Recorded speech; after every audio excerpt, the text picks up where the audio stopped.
됐다. 왜 안 되는 거지?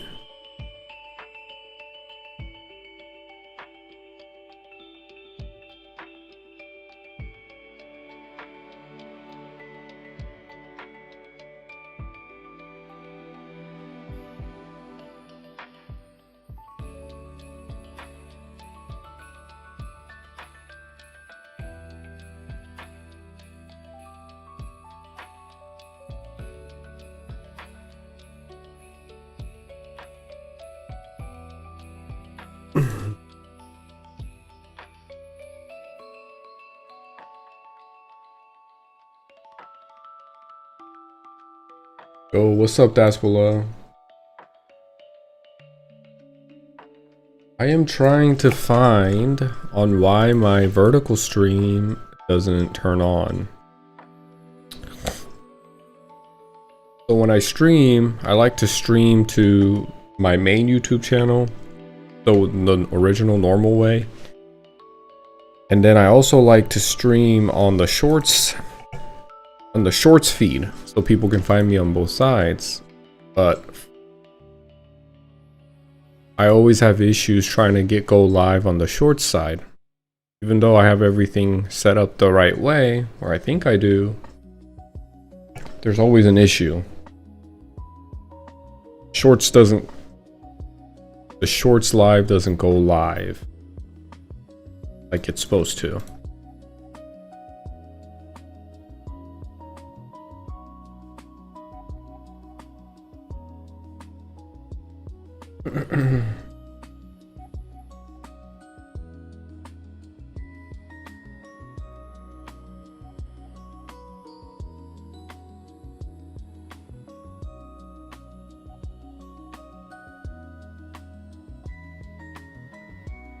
I guess today we won't do it with the shorts. Good morning, good luck with the grind. Thank you, man. Appreciate it. Good morning to you too. Let's see if we can find the party, yeah?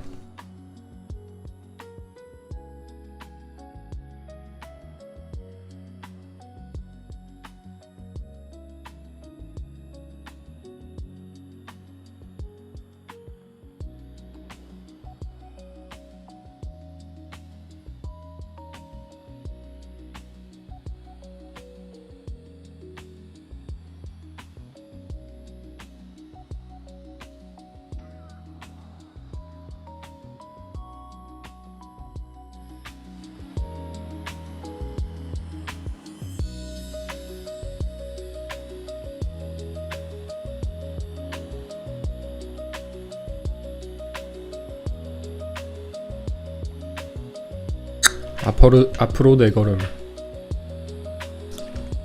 그러게요. 거의 다 왔네요.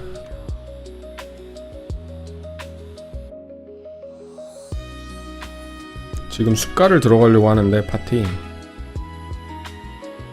아이고.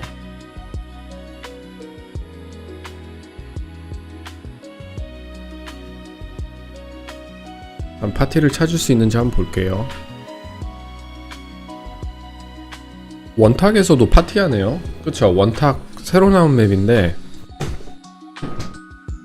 저도 벌써 사람들이 모여서 파티를 구성해서 파티 사냥을 하나봐요.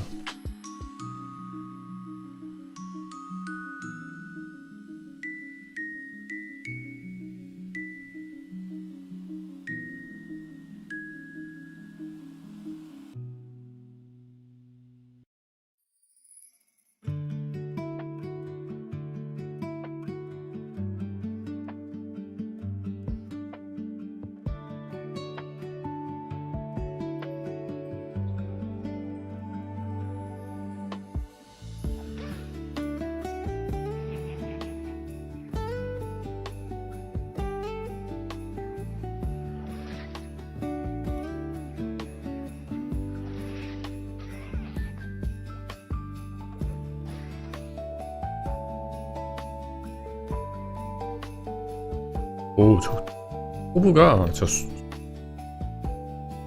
뭐냐, 풀덩이 같은 거 소환을 하는데 저거 맞으면 1800이나 나네.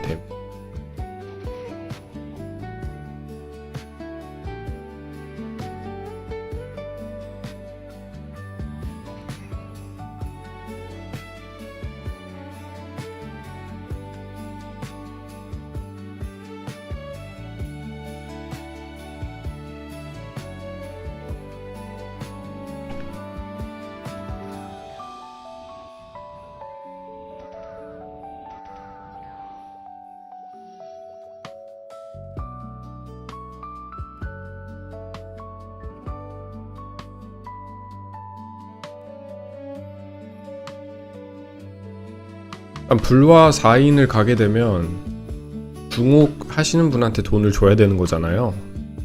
그거는 이제 저하고 제 반대편에 계신 분하고 돈을 줘야 되는 것 같은데,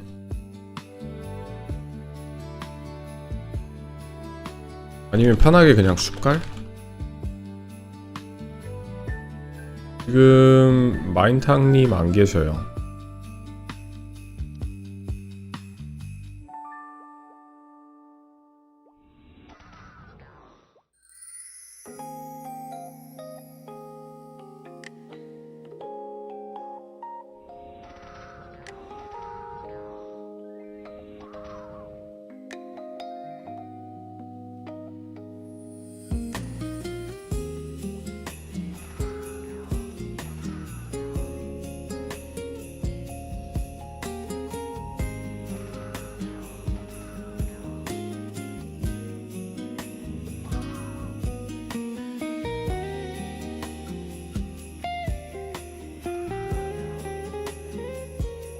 저는 불화를 가고 싶은데 불화가 개념이 너무 어려워서 복잡하고,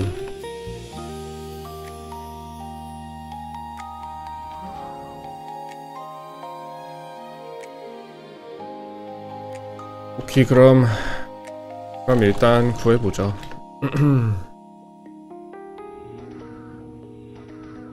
중옥해지실 분을 찾아야 되는데,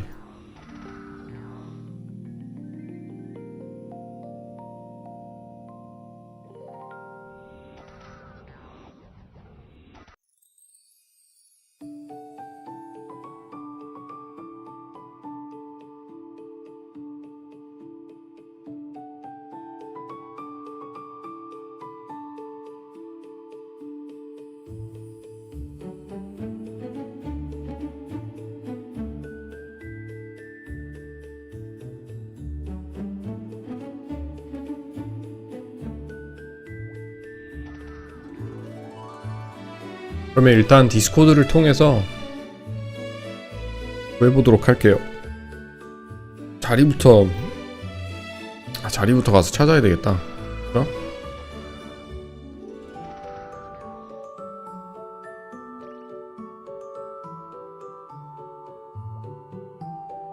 인썸님 계시면 불화 아인 같이 한번 해보실래요? 오늘도?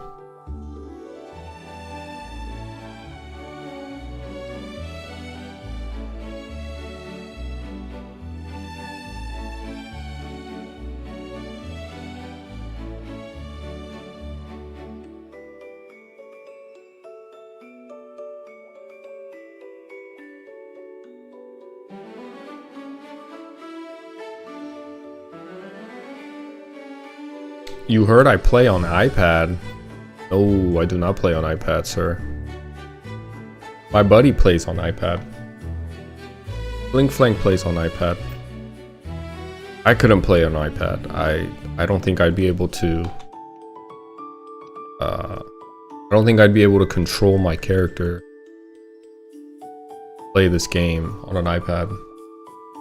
Flank, yeah, Flank plays on iPad. It does sound a little bit tough. But when you think about it, you get to actually lay in bed while you play. So, in some ways, it sounds nice. It sounds chill.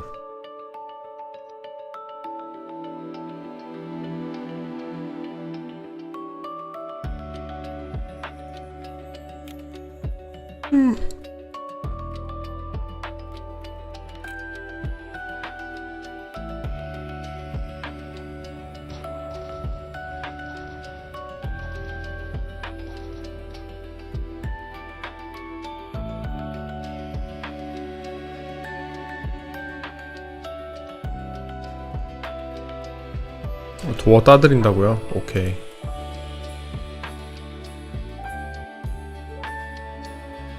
Need to put him on a controller config.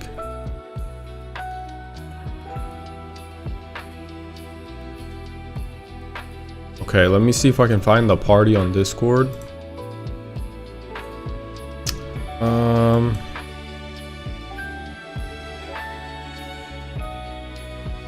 자리가 아마 아직 시간이 좀 일러가지고 자리를 사야 할 것 같은데 내가 볼 땐.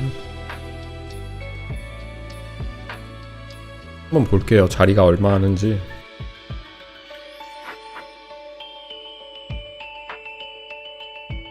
Hello, 안녕하세요. 어서오세요. Hey Katie, welcome to the stream. Well, now you're using all the emotes, huh?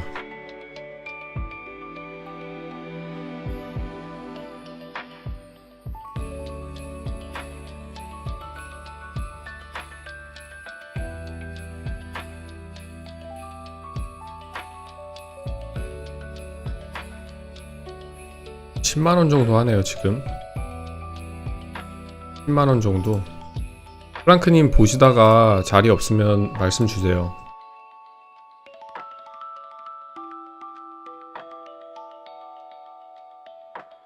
불화둥 4인.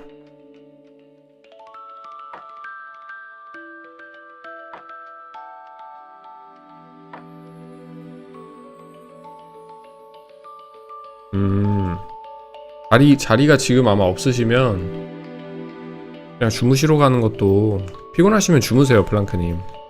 저 그냥 숲갈 들어갈게요, 그럼. 지금 주무신다고 하는 거 보니까 많이 피곤하신 것 같은데, 가서 주무시고 오늘은 숲갈 파티 찾아서 해보도록 할게요.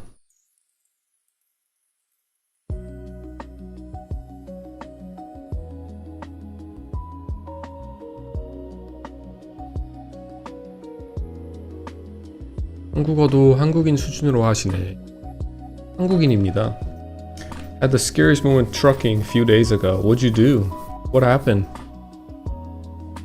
And trucking sounds like one of the scariest jobs. I'm gonna be honest with you.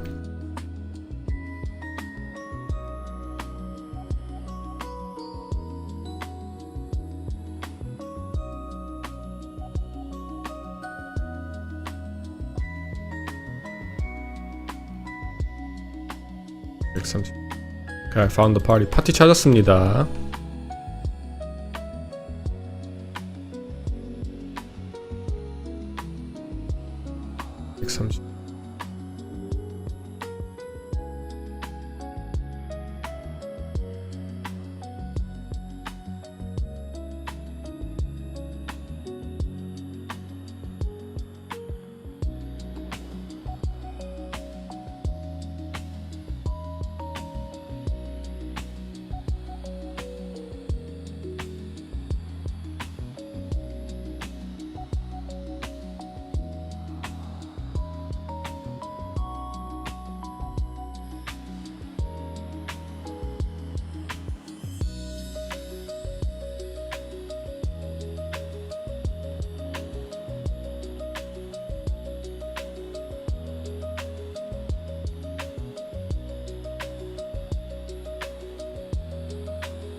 I was driving through a windstorm in Kansas with an empty trailer. Trailer wheels kept coming off the ground. Jeez, man. But did you have to like drive extra slow? That's scary, man.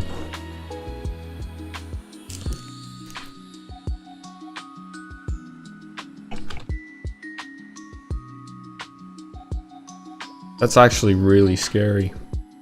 There's a huge snowstorm and winter storm going on right now all through the Midwest, and it's going to essentially last for about half a week into the eastern part of the country, into the East Coast.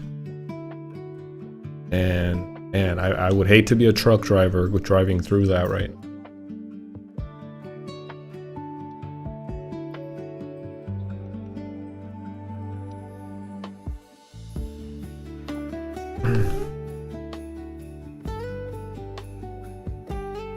우리 길드 유명한가?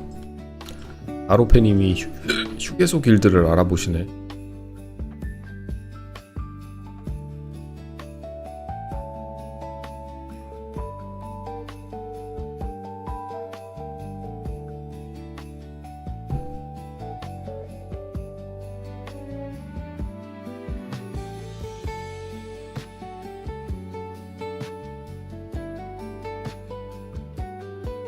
water.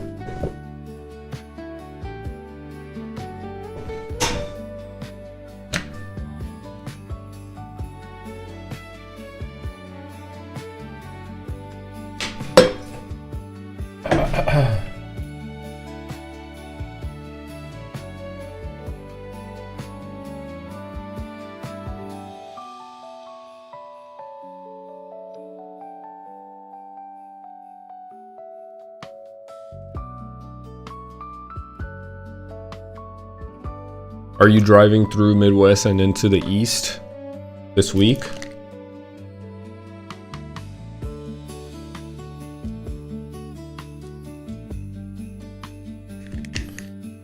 Couldn't you are you able to like negotiate with the company just to kind of tell them like there's a snowstorm coming and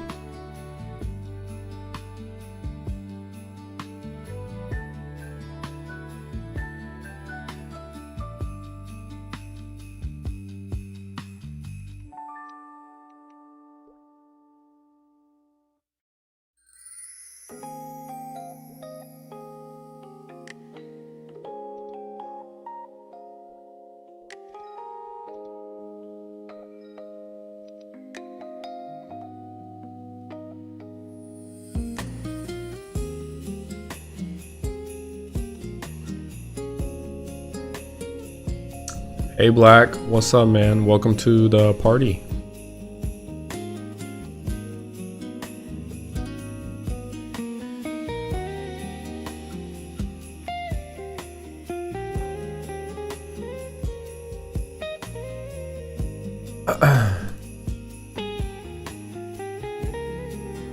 Yeah, you should. If you can negotiate with the trucking company and say, hey look, there's a huge snowstorm coming and apparently some parts like Texas or North Carolina, I forgot which part of the country is supposed to get like 18 inches of snow. That's the forecast for now. I mean, things could change, but it's extremely scary.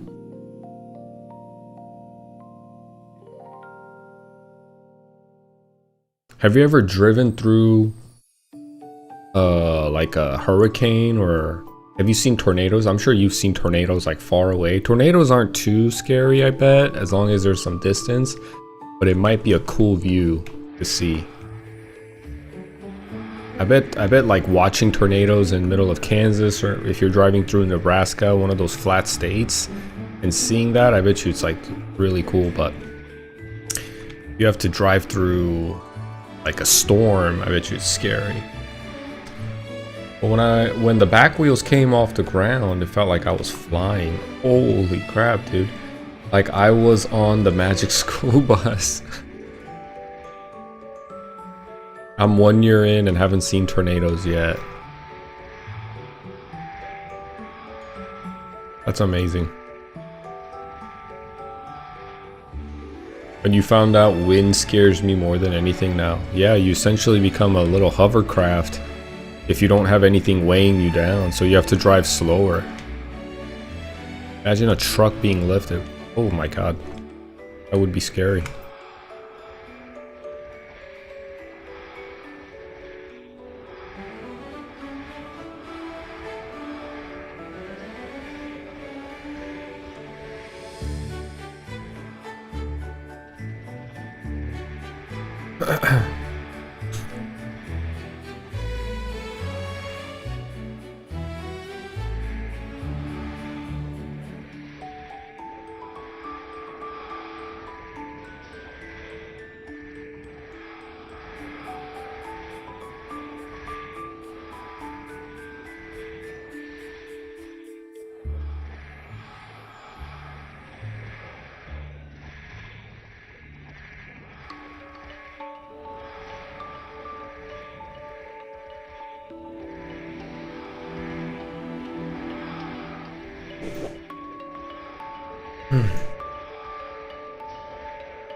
I wonder how much meso up increases my meso by.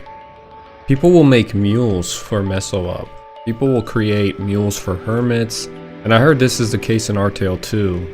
I mean, people make mules for just about anything. But I wonder if meso up is that significant for people to make mules or people to seek after in a party composition. Like, is it just 150%? Is it 200%? I know it has to be pretty significant for people to really consider it as a useful skill and look for hermits with meso ups. I wonder what the exact number is. I'm gonna have to look that up here shortly. I want to say it's 150%, but it could be 200, but 200 seems pretty high. Seems too good.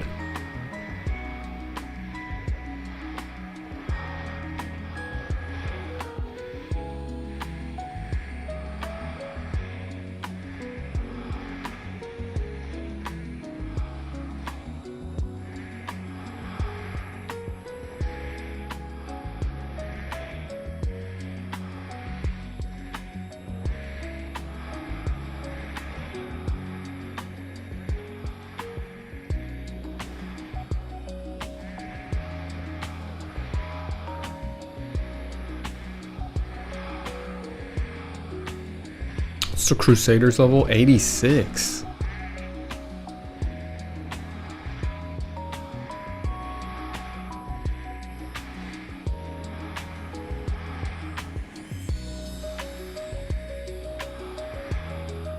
Let me ask this hermit actually.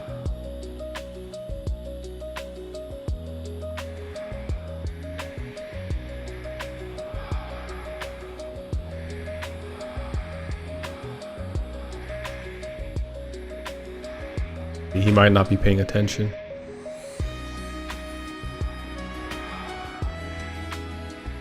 Oh, yeah, 150%.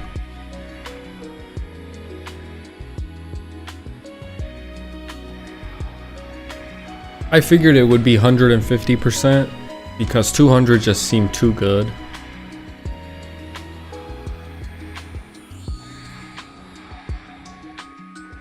There's too many bots on Twitch.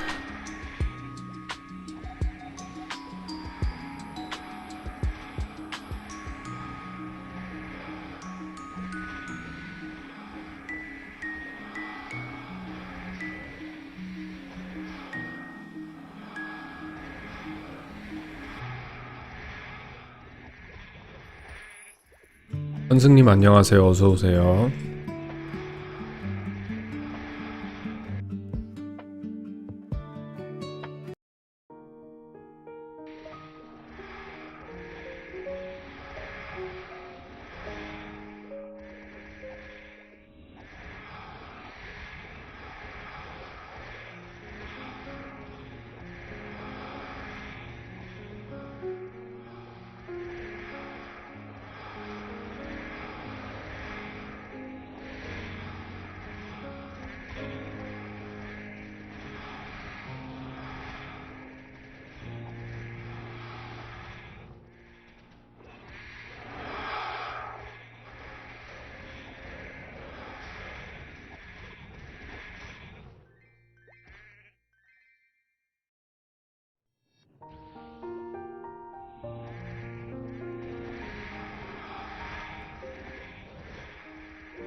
와, 방금 디지몬 뭐지?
제가 레벨이 굉장히 높네요. 그쵸? Any video reaction today? You know what? I've been thinking about doing some content where I can react. You know what I've been thinking? Instead of reacting to someone else's video, I've been thinking about doing my own, like a very simple, different type of content, but not a reaction video. Maybe I could do a reaction video today, but I've been thinking about preparing a content on like Google Sheets and talk about the difference between KMS and GMS and the play styles, and then introducing the collection of my shorts in a Google Sheet format, not in a video format, but basically going in a little bit more in depth of the each party training ground areas that exist that I've already made shorts on. So I could use my own content, take screenshots of those individual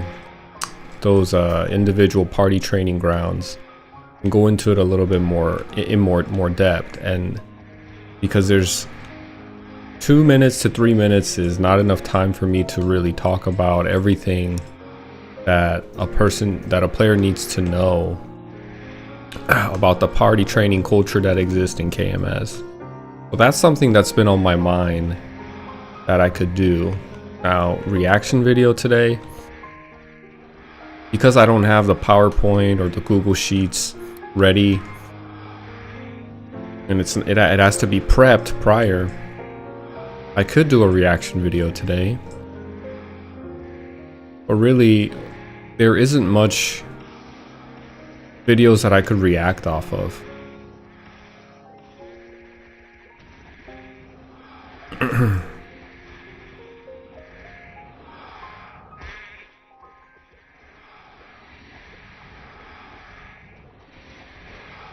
I feel like I could react to a video if Maplestory Classic gave a definitive some confirmation to the things that they were going to release. If they gave some confirmation on, oh, okay, yeah, we're going to have this for sure, we're going to have that for sure, then maybe I could react to those. But there's a lot of speculation going on and nothing is really cemented, and reacting off of speculation just leads into more confusion and chaos. And we have to really entertain the hypothetical realm. I don't know if I really like doing that. It just seems too unwarranted, like unnecessary. If Maplestory Classic released with some statements or a new trailer that showcased something new that we already don't know, maybe we could react to that. Maybe there's some old videos that I could still go back and do.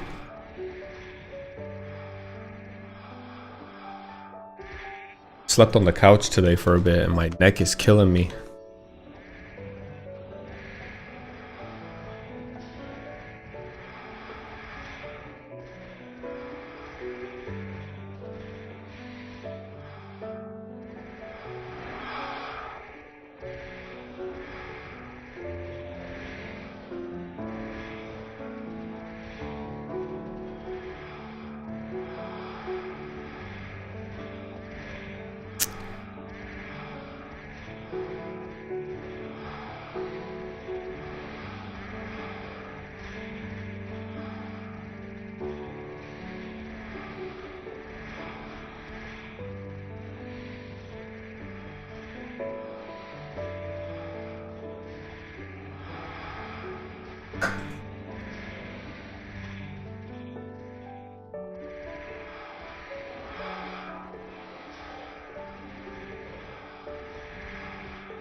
skill changes and the item changes.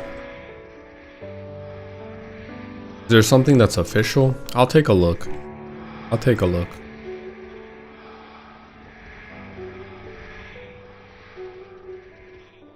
Has Maplestory Classic or Nexon NA released anything? Like a video or an introduction video or anything? Not from another YouTuber or not from people looking at the gameplay from Maple event.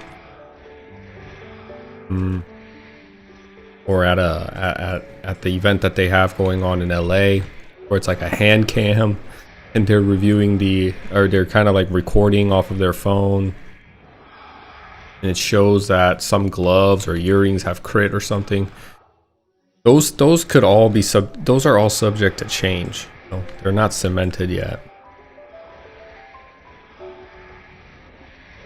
One thing that I thought was interesting, not interesting but really disappointed when I saw the video that was released by Maplestory Classic, was the Savage Blow and how thieves can move as they're using Savage Blow.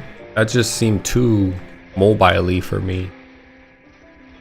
So far it's just from the event. Yeah, I figured there wasn't anything that they officially released. You know, this is why I don't like Inkwell. He says the game is ready to be released and the game is complete. They're just doing, you know, they just want to make sure everything's good, and they're gonna do few more tests, closed beta, open beta, before they release it. But the game is essentially ready and to be released. Not really, right? Because, well, if it's already all done and ready to be released, how come they can't give us more information about, you know, what the changes that are coming? Why does it have to be, why do we have to do the investigative work? Why do players have to kind of figure it out secondhand from watching the videos, from trailer? Like, what is the intent there? Maybe an element of surprise, I guess, element of shock. But when people try out the game, that they don't know too much about it, and maybe that's what he's aiming for. Who knows? But is the game truly ready to be released and start their service to people? I don't know. I have my doubts about that a little bit. I think they're still a little undecided and unsure on the direction that they want to take Maplestory Class.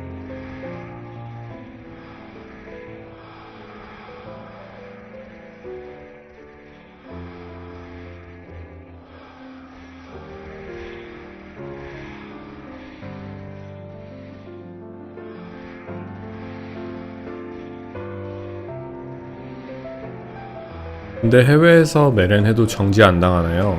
정지 안 당합니다.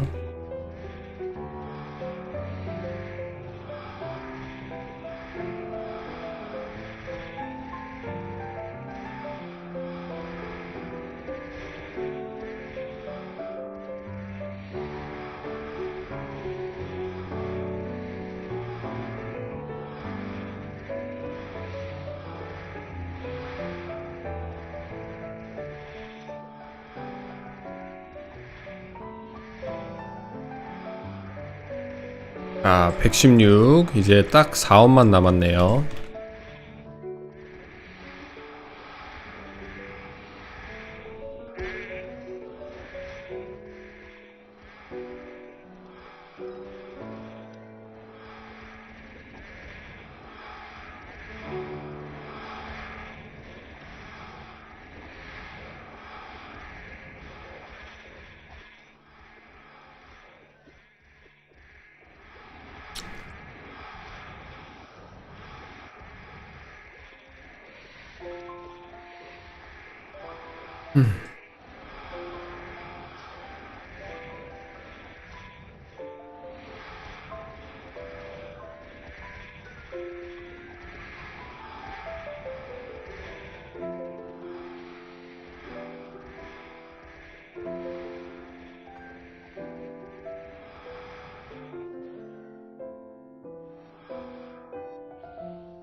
감사합니다 플랑크님. 4업 남았네요.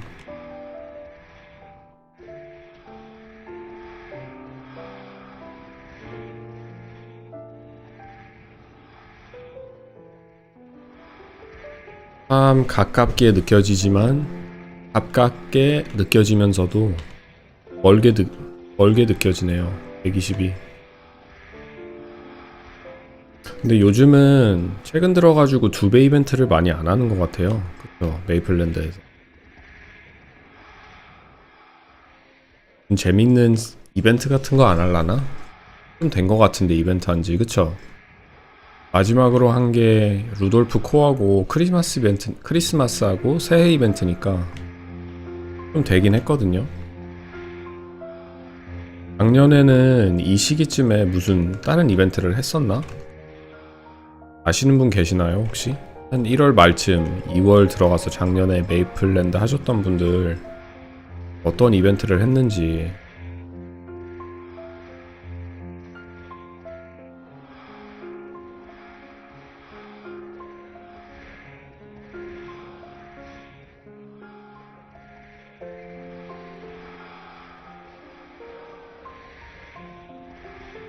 200이 너무 많이 풀려서 그렇다. 곧 구정이니까 할 거다 또.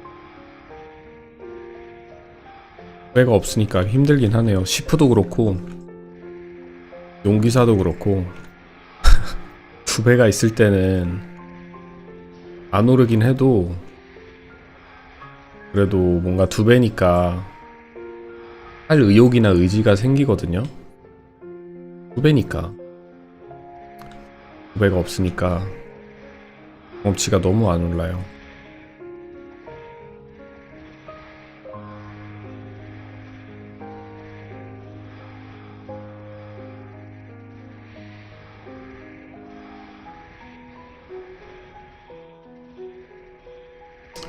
조니님 혹시 숲갈 시간당 경험치 얼마 드시나요?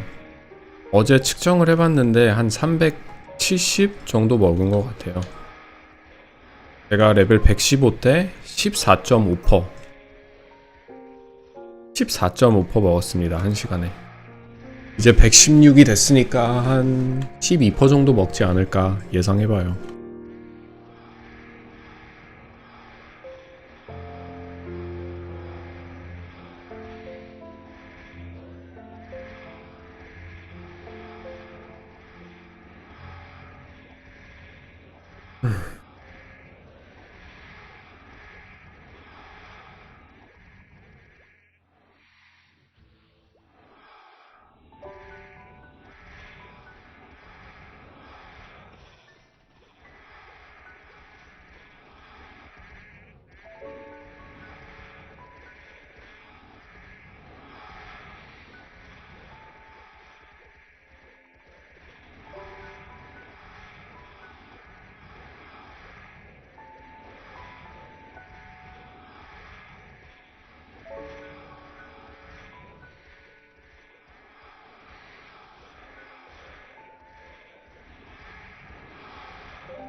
불화둥은 구인이 힘들어서 안 가시는 걸까요? 불화둥에 대해서 얘기 조금 하자면 뭔가 정리가 잘 안 된 사냥터인 것 같아요. 숲갈 같은 경우에는 파티 구성이나 파티가 몇 인으로 돼서 이제 사람들이 파티를 짜서 하는 게 확실하게 딱 정해져서 돼 있잖아요, 파티가. 근데 불화둥 같은 경우에는 4인 파티도 있고 3인 파티도 있고 5인도 있고 이러다 보니까 누가 누구한테 돈을 주고 누가 누구한테 돈을 받고 이게 너무 복잡하기도 하고, 그리고 일단 좀 불화둥 가시는 분들이 예민한 분들이 조금 더 많은 것 같아요. 색깔은 약간 편한 느낌이 드는데 불화둥을 가면 깐깐하신 분들을 좀 많이 경험을 해서 그것도 좀 그렇고, 물론 좀 더 어렵기도 하고 좀 숫갈보다는 고레벨 사냥터이니까 그럴 수도 있는데 제일 꺼림직한 거는 제가 자리를 구해서 파티를 구인해야 한다는 게 좀 귀찮기도 하고, 그리고 몇인으로 파티를 구성해서 누구한테 누가 누구한테 돈을 주고 받는 게 그게 좀 어려워가지고 배우는 입장에서. 그리고 약간 비싸기도 하고, 제가 불화둥을 갔을 때 주로 4인을 많이 했거든요. 프리님이 한 분 아는 지인이랑 불화둥을 가서 4인을 했는데, 지인들끼리랑 해서 약간 돈이 덜 들어갔지, 모르는 사람이랑 했으면 아마 엄청 비싸다고 알고 있거든요. 중층하고 옥층을 같이 하시는 4인으로 하려면 그렇게 해주실 분을 찾아야 되는데, 그게 거의 쩔 개념이라고 하더라고요. 그래서 중옥한테 한 350만원은 받고 한다는데, 그걸 누가 감당을 해야 하는 거고, 뭐 프리는 돈을 받는 건지, 그러면 프리는 돈을 안 내는 건지, 그런 질문들이 많고 모르는 게 많아가지고 그냥 꺼리게 되는 것 같아요. 단체 카톡 들어가도 다 줄임말, 요약된 말을 많이 쓰셔가지고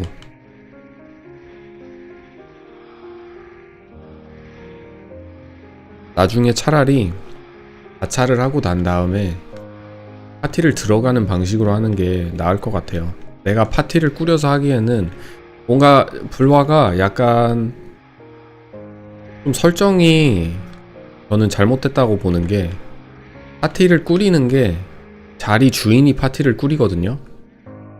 근데 자리를 사는 사람이 대부분 제 레벨에 비슷한 한 105 용기사, 히어로래, 105 용기사, 크루세이더, 이런 분들이 자리를 사가지고 파티를 구성하는 게 그게 기본 개념인데, 그렇게 하기에는 약간 무리가 되는 게 너무 모르는 게 많아요. 그쵸? 새로 레벨이 낮은 전사분이 자리를 샀는데 단체 톡방이나 디스코드를 가면 알아듣지도 못하는 전문 용어나 요약 어들을 많이 쓰셔가지고, 차라리 그렇게 하는 게 아니라 고래분들이 파티를 사서, 그 고래분들이 자리를 사서 좀 아시는 분들이 쪼래분들한테 돈을 받되, 쪼래분들을 레벨 낮으신 분들을 파티를 초대하는 방식으로 했으면 레벨 낮으신 분들이 조금 더 거부감이 덜 들고 그럴 것 같은데, 뭔가 느낌은 약간 레벨 낮은 전사가 채널을 사고 맵을 사고 그렇게 하면서 파티를 꾸려 나가야 되는데, 이미 해보신 분들 아니면 초입 분들한테는 굉장히 어렵거든요, 그런 게. 그래서 차라리 그렇게 할 바엔 고래분들이 파티를 사서 거래분들한테 돈을 받아가면서 파티를 들어오게끔 해주는 게 더 낫지 않을까.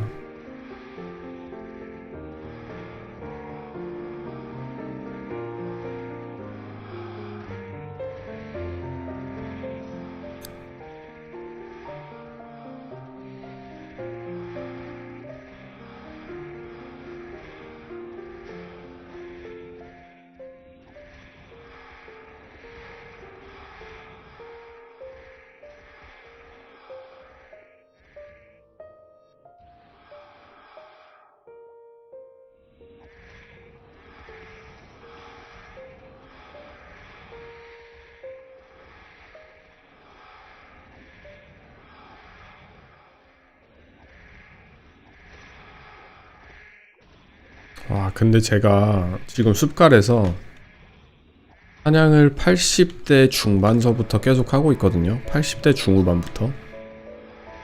숲갈은 거의 매일 오긴 하는데, 여기를 블러드 대거를 한 번도 못 먹어본 게 정말 진짜 정말 웃기긴 하네요.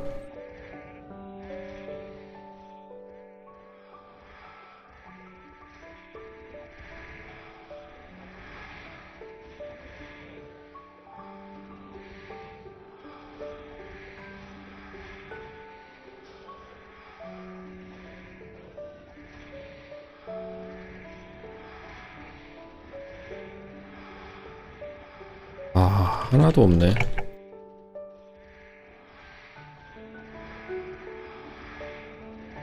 이구연템?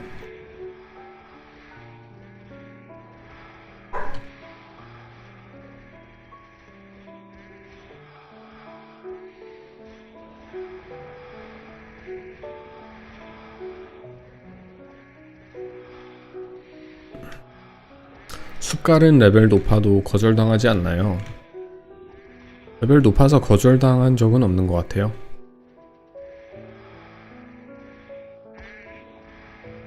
One thing I'm worried about with what we can see in the event is how much changes they made. With the formulas, the skills, too much changes and one thing breaks the other, plus it's just pushing the release date for no reason.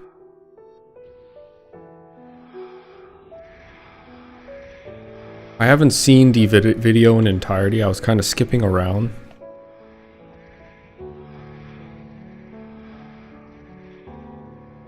But I will say, if that's true, if they're making a lot of changes into the skill, you know, they're going to have to... They're gonna have to find that balance, right? If they're changing one skill too much, like you said. That's why I don't really like to talk about it too much until we have something concrete. Because here's the thing, if you give bandits, right, 35 plus with weapon attack damage, initially, when you first hear that as an old school Maplestory player, you automatically think, wow, that's broken. Bandits are gonna be up there with assassins, or they might do more damage. They might actually become meta. Well, here's the thing. You're going off of one thing you heard, and that's not even confirmed.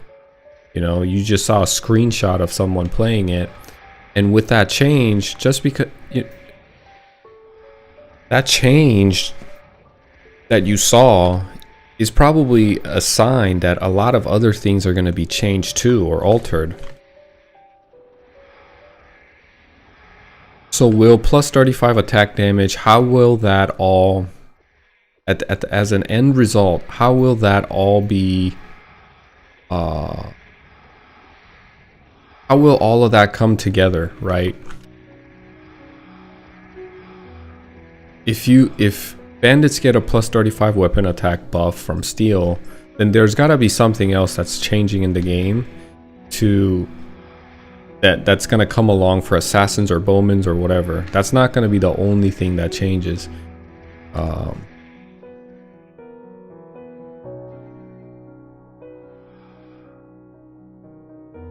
For example, they messed with the crit stuff, right? And they're probably gonna mess with the accuracy stuff and mastery stuff, the mastery of items when you what is it? It's called mastery, right? When you level spear mastery, it gives you mastery of 60% of that weapon, so you're hitting for higher within the spectrum of damage that you have. Your damages from your skills are kind of being like the average damage that's being that you're doing is hovering around the end of that spectrum of damage and weapon attack. All of these things are going to change, and what's really important is what really matters is all these speculations that are going around. It's not enough information for us to form a judgment or a conclusion based off these things, because at the end of the day it might just be pointless and waste of breath, because Nexon might not even make it that way. Maybe they're doing these test events to see if this all works out or one way or another. Something tells me they're kind of like doing it on the fly, because when the game releases, I think they're going to release only up to like level. They're not even going to release third job advancement. I think they're going to release how they did in Maple Land, with second job advancement with only the Victoria Island. And then slowly they'll release Orbis, Elnath, and then third job advancement. And that might take time, and as people play, maybe they'll just figure things out along the way, and maybe that's their plan, but they're just trying to figure out how everything looks. That's probably why the playtest is only being done in kerning party quests, looty party quests, and in these beginner areas, and there's nothing to show for in the end game or higher level areas. Not necessarily end game, but just higher level areas. You don't see any showcasing of third job advancement skills or the ideas they have or their philosophy into the new design of how they're gonna make Maplestory, classic Maplestory. And they're probably just trying to figure out how to balance the game while revamping the game only up to a certain level for now. And then as they go, they're going to get player feedback either from YouTube or people submitting stuff or whatever, live player feedback, and they'll go off of that. So essentially bandits might get a huge buff called Steel with 35 weapon attack. One, that's not even confirmed. They might change that to 10 weapon attack or 20. I think they're really doing this off the fly. And the whole calculation into crit is, they say 5% base crit, but is that confirmed? Is this something that Classic Maplestory released, that Nexon released, or is this something that we're building speculation off of? That might all change too. I see that earrings or gloves or other accessory items have crit stats attached to them. You know, when you give crit on items, crit essentially becomes the most important stat that in any damage dealing MMO or RPG game you play. There's a reason why crit is always relevant and is essentially the meta for any game that has crit. It's because it's so broken.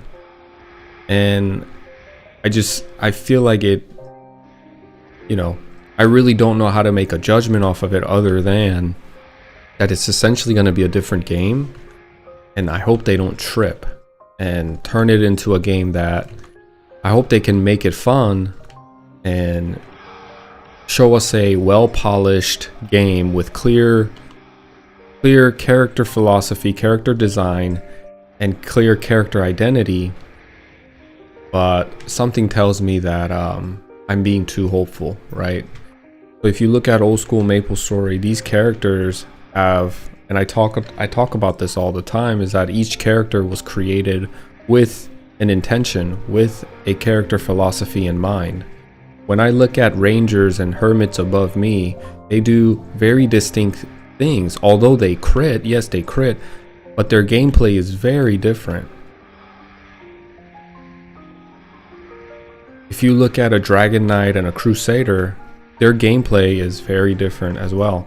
And these things, I just feel like when with Classic Maplestory that they're gonna lose a little bit of this. They're gonna lose themselves trying to rework the game and turn it into maybe more modernize the game. And in so doing that, they're going to blur the clear distinctions of clear character identity, their play style, character philosophy, things that were already great. And you know, I'm on the boat of, why mess with the game? You said you're gonna release Classic Maplestory. Don't call it Classic Maplestory then. Call it like Maplestory 2.0 or Maplestory something else. It's not Classic Maplestory if you change the gameplay too drastically. If the foundation has been changed, is it still the same game? Because you have the same party quests and essentially the same content that's there that existed in old school Maplestory, but you changed the foundation and the structure of the game and what made Maplestory. You know, is it gonna still play the same, or is it just gonna look aesthetically the same but play very differently? I'm on the boat of the people that are interested in Classic Maplestory right now are people that want to relive the nostalgia and that want to play the game that they once remembered. I don't think people are going to be necessarily happy if you introduce percentage crit damage into earrings and gloves and all these things, and then now people are making crit clerics or critical attack heroes, and now they're out damaging the Night Lord by or they have an an outlet where they can out damage the Night Lord. A lot of people say variety is good, right? More options the better. But sometimes too much option can, one, lead to things being homogenized and honestly just killing the identity of each character. The variety and the player, the community driven ideas and gameplay should come from like party grinding training areas, or how they want to form party compositions, or how they should tackle a raid boss. But I think each character should have definitely a distinct identity. This is an MMO, and people feel connected to their character to a certain degree, and they want that character to represent them, or they want to play a character that has a specific play style or an image behind it. And if, let's say you have a warrior that's jumping around and critting everything, but you just stole the crit identity from assassins and bowmans. And I think crit is what made Night Lords. Actually, it's not even debatable. It's actually a fact that crit is what makes Night Lords the Night Lords, right? That's why with Sharp Eyes, Night Lords really depend on Sharp Eyes, because they can essentially double their, if not triple their crit damage that they already have. Crit is a huge component to Night Lord's damage. So I'm a little worried. that they're going to turn the game into something with so much ambition.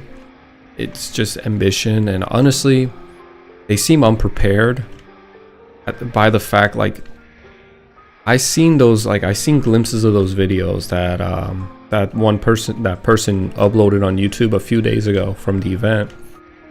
And I was just looking at it, I'm like, well, they're showing us essentially the same thing. The guy's in Kerning Party Quest. He's wandering around Kerning City. And he's showing off his items and skills. Things didn't seem too much different. So what was the point, right? Like, I want to know, did they have something interesting? Did they have something new to show us? Or maybe a release date telling...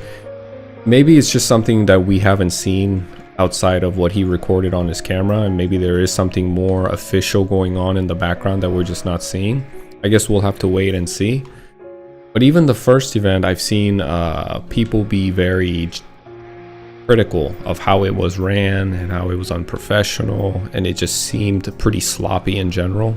The one day there was another MapleCon that happened in October, I believe, or September of last year.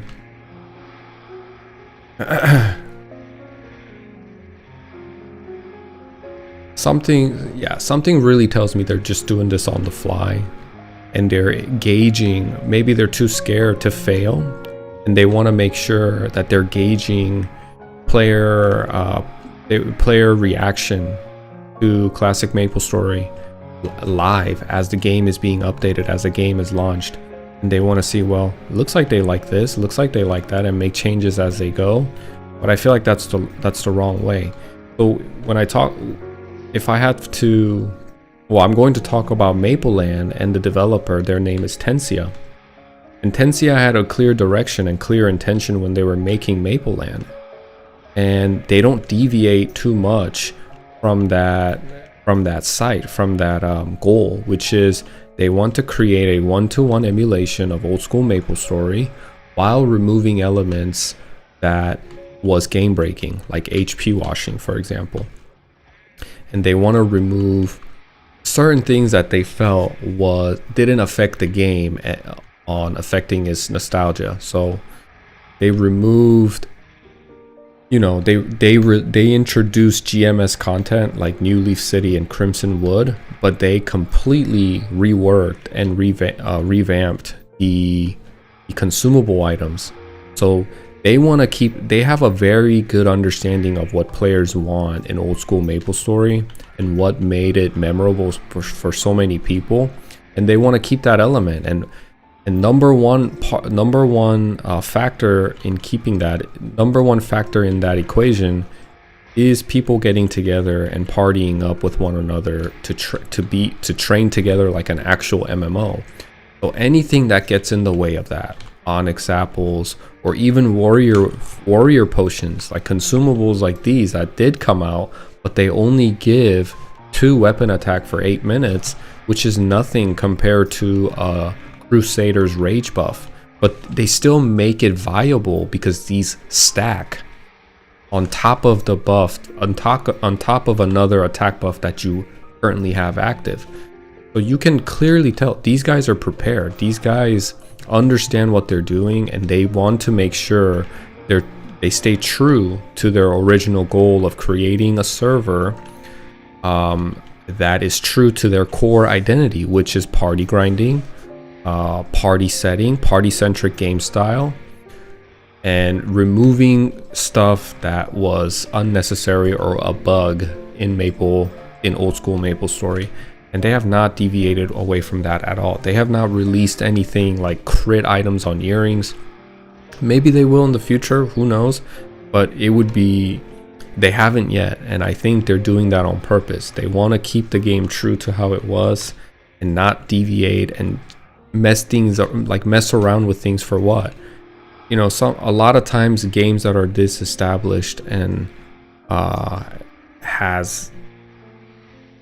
games that are disestablished and has a long history, if you change one thing, not only your intended effect, right? You want to put crit percentage or crit rating into an earring or a glove. The consequence of that is not just immediate, but it will have long-term ripple effects into other parts of the game, where now players will really prioritize the whole identity of what Maplestory was now alters, right? You had somewhat of a holy trinity in Maplestory with spearmen and heroes and paladins acting as a tank. There's instances like even right now when they have to go farm Bigfoot at New Leaf City, you need a spearman, you need a warrior to be there to take the hits for you.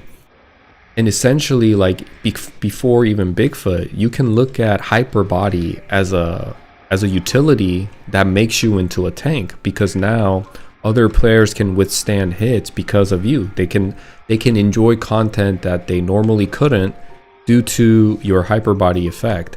And maybe it's not the traditional like tanks are getting aggro and they have an aggro buff and all of that, but still it's essentially doing the same thing. It alleviates the danger from the party with hyper body, and you have an iron wall buff, which is honestly, they should have reworked iron wall because iron wall is trash. But you know, it essentially does the same thing.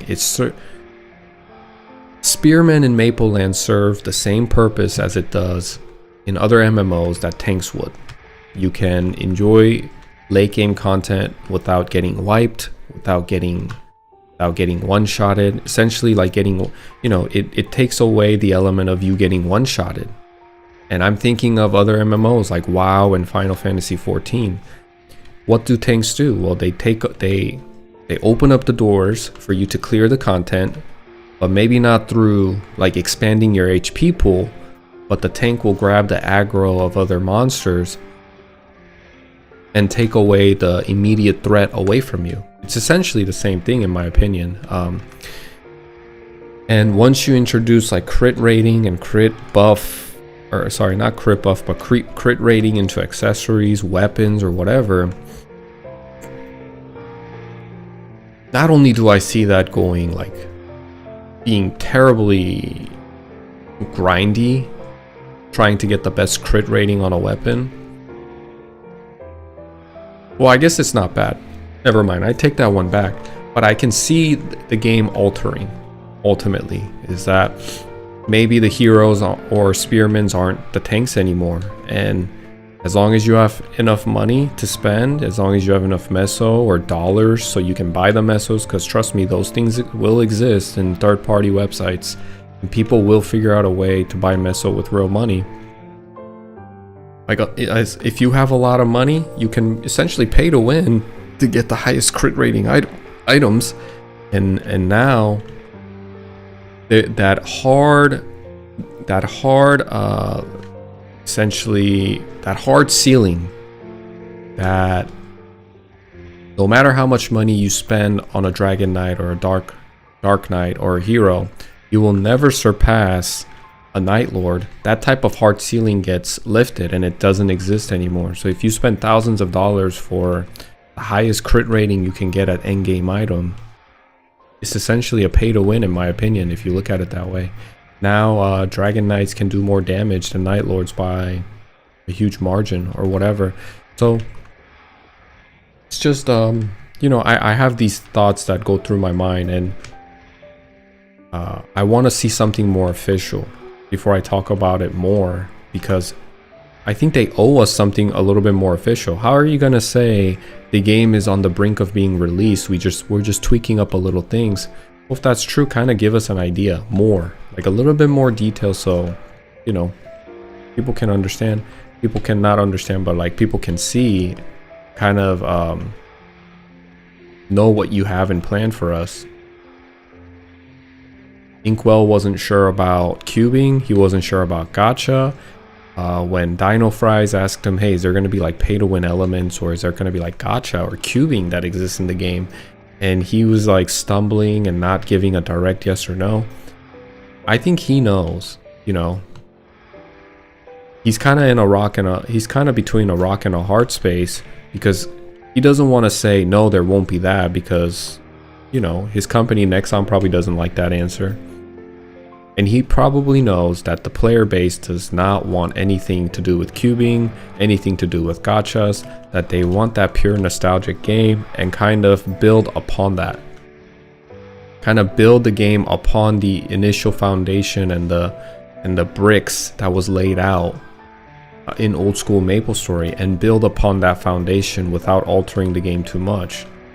You can definitely release new patches, new content, new updates into the game without steering too far away from how the game is originally played.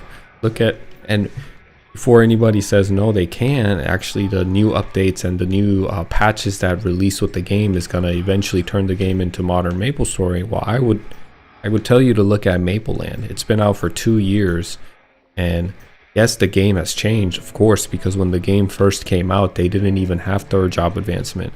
They didn't even have Orbis. The higher level players were farming in the dungeon in Victoria Island with gold eyes and all of that, and drakes. And the game has changed and shifted a lot, but you know what hasn't changed? The element of being in a party and grinding together in a party. They've made sure their core identity, right? The core identity of Mapleland, and the core reason they developed the server, they've kept true to that, and they've never lost sight of what they want to create. And I think that's why this game has the longevity that it does, with a healthy population, with loyal fan base of players that continue to play every day. Because honestly, as I play Mapleland is fun. Now, when I play modern Maplestory, it is not fun. When I play Artale, it is not fun. But when I play Mapleland, it's fun. And what's the main difference between these games? Is the playstyle, is the fact that you play in a group with other people, and even if you don't chat, you just know that the game feels alive. You actually feel like you are in a digital world with other people playing the same game. And each day the experience is different because you meet different people every day. And I think that's why I am head over heels with the idea of accepting the negative that comes with that, to let it be part of the experience instead of shunning it away and taking a game and developing the game and giving it updates to a point where, you know, because you had bad interaction with other players, now you need to, you know, make a huge loud noise about it on the forums or to emailing the developers or on YouTube. I'm on the boat of, well, let it just be part of the experience. It can't be, it's online. Like, you'll be fine. It's online. Sometimes people are jerks and dickheads, but at the end of the day, it's just online. It's not even real life. And outside of that moment, probably 90% of the time, because this type of system existed where not only the developers encourage you to play with one another, but the community also encourages on each other to play with one another. Because this system exists, you have a fresh experience every day, and good experiences 90% of the time.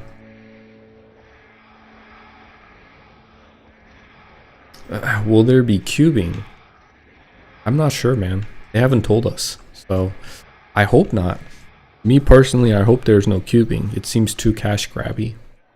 Basically, with those crit damage, we lose the classic roll system in MMORPG. Exactly, and I agree with that. I agree with, you know, I've seen too many MMOs that emphasize crit, and they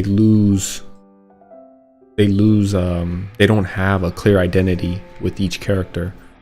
If you put a crit item, if you put crit ratings in an item, then everybody's essentially going to be going for crit and going for damage. And the whole game design changes, I think. You no longer have to depend on, I don't know, a Night Lord or a Bowman to come do the damage for you. Except you can spend thousands of dollars and get to your character to a certain crit chance or certain level, and now you can just do all the content yourself. You don't need a damage dealer. You just need a, like, you know, if you want to, I guess you could have a healer next to you and heal you. Crit is dangerous. Crit is a thin ice, you know, that you really, I think, have to be careful about if you want to incorporate it as a general stat to every character, not as an element of Night Lords and Bowmans because they're damage dealers, but a general stat, general attribute that all characters could technically build upon. Who doesn't, you know, like if you just do first dimension, one-dimensional thinking in an MMO and in a video game, everybody wants to do more damage on their character. And what are they gonna prioritize? Well, of course, crit. You know, they're gonna prioritize crit. Even in WoW, I think it's like that. Tanks, crit is always an important skill. Even as a tank, they go for items. They don't necessarily go for items that have crit, but they welcome the items with crit. Crit is looked at as something good.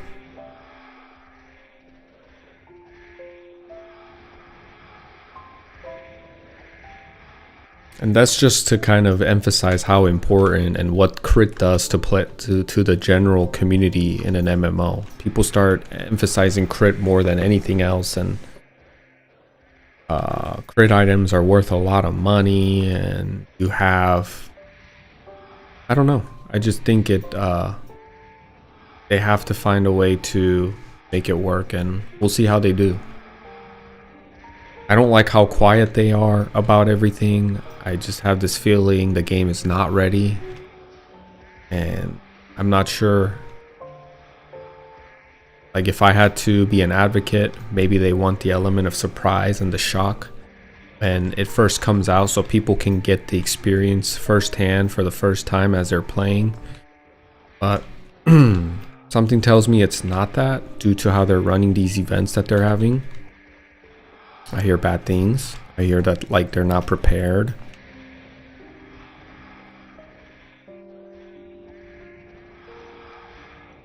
Did I ever level?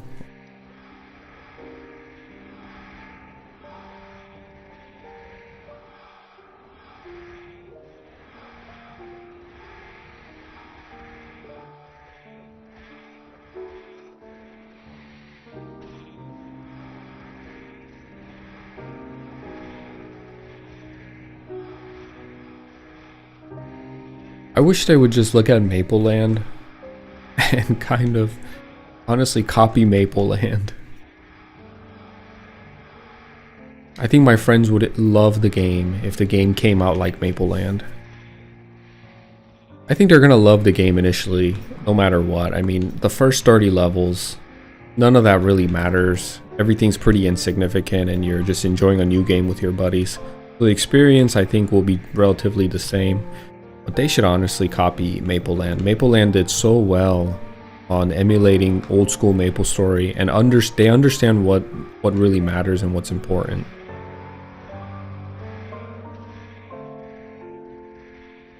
Like, look at this. They're done. So I can't show you guys anymore, but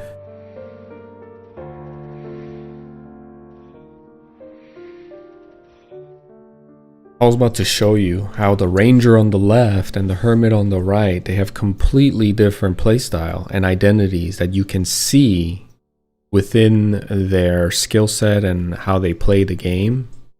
You know, rangers will stay pretty stationary in their spot, micromanaging the small platform in the real estate to grind. And then the hermits are flying around everywhere, jumping around,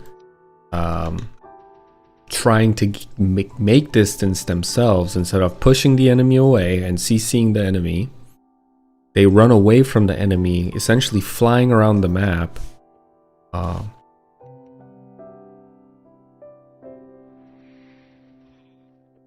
Flying around the map, killing the enemy. And a big difference. A big difference in their playstyle. They're not the same.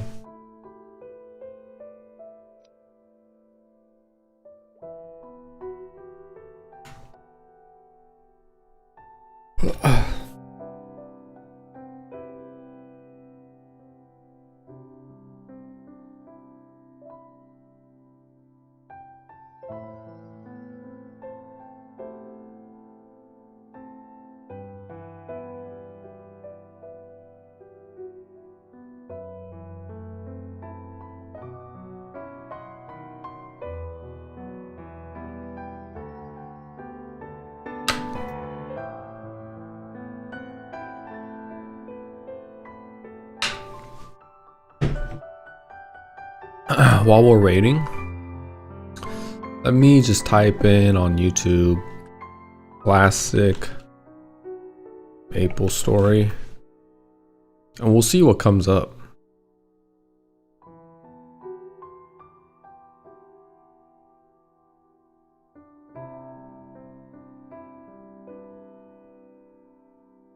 Looks like Layman's Commentary made a new video.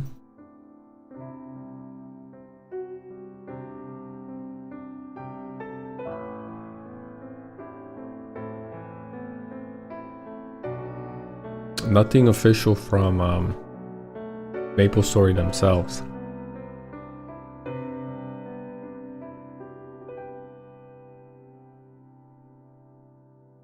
Does Nexon NA have a YouTube channel? Where do they release like official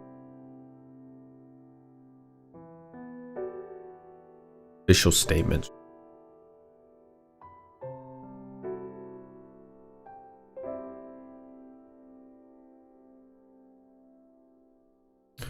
Well, they don't have much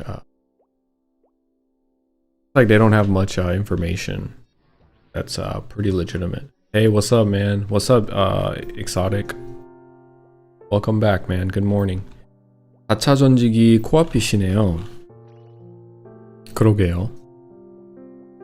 어느새 벌써 116을 찍었네요.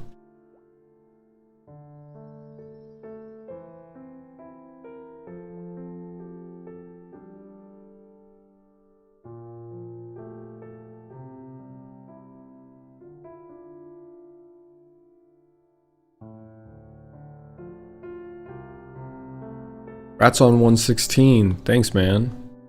I just got it about an hour ago.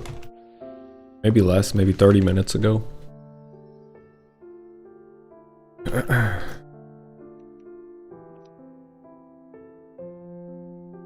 Four more levels to go.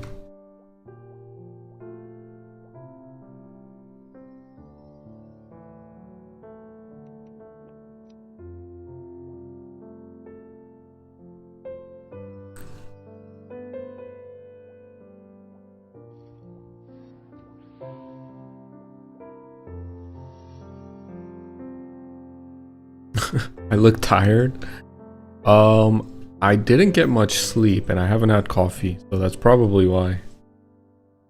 but I'm okay. I slept on the couch for a little bit. I woke up very early.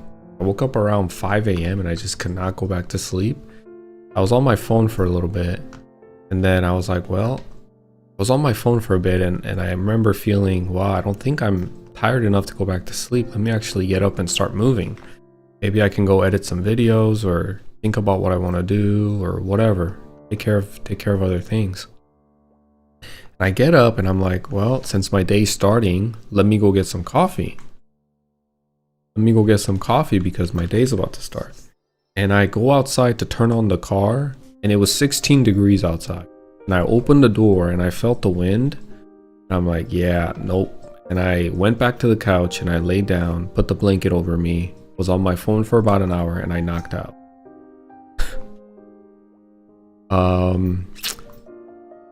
And I slept on the couch decently well, but now my neck hurts. I was like in a weird position with my neck.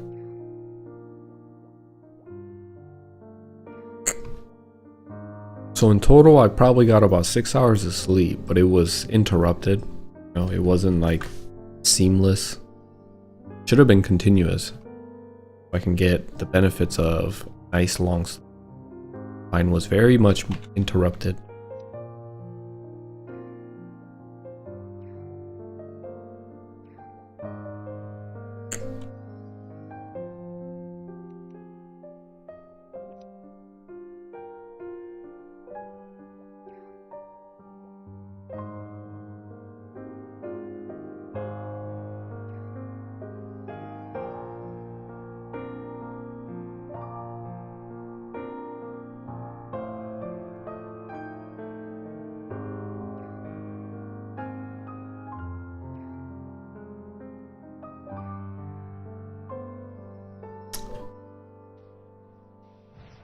Do you have to do the Batman look to turn your head, where you have to turn your whole body to turn your neck? That's the worst.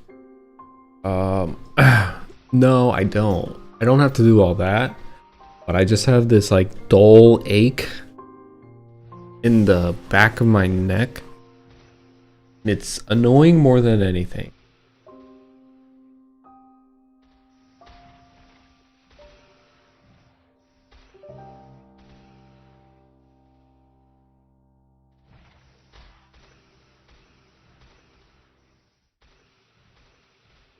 Okay, I gotta turn the VPN for a second to change channels. I'll be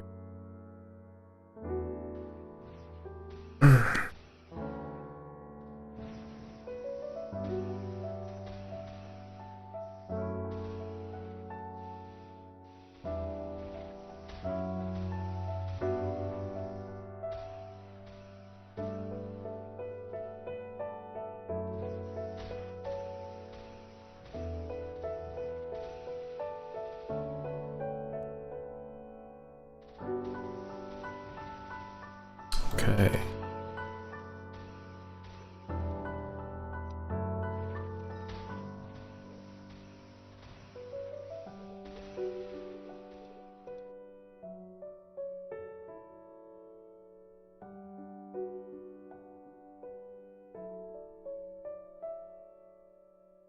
Uh-oh, my game froze. Let's see if it will unfreeze itself.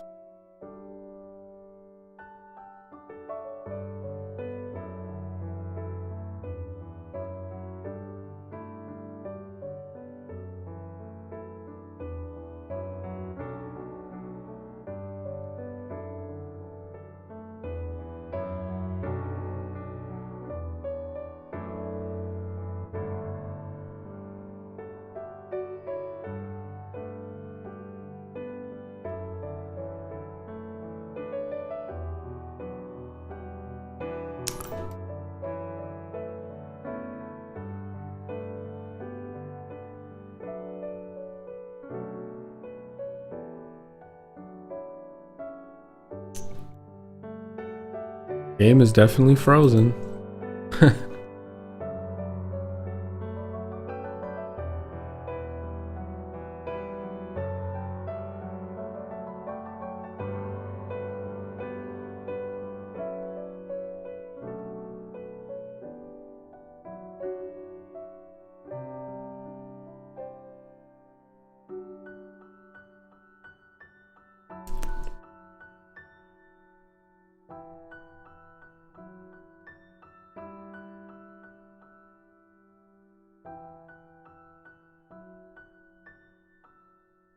Does the West Coast get better connection to Korea? Yes. If you live in California, Washington, any of the Western coast states, you get way better connection to Korea.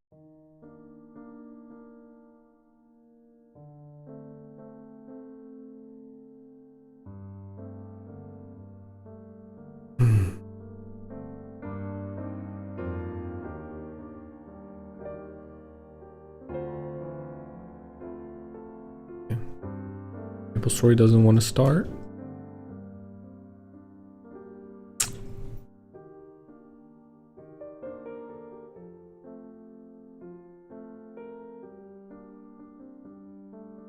Might have to force close this thing. Land anyway.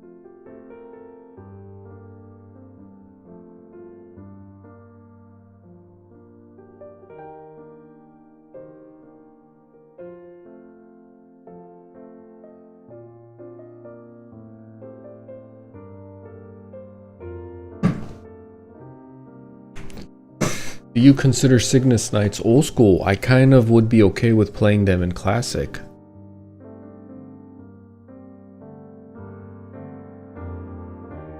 I consider up to Pirates old school. I think Cygnus Nights were...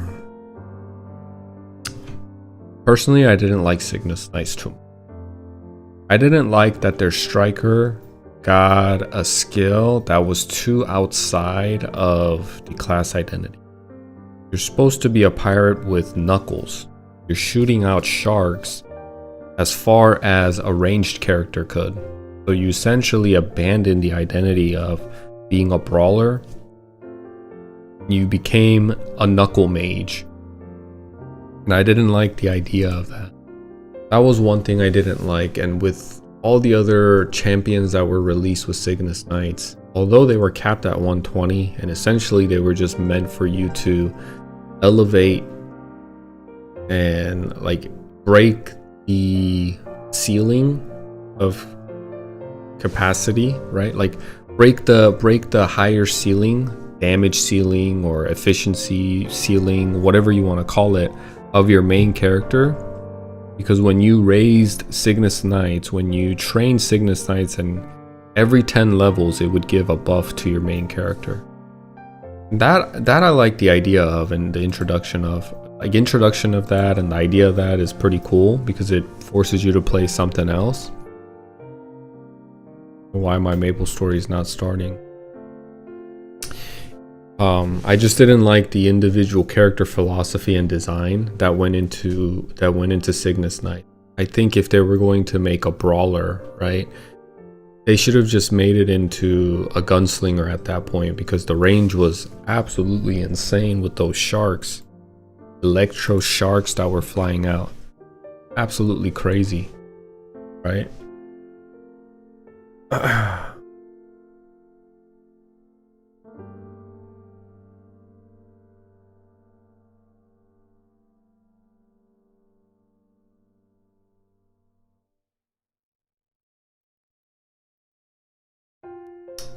Why is this not starting?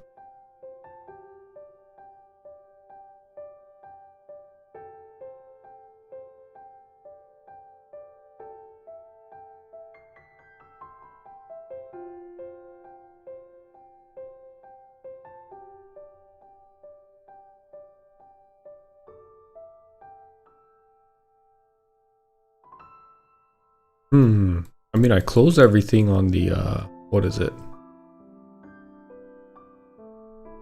I closed everything on the task manager, but it's still not working.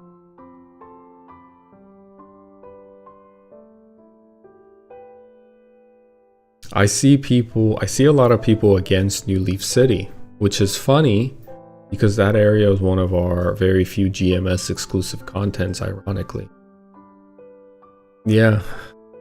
Well, I think, you know, they released New Leaf City in Mapleland, but with a very different approach than how it was released in GMS, and I think they did it well.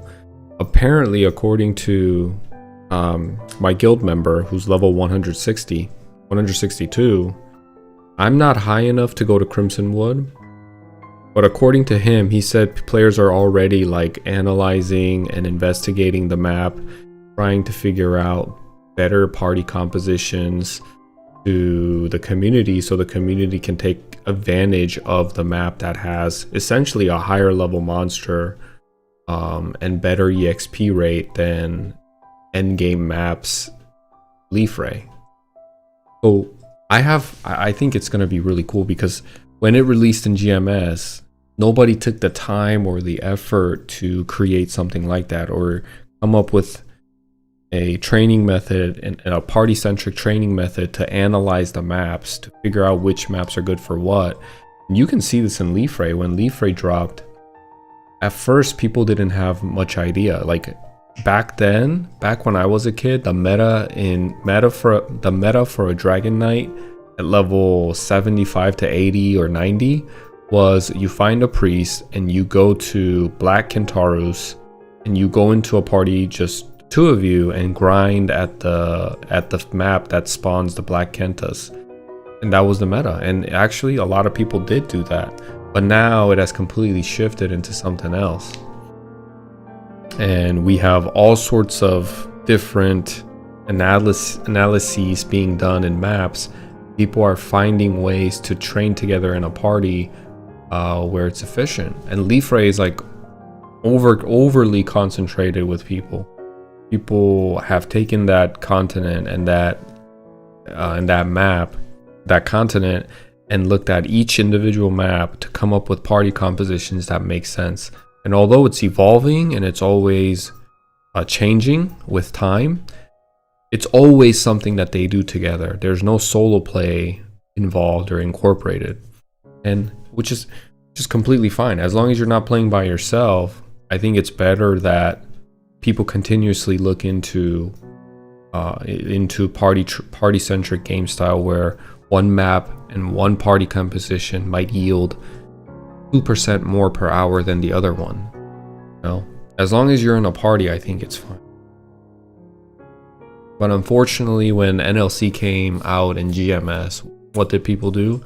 A lot of people just did what they are used to, which was solo grind and not play together as a party.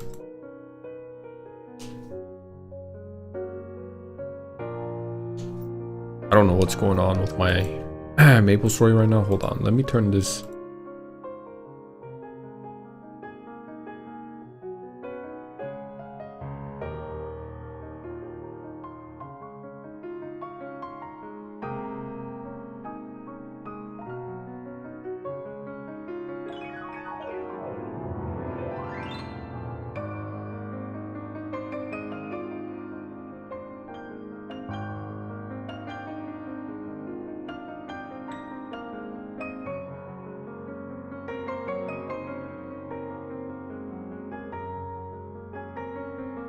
Okay, kind of working now, but it's being weird.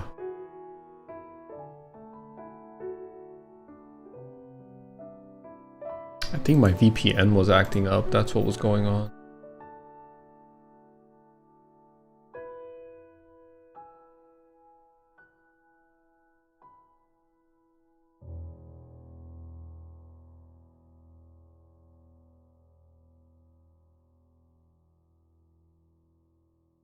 No.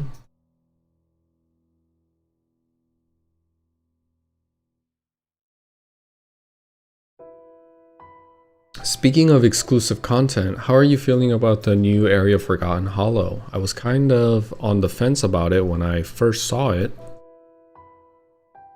revealed, but the updated version I saw in the PC Cafe demo actually looked really cool and pretty. I was pleasantly surprised.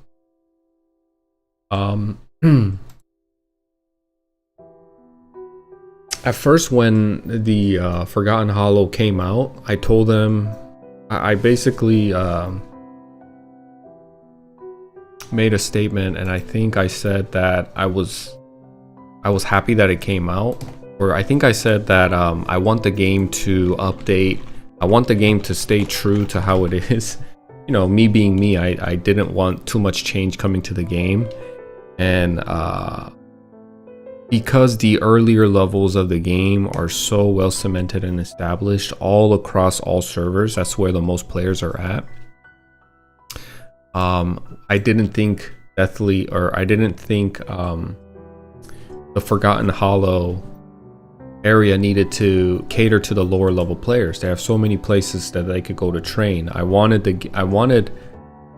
said that I wanted the game to progress in a linear fashion, meaning they don't necessarily need to do too much altering or changing in the beginning stage of the game, right? How the game already was, how we remember it to be.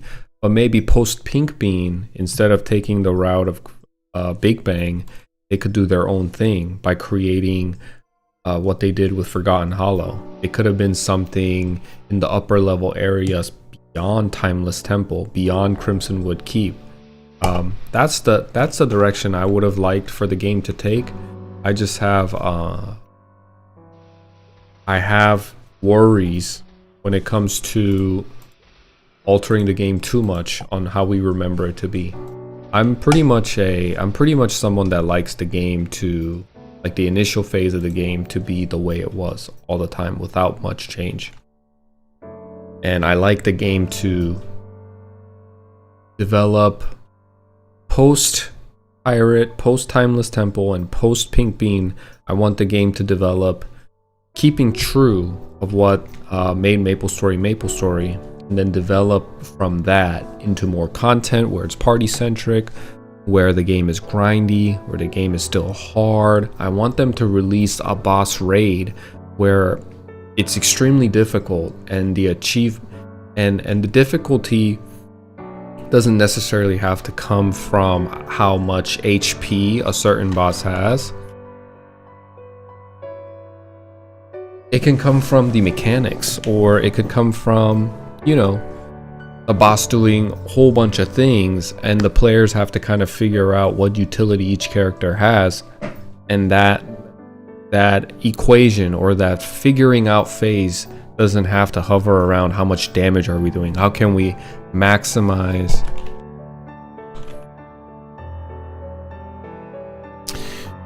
we can hover around the question of not the damage centric party composition with speed and fusion, time lift, you know, sharp eyes, but maybe introducing a level of difficulty in the other dimension of the boss doing a whole bunch of stuff that you definitely need sub-meta classes to come in and essentially make them meta, you know, by forcing the players to form a party that requires you to have, let's say, Sanctuary, let's say Dragon Roar, I don't know, Chain Lightning, stuff like that. And you know, that's the way I want the game to progress. And when they release a new raid, I want them to incorporate that and not just be about damage. Like Tank and Spank can only get you so far when in terms of enjoyment. At a certain point, Tank and Spank becomes extremely boring.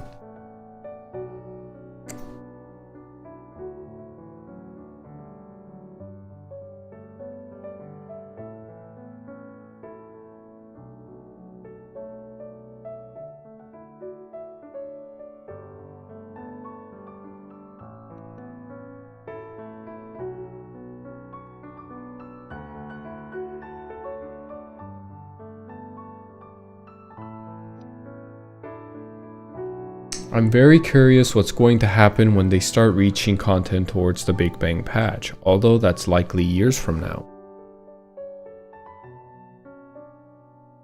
It's gonna be years from now, so we have that time to enjoy the game, I guess. That's if you know, that's assuming that Nexon NA will keep true to how old school Maplestory was up till that Big Bang patch. I don't think they will. I think they're going to make some big changes with the game. So we'll see if we can enjoy it. We're going to enjoy it for sure when it first launches. And then after a few patches, we'll kind of get an idea of what they're thinking with Maplestory Classic and stuff.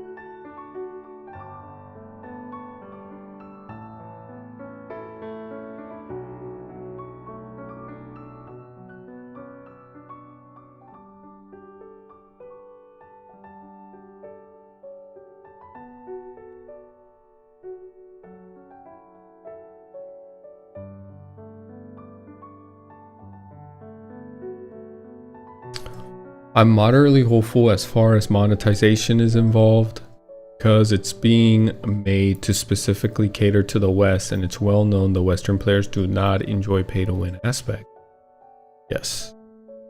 Hopefully they keep that in mind. But you know, Nexon being Nexon, very notorious for being a certain way. I wonder if they bring in new big story for Classic, like with the Black Mage and the weird lore with all the heroes and Cygnus classes. Yeah, I wonder what they're gonna do with Black Mage. All the lore. More lore the better, as long as it's not being forced down my throat. I think that's a good idea.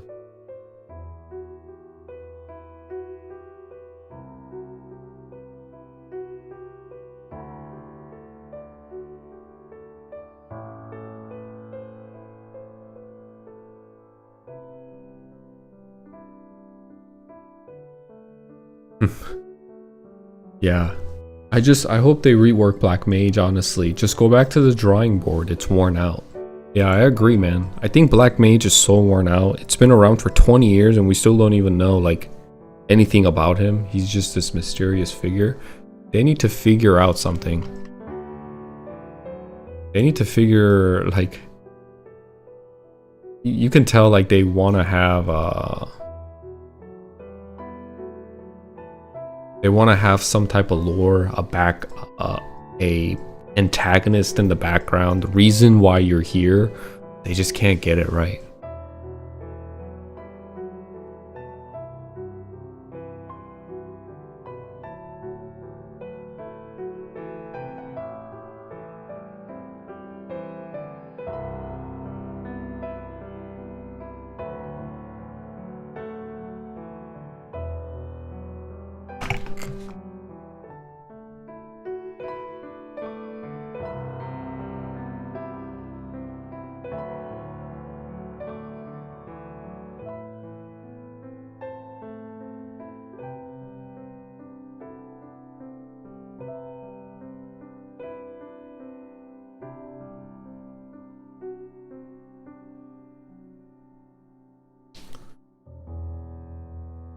I get it. The Black Mage storyline was an attempt to keep the game grounded with a purpose. But that's the thing. Maplestory was good back when the point was just adventuring to save the world from invading threats. It didn't need intricate lore.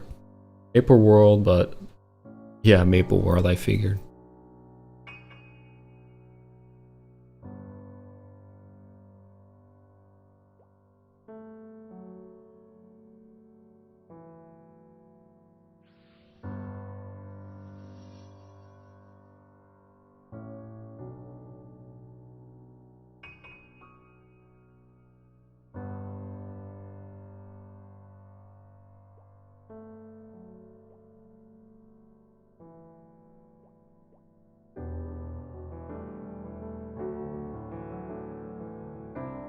Yeah, you can tell, you know, you gotta give some... If I had to just be more empathetical towards Maplestory and Nexon, is that they went through a lot of developers in their span of, you know, up to Big Bang. The Korean Maplestory, which basically laid out the framework for other servers to work off of. They went through like 4 different developers in a like main head directors in a span of, I want to say 4 to 6 years. But they had a lot of turbulence in that time frame.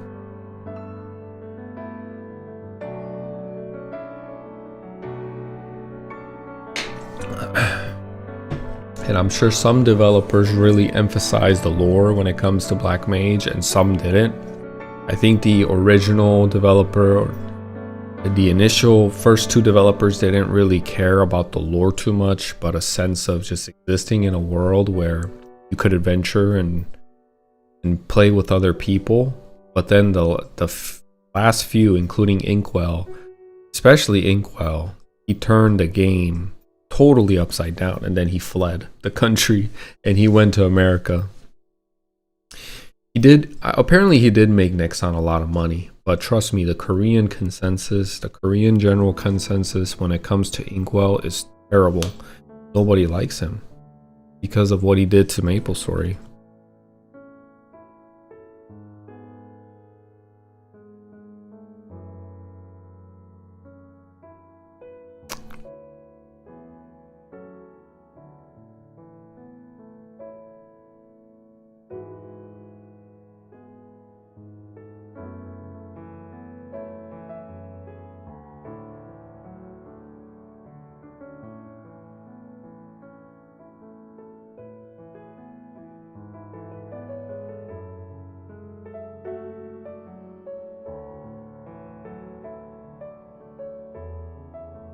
He's the one that ruined it. Yep, he's the one that ruined it. Ironic, he's the one coming back trying to fix it.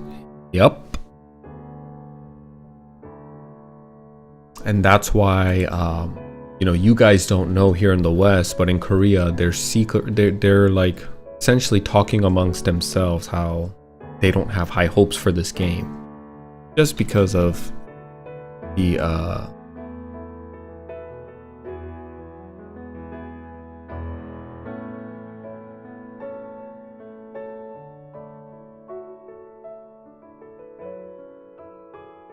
they don't, just because of the fact that Inkwell is a developer. People don't have high hopes.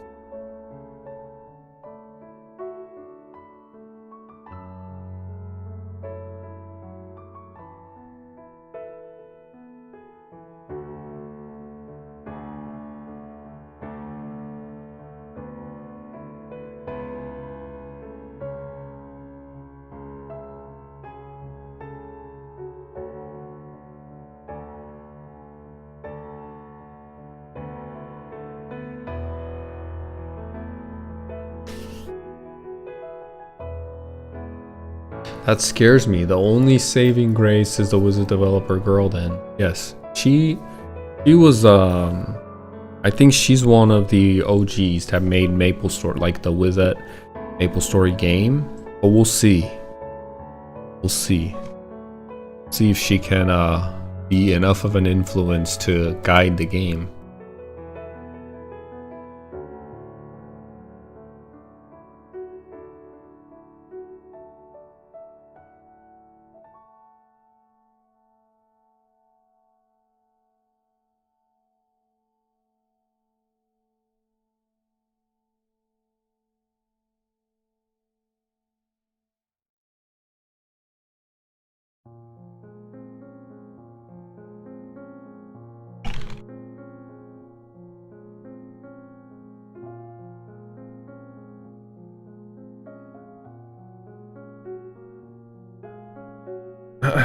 I'm already an Inkwell hater because of how hard he trolled us at Maple.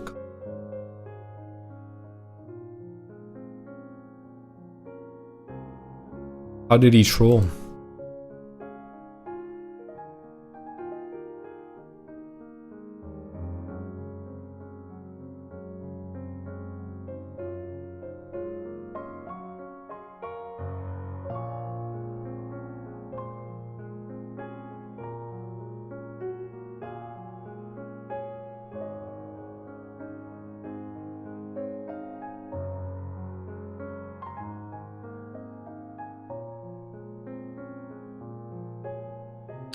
Oh, we could release it right now, but we won't. Yeah.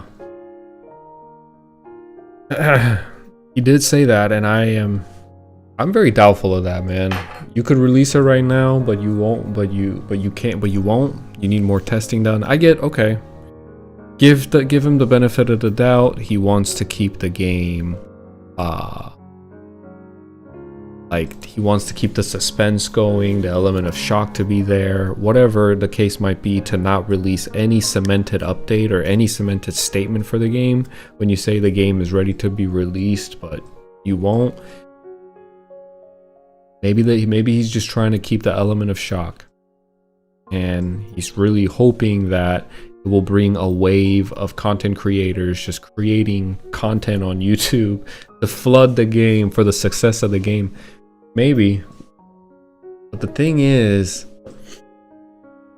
I just don't think he even knows, not even the design of the game, like even like little details like what are earrings gonna have crit for sure? Are weapons gonna have crit? Are you gonna, those are little details that maybe you don't want to reveal because you're not sure yet.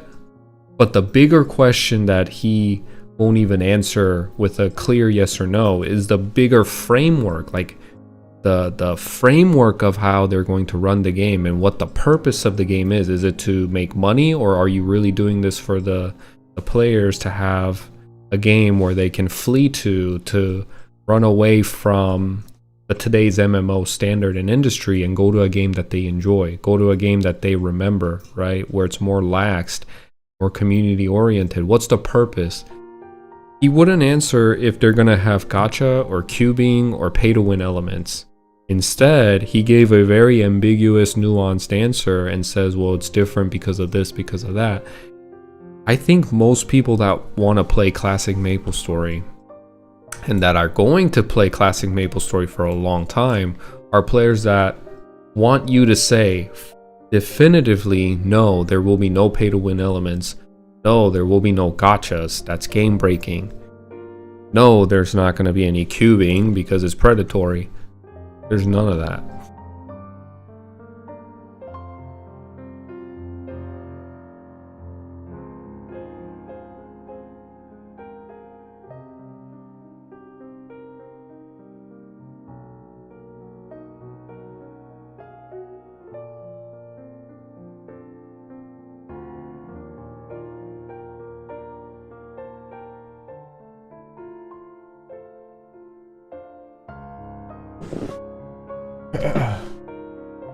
I think if you can't answer definitively yes or no, is there going to be pay to win elements in the game? Like, you don't have to be nuanced and ambiguous. I think if you're a developer of Maplestory and you've been around Maplestory long enough, you understand what the players exactly mean when they say pay to win elements. You know why people don't like gachas. You know why people don't like, cubing. It's predatory. But you're kind of like wishy-washy, not saying yes or no. Maybe and then he starts kind of lecturing about the philosophy of gacha and stuff, and cubing and the idea behind it. And I'm just like, bro, we don't need all that. The game was fine prior to having all that stuff. I don't need you to explain to me why some type of approach on gacha is bad and another way to approach gacha is good, and why to some players they liked it and other players they didn't. There's so many people that enjoyed the initial experience of Maplestory. Initial experience of Maplestory before Inkwell came into the picture and before the Big Bang update, and that's what people want. It's pretty clear. There's no this wishy-washy going back and forth about what players actually want and what players, all this stuff. No. Do you think Maple Land will introduce magnetic pet? I hope not. I don't like the idea of magnetic pet. It seems too mobile-y for me.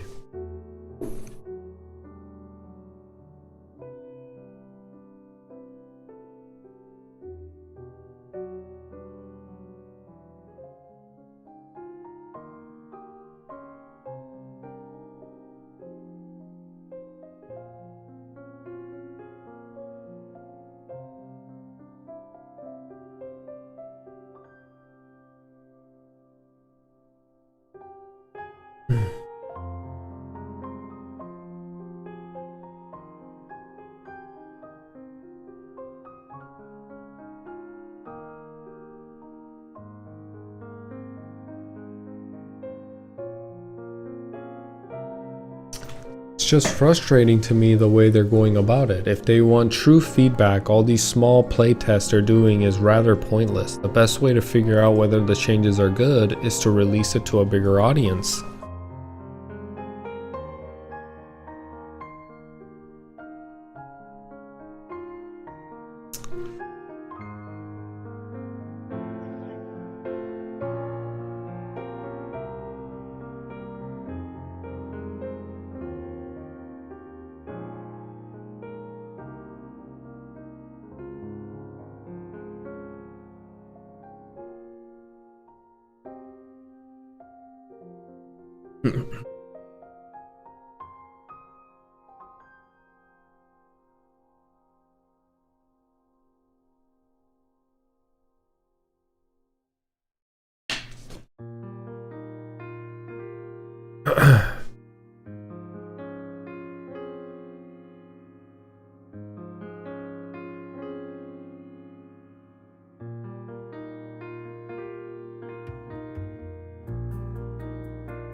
그렇구나.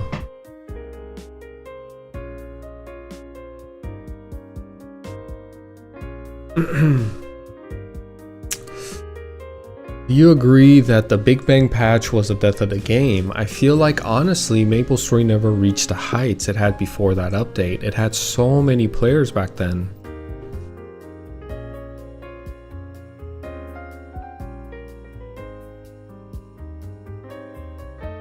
I'm gonna answer that in a second.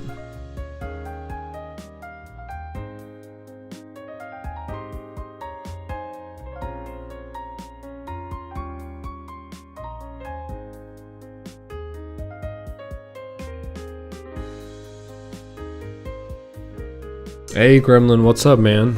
Welcome to the stream. Welcome back. Good to see you, bro.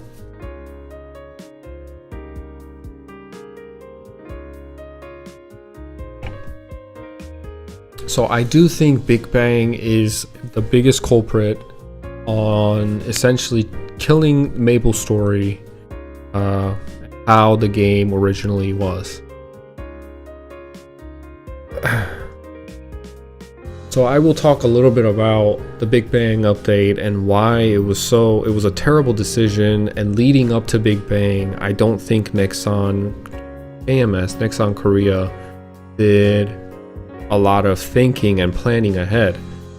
So here's how it went, right? I think it was around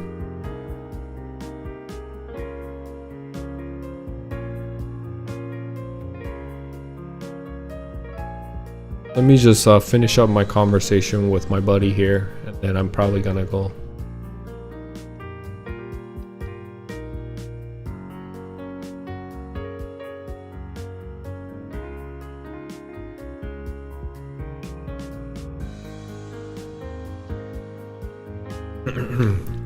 When back in 2007, 2008, I'm not exactly sure on the year, Horntail came out and people started trying Horntail. So Zakum came out, right? And when Zakum first came out, it took people not as long, but it still took people multiple tries to conquer Zakum. Zakum became a punching bag soon after, because when they released fourth job advancement, when people were starting to get higher level, because Zakum's level was so low, not so low, but because Zakum's level is lower than Horntail and Pink Bean, he just essentially became a punching bag, because one, he didn't have much, I guess, he didn't have mechanics that required you to pay attention, really. Like, you could tank and spank Zakum. And when Horntail came out, that kind of shifted a little bit.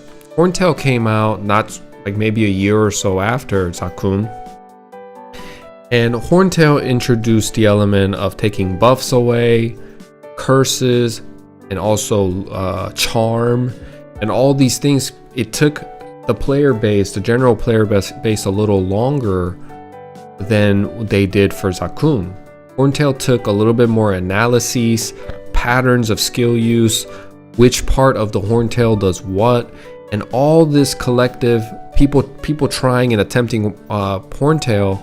They were able to gather that information and kind of get a clear understanding of how Horntail works. And when Horntail came out, same thing with Zakun. Players' levels were not that high. The average player level was maybe 150, 160, right around Horntail, probably right around where you need to be for Horntail. But after a while, people started, there were more 170s and 180s in the game. And those people started tanking, spanking, essentially Horntail, because they knew all the patterns. They knew everything, every mechanic that Horntail did for them to conquer Horntail. Now, everything was fine up until then, I think. And then the next content update came, which was Timeless Temple.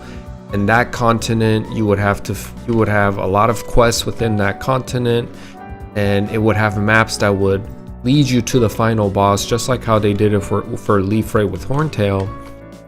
You follow the map and you eventually end up in Horntail's lair, right? It's the same thing with Timeless Temple.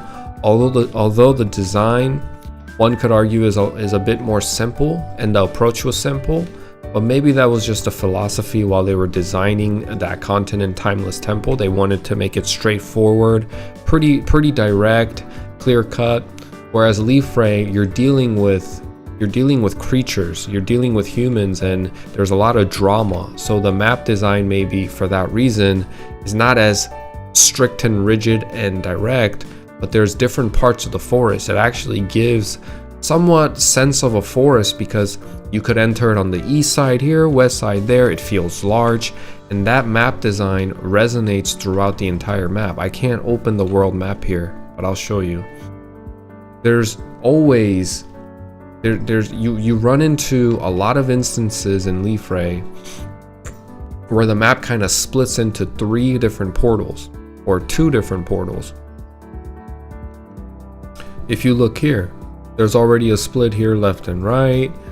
If you go here, there's another split. There's all these different splits that are occurring throughout the map, where I think what the developer's intention was with the map design is that you're dealing, one, you want to give a little bit of a feeling of a forest, but compared to Timeless Temple, you're dealing with earthly creatures. There's a lot of drama, there's splits, there's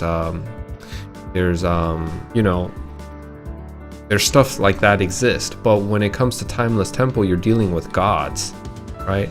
You're dealing with creatures that are not earthly. So the map design was more rigid, more direct. The quest was more direct, although it was difficult to conquer, because you would have quests where you need to kill 999 mobs at high level mobs that hit you really hard and hard to kill. You would have to kill 999 of those in a big map. I mean, most people don't really think about this, but Timeless Temple maps are huge. They're huge, with mobs being very few and spread between. The density of the monsters aren't that much in Timeless Temple. And essentially you work up that map and you get to Pink Bean, right? And that's what people did. The requirement to get into Pink Bean was way, the level of difficulty elevated so much from Horntail. Horntail, you had to get certain type of mats, certain type of items to enter to call Horntail, which wasn't that hard. It at max maybe take you a day, maybe a few hours if you're high enough level.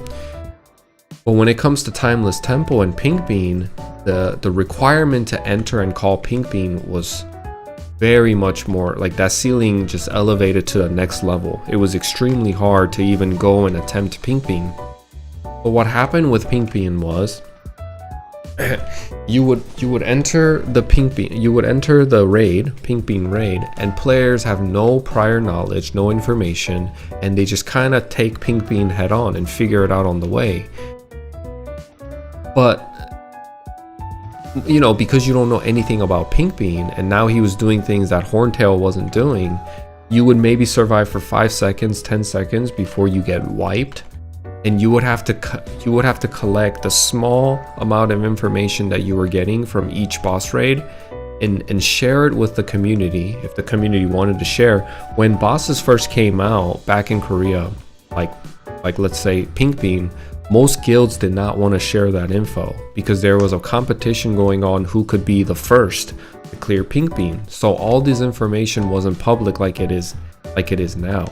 They wanted to be the guild first. They had a lot of pride in their guild, and they felt a sense of purpose representing their guild. So these guild members, high-level players in a guild, would go try Pink Bean, and the things they learned, they would keep it insider knowledge until they conquered Pink Bean. So what happened when Pink Bean first came out in KMS back in the day is that all these guilds from different servers were trying Pink Bean, but it would take forever because the requirement to enter Pink Bean was extremely high. You had to collect certain amount of like timeless pieces, if I remember correctly. Anyways, it was very different. It was on a different level of difficulty with Zakum and Horntail. And in conjunction, on top of that, you had no knowledge of what Pink Bean does, so when you enter, you kind of have to figure out with the information, like the very small information you're leaving that raid with, because immediately Pink Bean would use attack reflect, and if you're a Night Lord and you just don't know that pattern on when Pink Bean does that, he does it immediately as you enter the raid. You just throw a triple throw with Shadow Partner, that damage gets reflected and you're dead, and like half the raid, even if you enter with 30 people, wipes in the first 10 seconds because they have no idea what Pink Bean does. So it would take them about a week, if I remember correctly. My guild members and people that I was in contact with, like I had friendship with back in the day, they would tell me it would take about a week, collect all the materials to enter the raid, just for them to find out, you know, just for them to like do a trial and error run that could end in a matter of minutes. So you take all of that together. Horntail took about maybe 6 months for people to really understand it and conquer it, maybe a little less. Pink Bean was a different story. Pink Bean, when it released, I don't think people ever conquered Pink Bean. People were still going at it and trying to conquer that little pink marshmallow for like a year after the content was released. And then he essentially became a punching bag when they had the Big Bang update with the max damage, uncapping the max damage from 99k to, I believe, 199k. And after that patch, people started doing more damage to Pink Bean, and more guilds and different servers were conquering Pink Bean at a faster rate. But you know, it just seemed unplanned. So wrapping all this up into my initial point being that Pink Bean was pretty unplanned and honestly a flop in some sense, is that I think they just didn't know what they were doing, and they should have gave players and guilds from different servers an ample amount of time to conquer Pink Bean, especially when one guild was able to conquer it after a year worth of try. Because now, one, that status of being a guild, like the first guild to conquer Pink Bean, is gone. That's not something you can achieve. The knowledge from that guild is going to become public because they're going to want to talk about it now. They were the guild first. They want to flaunt. And back in the day, we didn't have YouTube. People would write in their Naver blogs. So people would go into Naver blogs and look up these guys, and they had Naver TV in Korea where you can watch a short clip in really terrible resolution, because remember, this is actually mid to late 2000s, where HD quality wasn't really a thing. Well, not yet. And they would share that information, and it would give people more chance to conquer Pink Bean at its initial release state. It almost feels like you cheated your way into conquering Pink Bean after the developers lifted the damage cap and with the introduction of Big Bang, like the whole algorithm for damage changed and all that. I think they should have given players at least 2 years for Pink Bean. Pink Bean deserved, as cute as he looks and as not dangerous as he looks, he was extremely potent. He was confusing. People had a hard time. They didn't understand the mechanic with the statues and what to do. It took people forever to just conquer the maps to even get to Pink Bean. You had to kill 999, 110, 120, 130 mobs.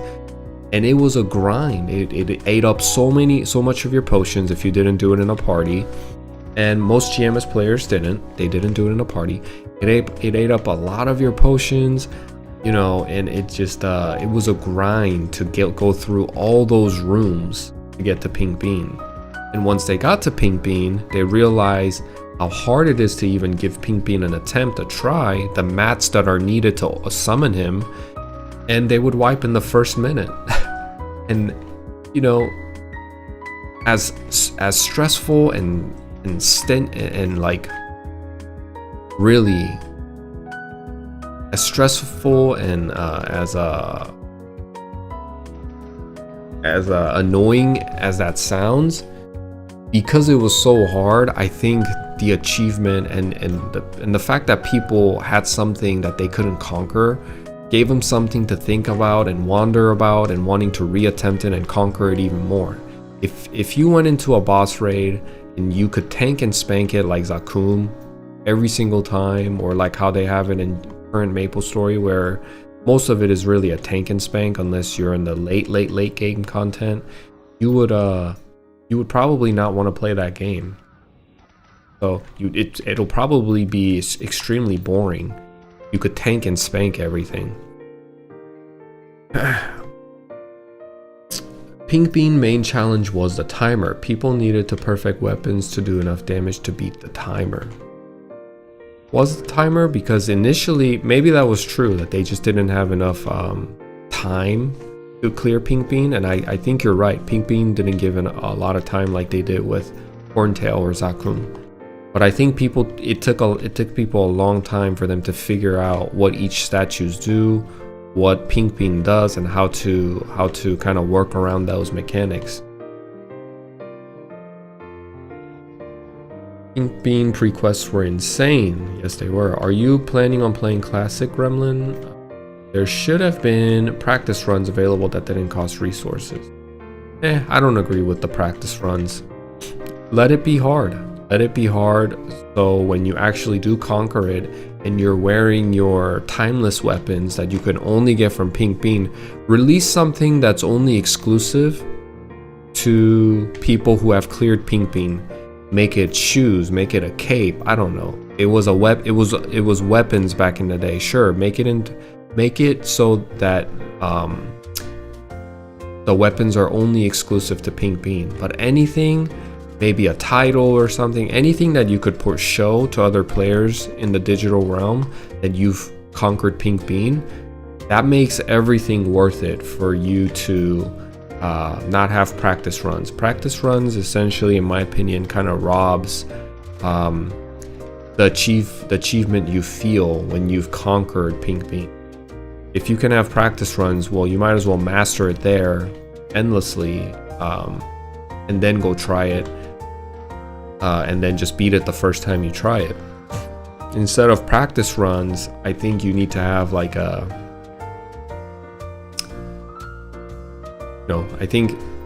but even as I say this, because I was about to say, you need to have dedicated guild members and other players who are really dedicated for that cause, and they prioritize it, so every Sunday you have enough mats to give Pink Bean an attempt again, and you get together in Discord and talk about strategizing on what you could do differently or what you learned, and take that little amount of information, accumulate it over time, and figure out how to conquer it.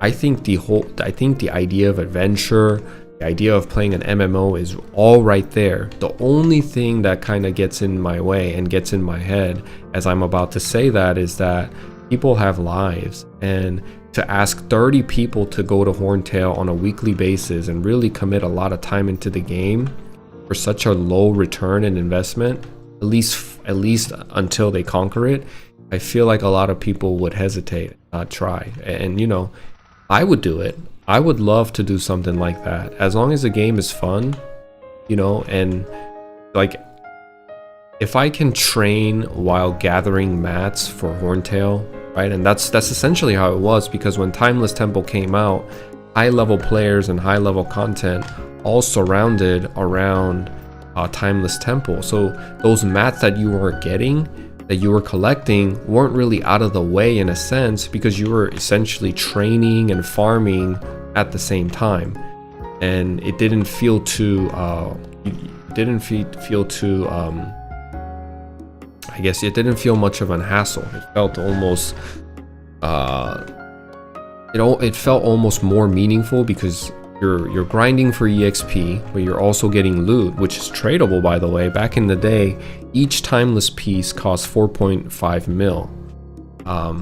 So you could trade those, you could gather them for pink bean, whatever it is. So it felt in a way meaningful.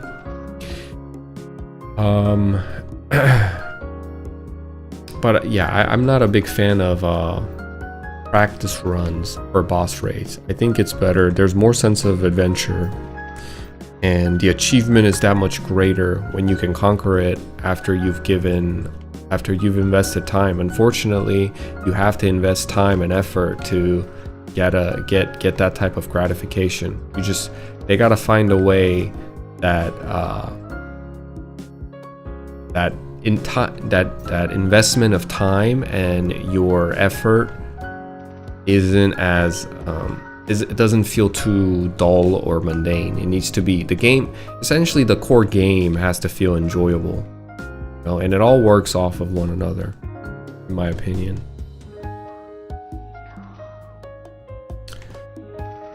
They didn't allow dropping items. Do you know the reason why they turned off dropping items? I'm not sure what you mean.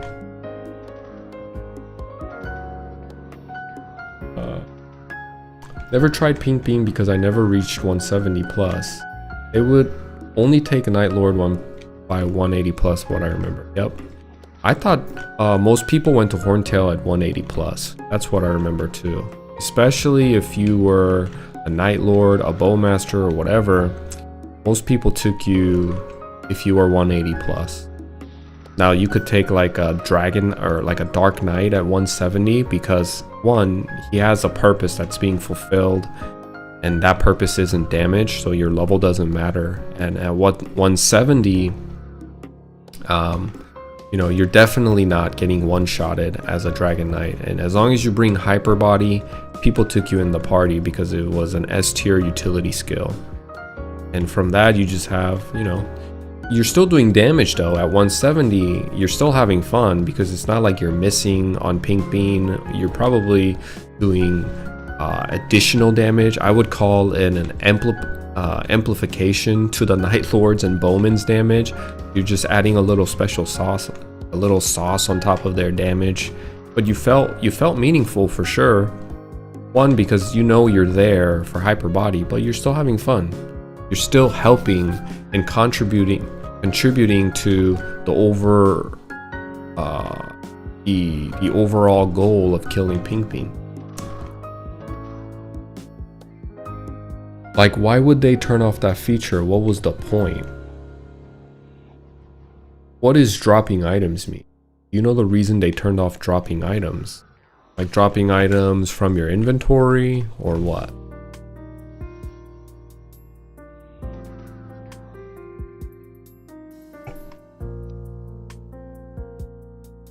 Yeah, from inventory. With what items? You can drop items from inventory. Are you talking about items that would drop like timeless weapons and stuff like that? Maybe they just didn't want people to abuse Pink Bean and like essentially farm Pink Bean. Who knows? I don't know. But people always find a way around it. You know, with Zakum Helm, technically it's not tradable and it's a one-of-a-kind item. But people will just take newbies into Zakum and let them loot it themselves and still get the money from them. They didn't allow dropping items from inventory at all. Talking about an art tale? You could definitely drop items from the inventory. Which server are you talking about?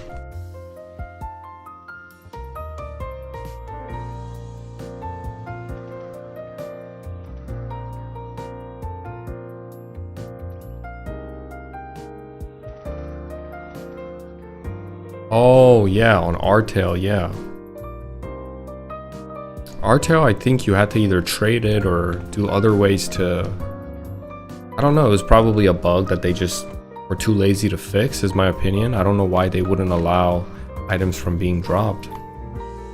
They probably ran into a bug, a source code bug within Maplestory world, client, and all this stuff, and they probably just worked around it or something, is my opinion.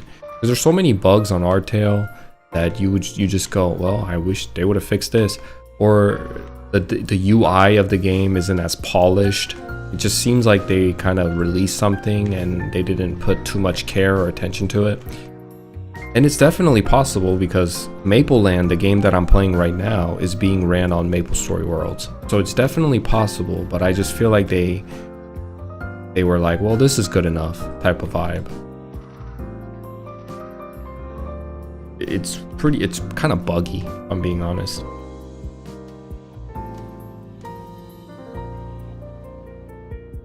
Probably a bug, yeah. I don't know why they wouldn't allow items being dropped.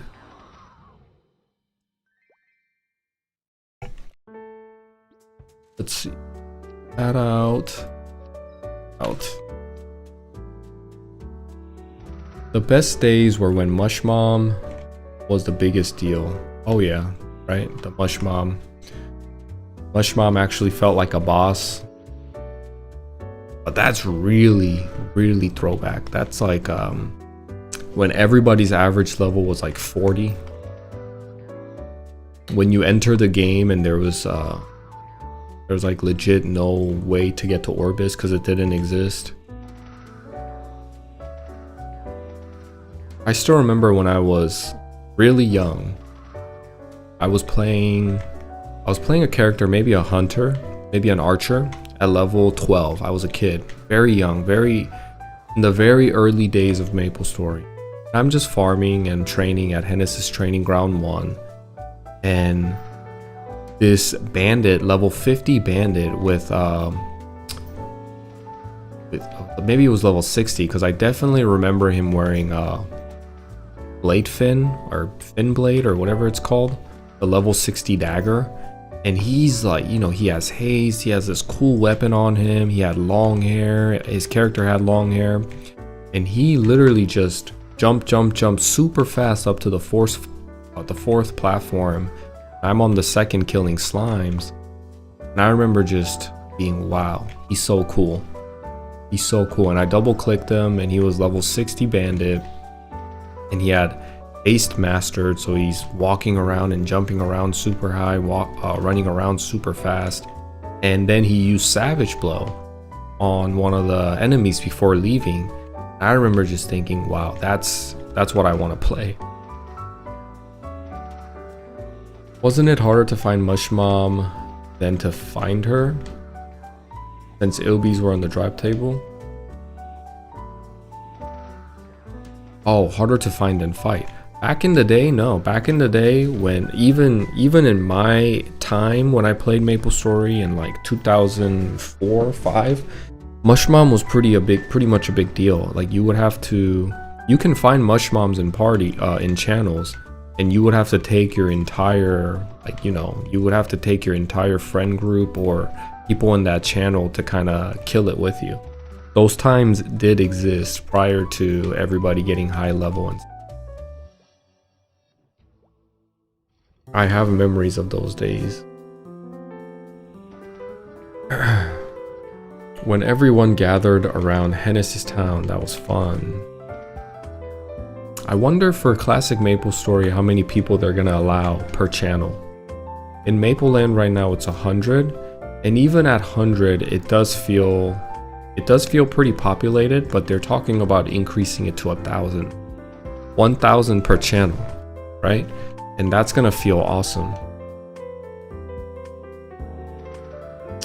Fair, just meaning everybody wanted to either use or sell Ilby, so they'd hunt Mushmom and keep watch on each channel. Yeah, no, you're right. I think you and I are just talking about different year of Maplestory, different timeline of Maplestory. But I definitely do remember those days when it was essentially harder to find a Mushmom because all the high levels were farming them. You know, it was harder to find it than fight it. I definitely remember those times. It's kind of like how it is now. Once players gained enough levels and became strong enough, started farming the crap out of these low-level field bosses that had good drop rate. So Balrog, Junior Balrog, Mushmom, Zombie Mushmom, all these field bosses are now, they have like people constantly running around and changing channels to find them.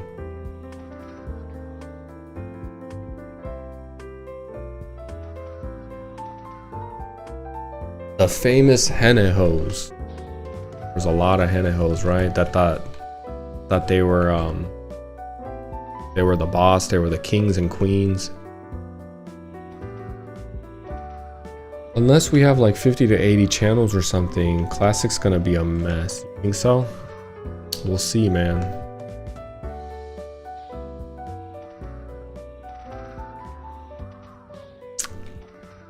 I don't know if the culture of in Korean they call it 이어치기, right? It just essentially means continuous typing, kind of. What they would do, they don't have this in Mapleland, and I think they took it out because it's so obnoxious.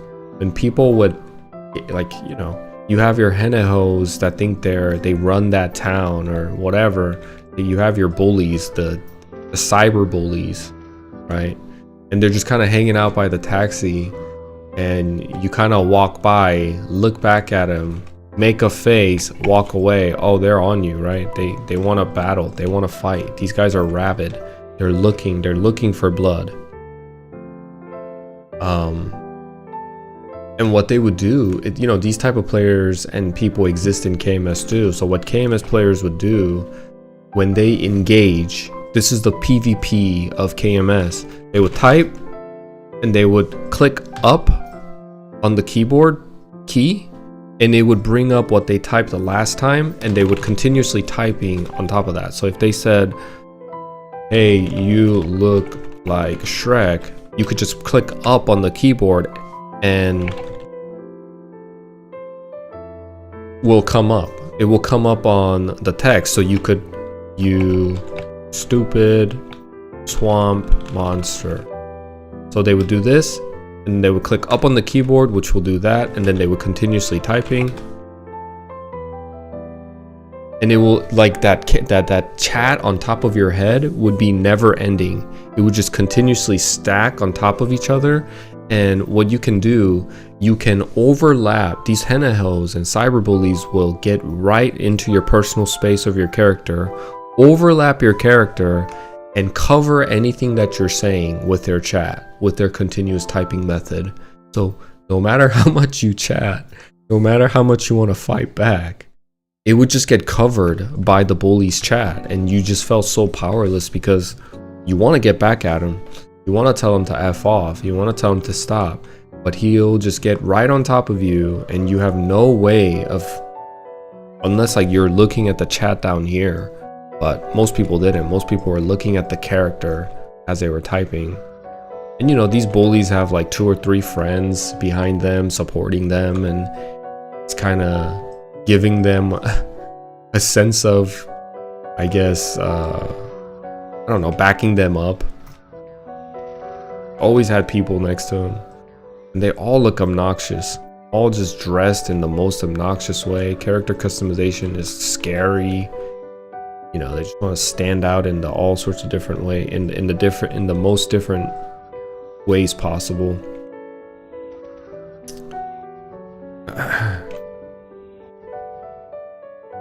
Well, picture thousands of players popping into Maple Island. There's not going to be enough monsters for everybody. But that's what makes it fun. It'll be like that no matter what, I think, for the first few days. Maybe the first day. Maplestory isn't as big as like classic WoW, I think, here in the West. I do think there's going to be a lot of interest in players flocking to it, but it'll probably last a day where something like that happens. After about a day, it'll stabilize and you'll be all right. You'll be able to find snails and spores, all sorts of monsters in Beginner Island.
No biggie, if people party up, is at least for grinding and monster kill quests, but I don't remember old MS being a game in which people gladly party with each other beyond views.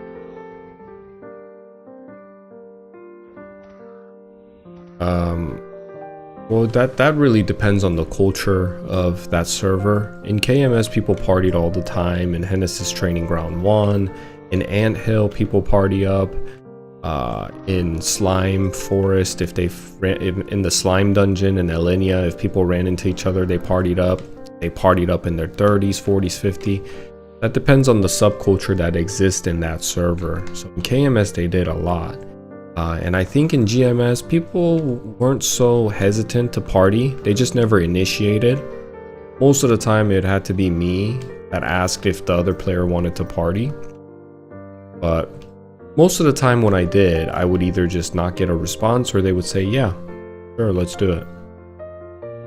The reason Maplestory Global failed was because it was overtaken by VAC bots. There weren't enough mods to moderate it. VAC bots? What is a VAC bot? Vacuum? Or a vacuum? Vacuum bot?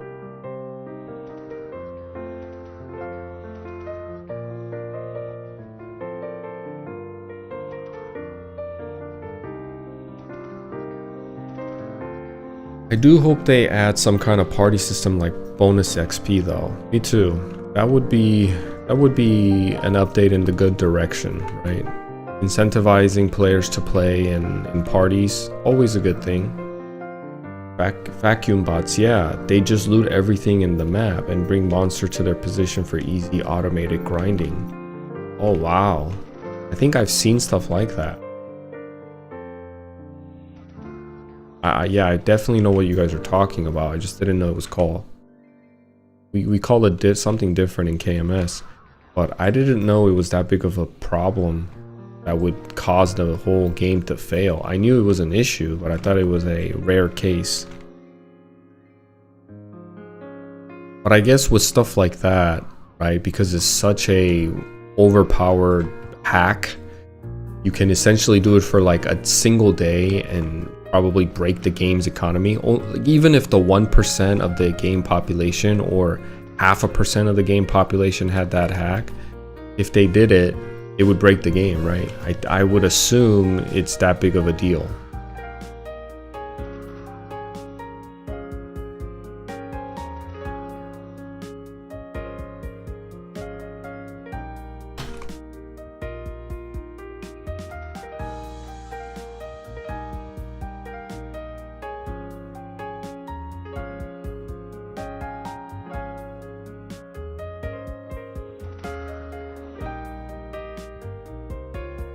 hacking in general was a massive problem.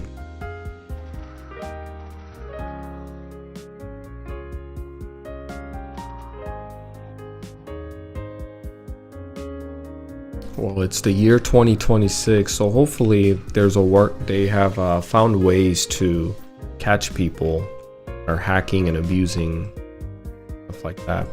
In Mapleland, they're always releasing reports of people that got banned, and they found that they had evidence of people using illegal programs and essentially game-breaking programs.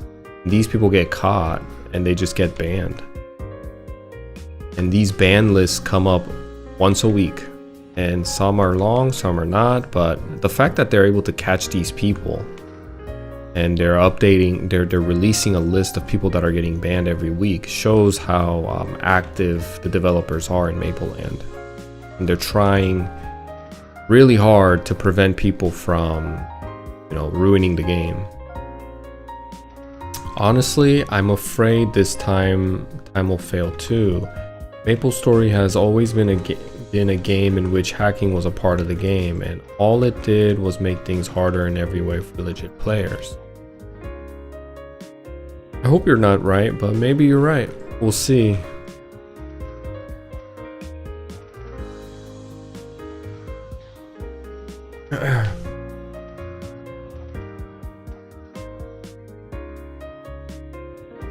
Yeah, I want the game to succeed. I definitely want the game to succeed. And I want the game to do well, so my friends can fall in love with the game that I fell in love with when these guys try. I don't want them to look at me and say, well, what are we playing, bro? Let's just go play Arc Raiders. Let's just go play League. What are we doing? This game is kind of like, it's okay, but I'm not falling in love with it. Even just being okay, I don't think I'll be satisfied. Because I know most people, when they give old school Maplestory a try, especially on a fresh server where everybody's new, meaning they'll have that experience that we all had as kids, grinding at Genesis Training Ground 1, reliving through Kerning Party Quest fresh and not knowing what to do, playing with your friends in a unique game world where individual player, you stand out, a character stands out, and character customization is really at a high detailed level in Maplestory. Like if you look at RuneScape or even WoW, in a 3D world where you can zoom in and out, it's kind of, I think it just has one of those effects that character customization ultimately fails a little bit, because everybody likes to play in a bird's eye view all the way zoomed out so they can see the world. And I just think in a game like Maplestory, where your point of view is static, it's fixed, and everybody's essentially looking at the same thing. If you're in the frame with that player, you know what that player is looking at. You know that what you see, that player sees as well. And the character customization, when you want to portray something, it's 100% being portrayed that way because of the static camera view and the point of view. If you wanted to really emphasize your red watch on your character, or your pink sunglasses that you're wearing, it won't go unnoticed, right? It's 100% sure. I think Maplestory is one of the best games when you talk about an outlet to express yourself in a digital world. Character customization is so good in this game, and there's so much variety in the game that also exists. There's really no other game that can compare to this, and like I'm thinking of WoW, or what other game is there that you could really make a comparison to? I don't think there is one. But those type of elements need to get emphasized and highlighted and elevated and be the primary focus. And I think that's what made me really fall in love with Maplestory initially, was sense of immersion was really at another level than other games I was playing as a kid. And the gameplay was obviously fun. And playing with my friends from school and my cousins in a digital world together, where you're kind of in this bright, colorful world, killing weird monsters and leveling up together while chatting, and able to express your personality through character customization is what made me fall in love with the game. And I want my friends to kind of feel that too. I want my friends to fall in love with the game, with the idea that this is not your average game in 2026, obviously, but it's more of an outlet for you to come and relax and hang out with your friends and fall in love with the game that way. Too many people are going to join the game and leave because there's no instant gratification that's being given. And let those people leave. They came to the wrong game anyway. If you're looking for a fast-paced, immediate return of satisfaction, instant gratification, those things don't really align with old school Maplestory and the design of the game. And they can go play modern Maplestory. They can play hundreds of games that exist in the gaming industry right now, where all it is just keeping you engaged and locked in and having you focus. But old school Maplestory isn't that. It's more of you kind of play the game to relax, play the game to turn your brain off, maybe talk to your buddy about something else that doesn't have to be game specific.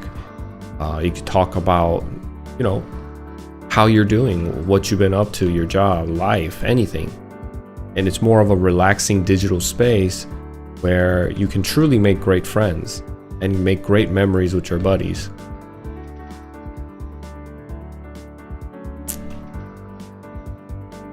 I want my friends to feel that when they play the game, right? I want them to see the game the way I saw it when I was a kid. And in order for that to happen, the game needs to somewhat be true to how it was back in the day. And kind of build the foundation with its core purpose and core reasoning. Like Nexon NA has to be very clear and very focused on what they're trying to achieve with classic Maplestory. If it's just a money grab, cash cow that they're trying to create like they did with modern Maplestory, then let that intention be clear, but if the way they're doing it right now, where it's kind of wishy-washy, ambiguous, kind of keeping us on the edge but not really telling us much, and putting the title classic in front of Maplestory, it gets people interested and engaged, but is it really going to be classic? And if their intention is to create a classic Maplestory server, they need to make sure the core identity of that game and the purpose of that game focuses around what made old school Maplestory great, which was the fact that back in the day this game wouldn't really qualify as a relaxed game, because in 2000s all games were pretty much like this. It was kind of like you go to a mob, you grind, very grindy. So I'm sure they didn't have that in mind. It's just something that came along with it as the game released and players played. But in 2026, they need to understand what the appeal is, what the appeal for a game like this is. You can't try to force a 2D side-scrolling game to be hyper intense and locks you and makes you engage and fast-paced. That's what happened with modern, right? We don't want that. There's a certain group of people that exist in the Maplestory realm that are looking for the classic feeling, and they're gonna bring their friends and introduce the game in a certain way, probably exactly the way that I'm doing, is like telling my friends, hey, come with an open mind, but just know that you're coming into a game where it's grindy as RuneScape, if not more grindier, but it's definitely slower paced, but it's enjoyable. Give it a try. I think most people that want to introduce old school Maplestory to their friends is going to introduce it in that manner. They're going to first lay out the groundwork so they're not you know, they're not coming in anticipating, their friends are not coming in anticipating one thing, and then they just kind of totally get turned off by the fact that it takes you a whole day to go from level 10 to 20, right?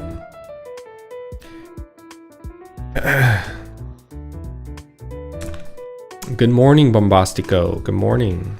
I guess Latte was the other side-scroller MMO with decent customization. I remember Latte, yeah. I get what you're saying, but I'd like for the game to be more balanced than the mess it was before, as charming as it was. If I tried Maple for the first time today, I don't know if I'd get into it. How many people do you know that got into OSRS without nostalgia? Well, OSRS, I gave it a good run. I gave it a good try, and I think you're making a good point in that when it comes to OSRS, well, the thing about OSRS right now is that I heard it's the most popular MMO now. So a lot of people that played WoW or Classic WoW or are just tired of how WoW has been, like the direction that WoW is going. People that are tired of it, they all flocked to OSRS. So the latest news I've heard about OSRS is that it's actually growing. Ironically, that it's becoming the most popular MMO. I think some people just really want a slower paced game that feels more meaningful and feels more purposeful, and they want to escape the instant gratification mobile-ish game. I think there's more people than we think that are trying to find a game where they can relax at and slowly grind to get achievements.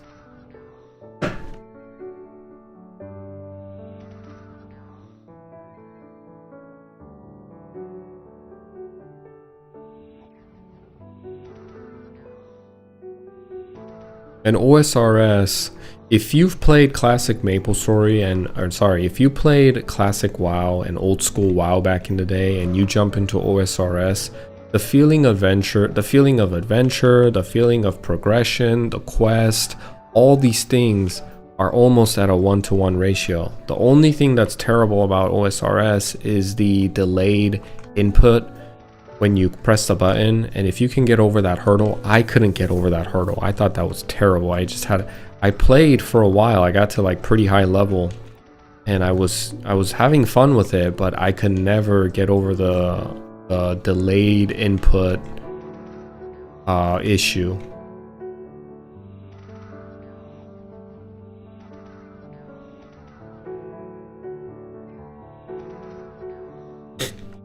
I don't think enough people understand that it's possible to balance Maplestory without making all classes so similar. Well, I don't think it's that easy of a statement to make. I think we might have an idea on how, you know, how we could fix an issue or what we could do to make the game better in our heads, but you know, once things come from, you know, when things go from head to into practice, into real life, you actualize the implementations that you've thought of, those things create a ripple effect and cause other things that you probably weren't anticipating for. And that's why I guess that's why I'm very cautious about what I think would make Maplestory great when it comes to like class balancing and stuff like that. And I guess that's probably the reason why I'm some sort of a purist when it comes to Maplestory and old school Maplestory, you know.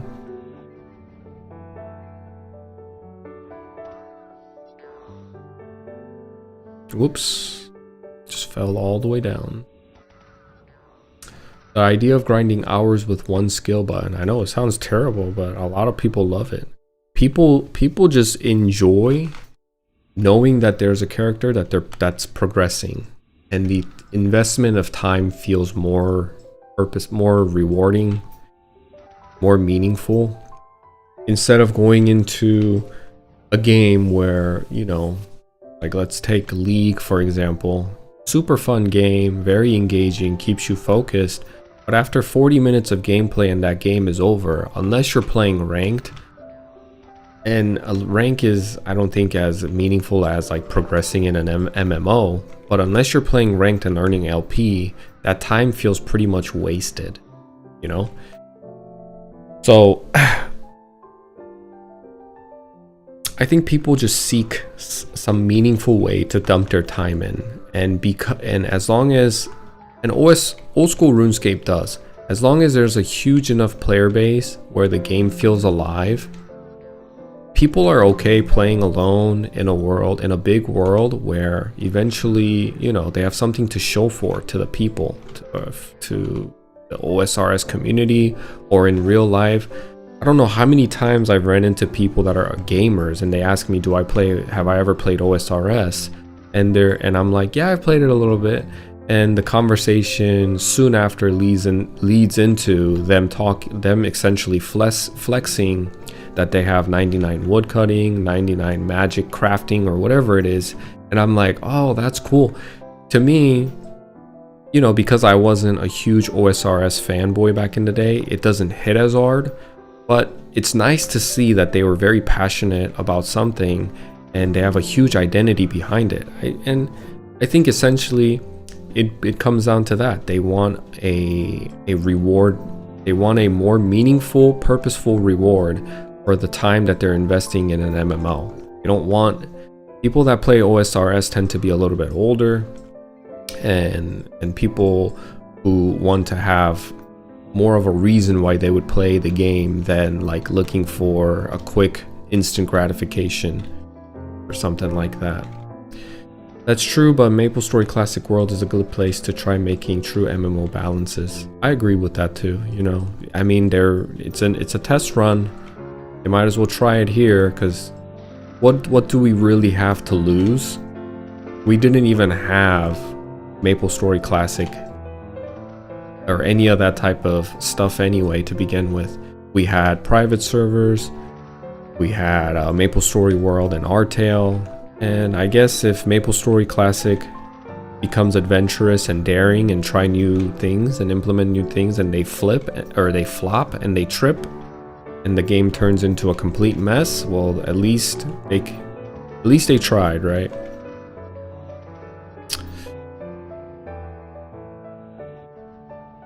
League is mentally exhausting. 40 min and your mental capital is depleted. I agree, man. Like, I'll play League for about 2-3 games and I have to take a break, you know. It's very intense. It's engaging. It's a well-made game. It's just a different type of game than Maplestory. Maplestory and MMOs in general are for you to kind of relax, take it easy, and have this sense of progression, which feels very rewarding if meaningful. I just think a lot of games nowadays have abandoned that, especially the MMORPG industry has abandoned that philosophy, and has moved towards just grabbing people's attention as soon as possible, as early as possible, with flashy things, damage, introducing battle passes, monetizing off the people, off the player base. And you know, you need people to play the game for a long time. You want players to continue to play your game. Not only that, but you want players to be hooked in the first 10 minutes. So they release so much. Everything is so front loaded. It feels very overwhelming. It's not relaxing at all. It's actually more stressful than just playing a regular, I don't know, game in League or Fortnite or whatever we play, Valorant. There's so many things to read. There's a battle pass for no reason that I just don't even care to look at. Like, I want to enjoy the game first before I even take a look at a battle pass or any type of system like that. But everything is so front loaded. All the lore of the, like, I'm going to talk about classic modern Maplestory. All the lore of the character is front loaded. You just know exactly what your character is in the first 30 minutes of non-stop cutscene and animation and talking to NPCs. And you know, and then on top of that, you read an item and it has a whole paragraph on what it does. And then you read below that, it says locked potential. You don't even know what that means. You don't even know what a lot of the things in the game already means, and you have to go search what that means. What is this? What is that? And by the time you play the game for an hour, you haven't even played the game. You've just been like trying to learn what the game is trying to teach you, and you're already mentally exhausted. It's like reading a whole essay on how to play the game, and then you have a PowerPoint presentation with video that plays a video clip every, I don't know, every 5 levels when you clear a class quest, and you got to go back and talk to the NPC, and they take you into a cutscene that you don't really care to see. Well, for me, I really don't. In the beginning especially, I have no connection to that character. I know nothing about the character that I'm playing, and you know, they already want you to know the full history of his life. And another thing that as I'm talking that I thought about is that another thing that comes to my mind is, at some point modern Maplestory has really abandoned the immersive effect that you get to your player, right? You first feel, back in the day, your character represented you as a player in real life. You yourself felt immersed into the game world, and when you customize your character, you know, you were essentially the character with the Dragon Knight title. You were a Dragon Knight in the game, but now, or you were a bishop, it was you playing the bishop, it was you playing the bowmaster. But now it's like you're playing an entirely different character that's already been established. It has a story. A lot of these characters already have a like a loadout customization that's unique to that class. And I think that was a wrong approach, and I think you know, that's what ultimately makes the game feel less immersive as well.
These guys really don't want to give me any items, huh? Or scrolls. Or steelies. Wonder how long I've been here. I've been talking for a while. Let's see. About an hour. So here soon. Hopefully they drop something nice. We'll see.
I should probably go back to town and sell some items. I don't have enough space. Let's see, let's give him do some donations, yeah. 93.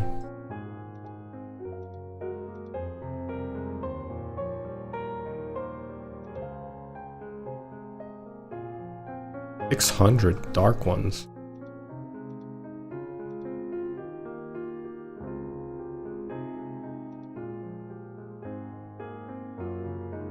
What else do I have? Let's see. I have the Berks, the Wyvern.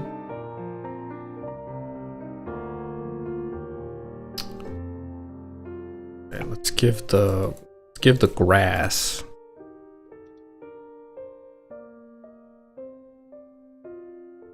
$1,106. Which private servers did you play? Do you prefer high rate or low rate? I played Maple Legends, Maple Royals, as when it comes to private servers, and I liked the 1x rate. I do. I like when the game is a 1-to-1 ratio. Level 50 bandit missing on green mushroom is not a good sign in the classic video test. It just doesn't make any sense. Yeah, that was weird, huh? That was pretty weird. I wonder what that was about. Maybe a bug? Hopefully just a bug.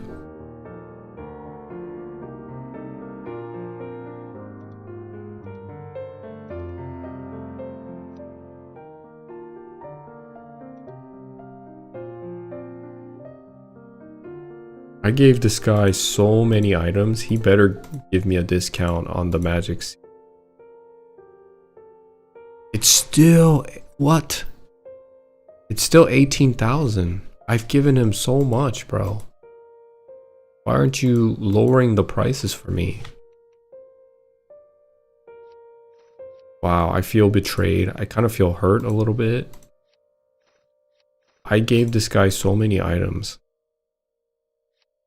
He's gonna do me like this right now.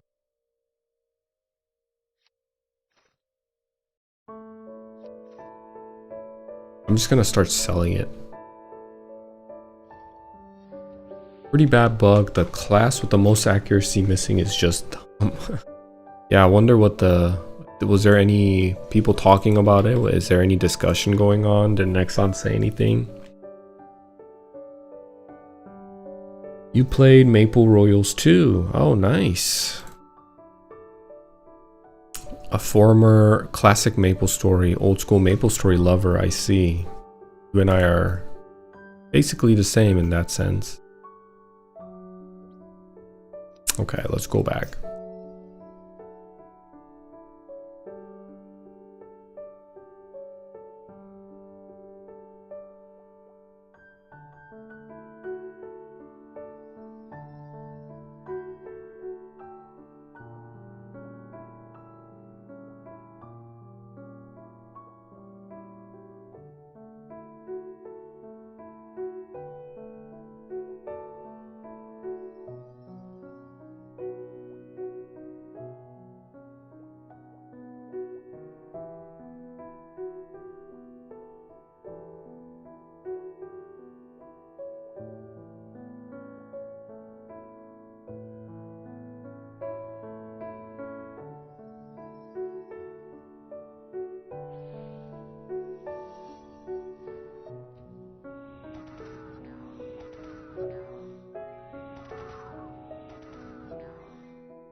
how is max level? The max level here in Mapleland is 200.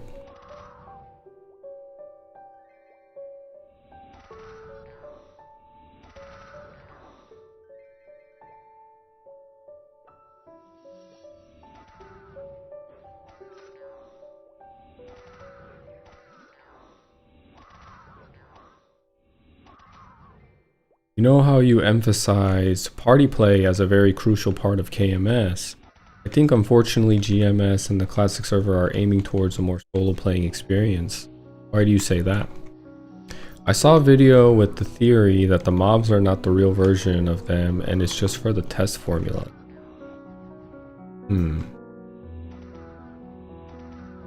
There's a lot of theories going around already, huh? Things like Holy Arrow changes and heal nerf kind of gives me that vibe. Sucks because I don't like those changes either. So I do think initially when I heard about Holy Arrow and the heal nerf, it did make me think that, okay, they're trying to minimize and kind of switch the, they're trying to switch the cleric's image, right, from a utility heal bot, a pocket healer, and a utility buff giver, like a support class, to giving them more of an identity surrounding solo play and giving them the ability to grind alone if needed. I thought about it, and I don't think, as long as they don't make changes to Holy Symbol, I think they'll still remain a strong support class with an identity of support surrounding that class. I think what they were trying to avoid for clerics, so I'll give you an example of how cleric is played here in KMS. A cleric uses heal literally from level 35 once they master heal first when they become a cleric. And once they get heal, they're stuck grinding at all the undead mobs alone, essentially until they master Holy Symbol, which is about 82-ish. But what happens is with clerics, yes, you have a party quest, a looty party quest, then you have Orbis. They don't really go to Monster Carnival that much. What happens with most cleric users is they learn heal and they start mob grinding at all the undead monsters alone. And maybe they're trying to combat that. You know, that's my optimistic view and giving them the benefit of the doubt. They're trying to mitigate that really boring and dull moment where they have to farm coolie zombies from level 50 to 82. And they're trying to give more of an agency for them to explore and go to different training areas to get over that hurdle. And when it comes to heal nerf, it's not a direct translation to, oh, okay, they're trying to take away like the identity of a cleric. No, maybe there's a new formula or an equation or an algorithm that's being at play in the background that we don't know about, where a reduced heal isn't as crucial as we think it is when the game actually comes out. Maybe they have a new algorithm to damage. Maybe everybody will have a higher HP pool base. And honestly, heal was really OP anyway. Like if you heal a Dragon Knight with Hyper Body, and when I use Hyper Body, I have about 12k HP, they can heal me full in 2 heals. And maybe they're trying to reduce the effectiveness of heal to keep the clerics maybe a little bit more on their toes, a little bit more engaging. You know, just reducing that a little bit down, but not to a point where they now become solo warriors, solo holy mages. No, I think when they learn Holy Symbol and they go into 3rd job advancement, as long as, because we don't know yet what's going to be in the 3rd job advancement. So like I said, I want to emphasize that I'm looking at this through the lens of optimism in the hopes that this game does well. Maybe in the 3rd job, when priests come out, there won't be any big changes or big things that give him more agency to grind alone and solo. Now, if it comes out and the Shining Ray in the 3rd job skill is doing a lot more than it did previously, then I think I would say, okay, maybe I was wrong. They're trying to change the class identity from support to another, I don't know, a different type of holy mage, I guess. And they're gonna grind alone and solo. Maybe they'll remove holy symbol at that point. Maybe they just don't see the need and they'll compensate it by giving extra XP as long as you're in a party. And the more people in a party, the more XP you get. At that point, it's a completely different system. Same game, but different system, and it's gonna change. It's gonna have a ripple effect into people coming up with new areas to party at, new ways to grind, a change into what's already established. Party compositions are going to change. Maybe bishops and clerics won't be as necessary as we think. And at that point, you know, what happens? Like, are bishops gonna be... If holy symbol doesn't exist, what do priests do? Do they just solo grind? Or are they gonna do as much damage? Because they would need to do as much damage as a Night Lord or a bowman or any other damage dealer in order to earn themselves in a party.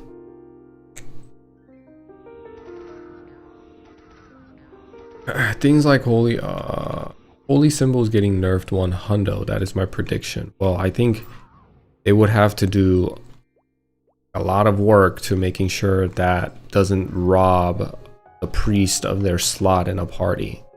At that point, who would take a priest in a party?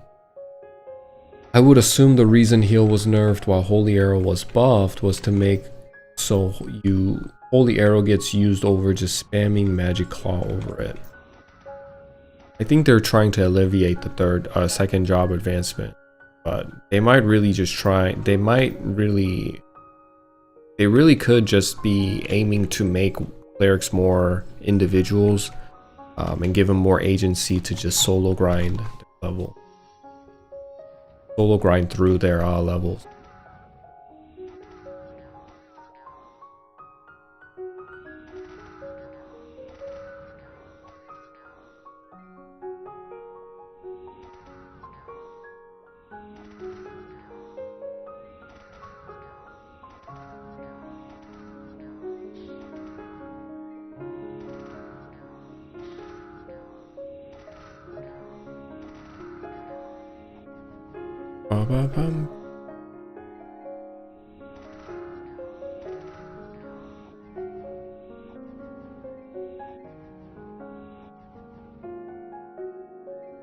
Damn, you're right. What is the point of a priest in a party if it doesn't have holy symbol? You would literally take even a bandit over them at that point. Exactly. That's what I mean. Like, it's really hard to come up with any type of conclusion until Maplestory themselves give us a concrete statement or an idea of how the game is going to be released. We can speculate and kind of form judgments off the little things we know, but sometimes those theories have holes. If, for example, like essentially a lot of people think holy symbol will be nerfed, but unless Nexon is dumb, they won't nerf holy symbol because you're gonna completely kill off the priest class in general.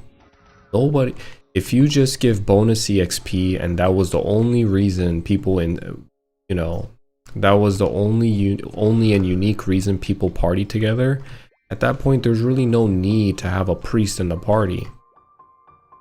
And that's why I say priests are kind of like the glue when it comes to party-centric game style and the game style of the East, of the KMS and JMS and CMS.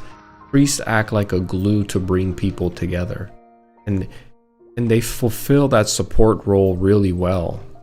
It can be a little bit boring, but because of you, once you understand that all of the party grind, party training methods, and everything, essentially the experience of Maplestory is possible through the skill called holy symbol. It gives the people reason to be uncomfortable, and it gives the people a reason to get together and put in the work to find the party to train together. If holy symbol didn't exist, at least here in KMS, it would be so controversial. The game would take a 180 shift and probably nosedive into oblivion and non-existence. That's how big Priest's holy symbol is at the game level, and especially at the culture level, at the level above that, where the KMS culture really prefers and they prioritize party-centric game style. Just like buffing Priest AoE instead is not a good solution over nerfed HS. No, it's not. So, you know, why are we playing Maplestory? What's the reason people are excited for? Why are people excited for classic Maplestory? What's the reason we played old school Maplestory? I think it's because we all have that memory of playing with one another and have memories that really allowed us to relive our inner childhood in some sense. And maybe we were of course we were children back in the day, but I think people are excited to relive that inner child in them when they play Maplestory and get to meet new people in a world where you feel really immersed through the in-depth character customization you can have in the game and the outlet of expressing yourself, which is character customization. From, you know, it's very high level of the ability to customize your character, the ability to showcase your personality and your sense of style, I guess, or who you are, is at a higher level than any other game. And you add on top of that element, you add another element to it where the game is pushing you with these party buff skills to play together in a party, and everything kind of fits in for you to feel immersed and feel connected with your character and feel like you're in a bigger world than just your average everyday mundane life routine of going to work, coming home, and, you know, going to your bed or whatever it is that you do. It's like a playground.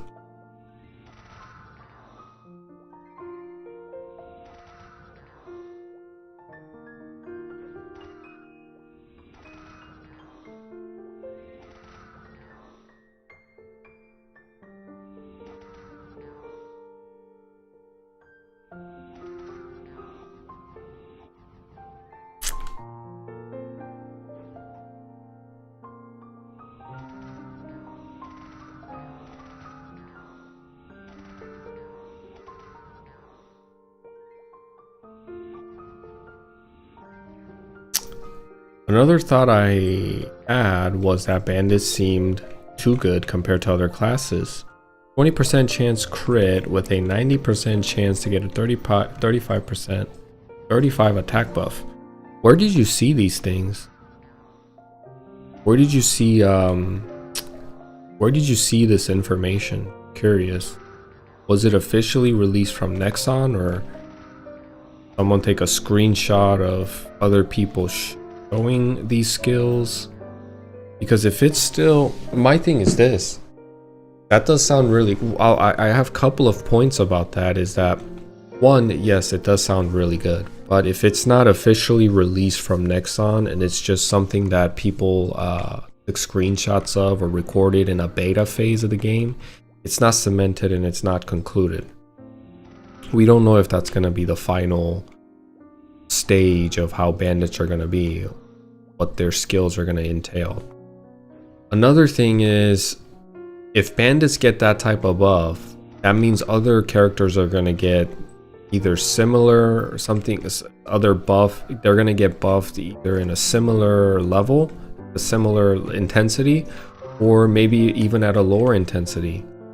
And also the algorithm and gameplay might be completely different. So 35 attack to us in old school Maplestory, what does your mind go to?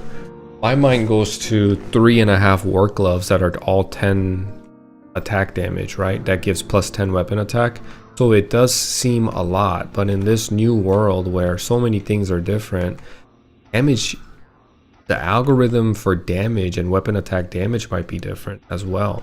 And how much the main stat attribution, the main stat for that character, like strength or dex or luck, how many, like, we don't even understand how important these main attribute stats are going to affect the character, to what degree, and is it still going to be the same old of weapon attack equals more damage? I'm sure it'll influence the character's damage by a good margin, but is it going to be the same as we understand it? I think not. I think there's going to be, just by looking at all the changes that they're making and they're bringing, and even the words that are being spoken from the developer himself, I kind of get a feeling that this is going to be a game that we are not familiar with. Going to be something, it's going to be, we're going to be familiar with it, but in the algorithm down below, behind the scenes, how things are being worked, especially with crit ratings now, it's going to be a different game.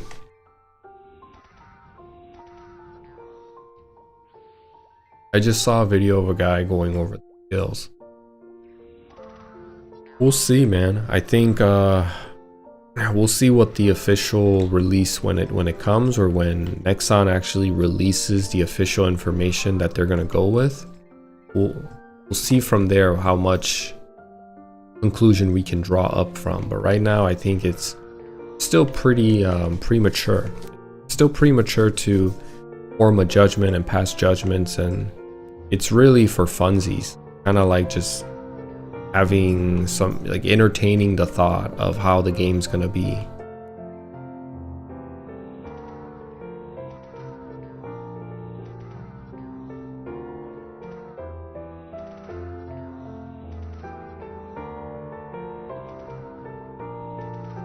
I do think the bandits still with I do like the idea of changing steel though, making it into a skill that can give you an active buff and making you strong, because steel is really underwhelming. I mean, I don't know what they were thinking when they were making steel initially. Well, they probably didn't know the game was gonna grow in the direction that it did, but steel is very underwhelming. It needed a change, and I'm glad they're looking at skills like steel on bandits and revamping it to give it more meaning and more usage. All I know is I have no idea if it will be good or not. Completely 50-50 on. Me too. I'm on that boat too. I don't know if it's going to be good or not. I think all I can do right now is just kind of wait patiently for any official statements or any type of official release of trailer or anything like that to come out. Kind of see.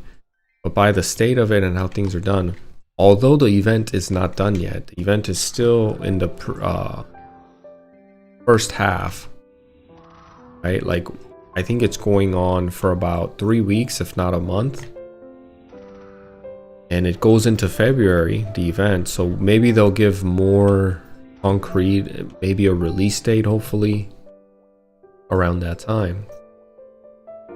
혹시 환경의 영향으로 자연스럽게 바이링구 되신 건가요? 네, 맞습니다. 환경이 영향이 크긴 했죠. Feels kind of funny. Get a quick 35 attack morale boost by robbing someone. Yeah, right. The idea, I guess that's the idea of it, but it is kind of funny that they just, hey, here you go. Use steel because it'll make you stronger for 60 seconds or 30 seconds.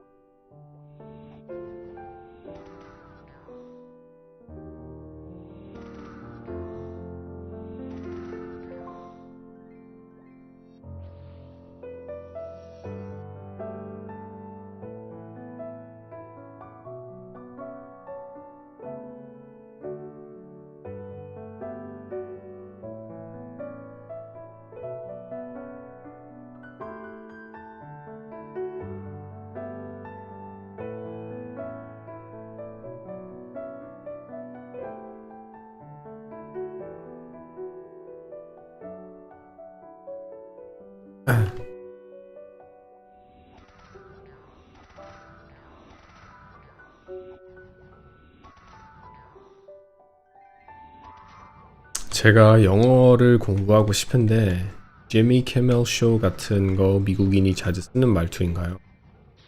네, 맞아요. 지미 키멜 같은 경우에는 거의 대중화된 영어를 쓰긴 하죠. 뭐 공중파에서 방송을 하는 사람이다 보니까 대부분이 알아들을 수 있도록.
I think I found the party, so I'm gonna go try out this place that I've never been to.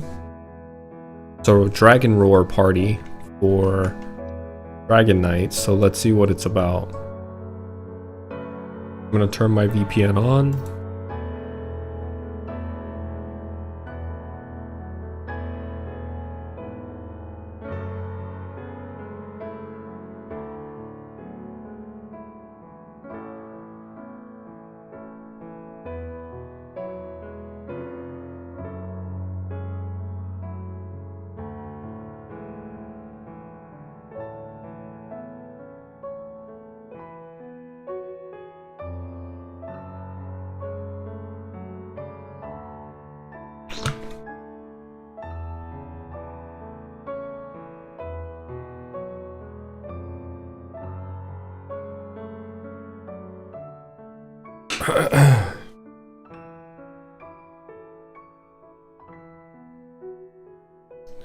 JV26.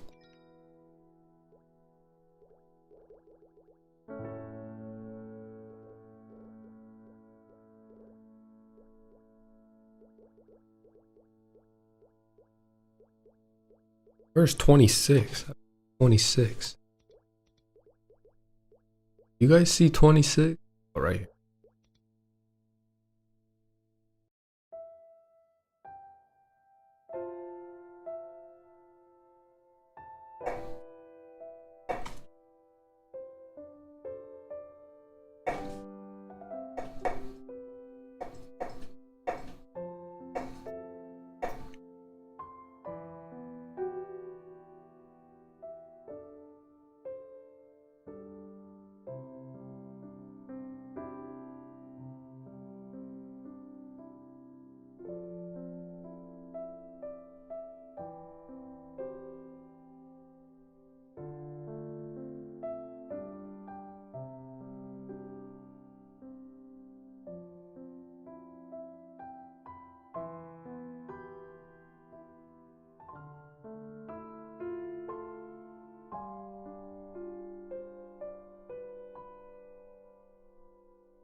Guy is Wow, he is impatient. He messaging me like back channel, dude, back channel.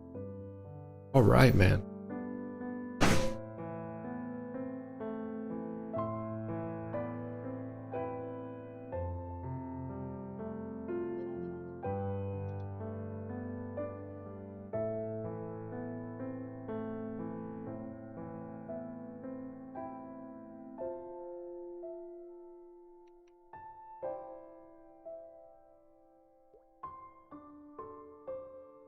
What is this party composition? I've never been in this party.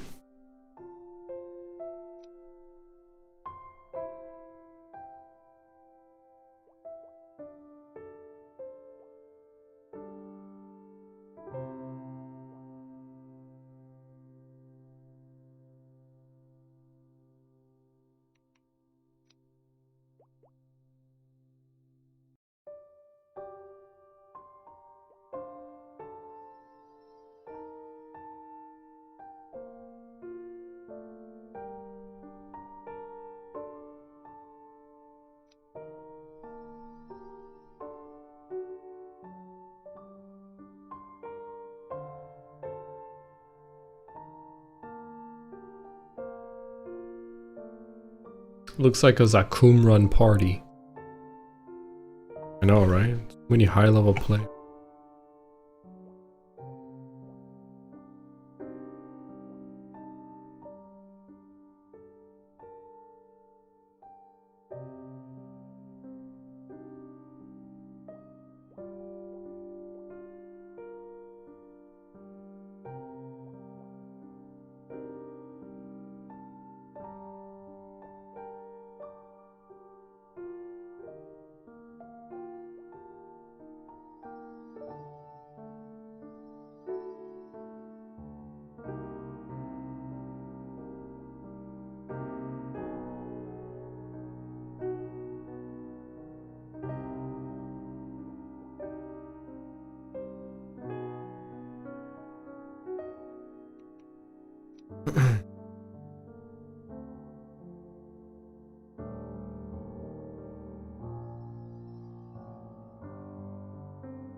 What is this? I wonder if this is just it right here, like this. Simple.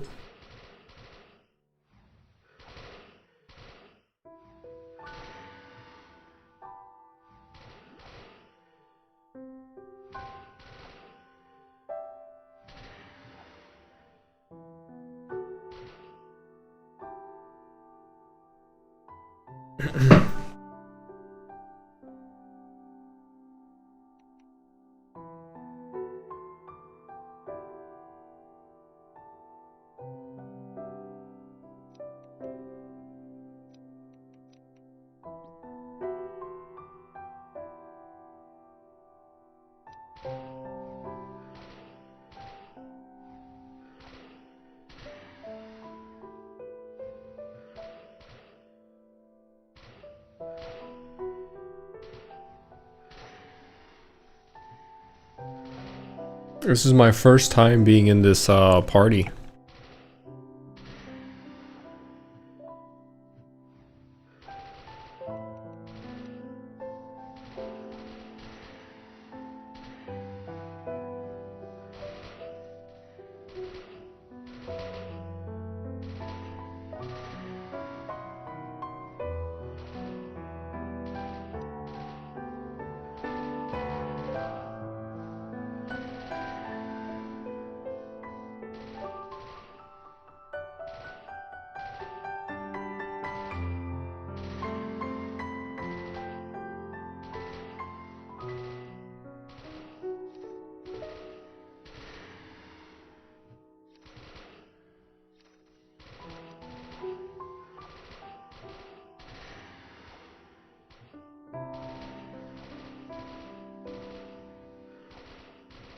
I am like extremely low level for this party, I think.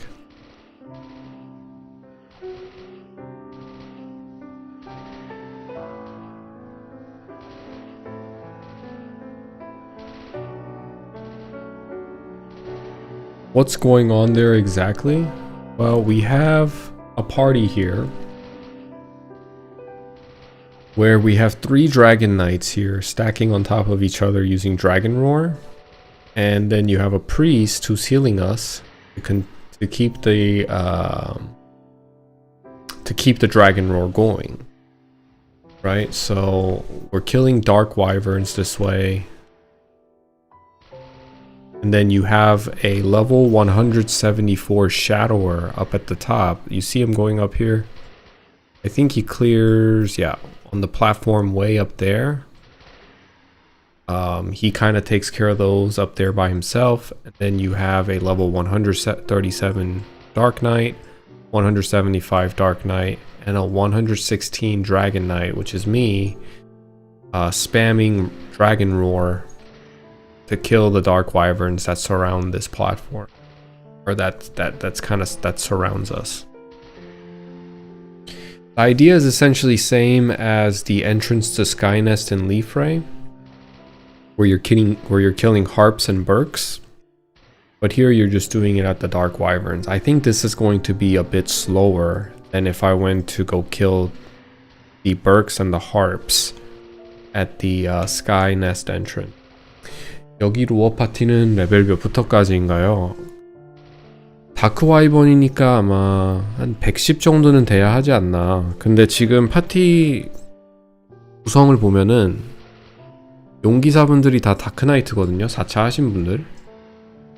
그래서 제가 좀 일찍 온 게 아닌가 싶기도 하고 것 같아요. 지금 경험치를 보면은 많이 먹지는 못하는 것 같아요. 하이브를 가면 이것보다는 더 먹을 것 같은데 흰 경험치를 많이 먹으니까 일단 뭐 1시간 하기로 했으니까 1시간은 해야죠.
(175) 당나도 같이 로어 쓰는 건가요? 그런 것 같아요.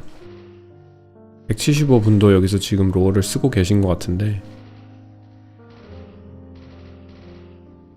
위에는 섀도워님이 혼자서 밀고 계시는 것 같고, 여기 밑에는 다크나이트 2분, 저 포함해서 용기사까지 포함해서 로어를 3명이서 쓰면서 거의 파티 구성이 하이비랑 비슷한 것 같아요. 제가 볼 때.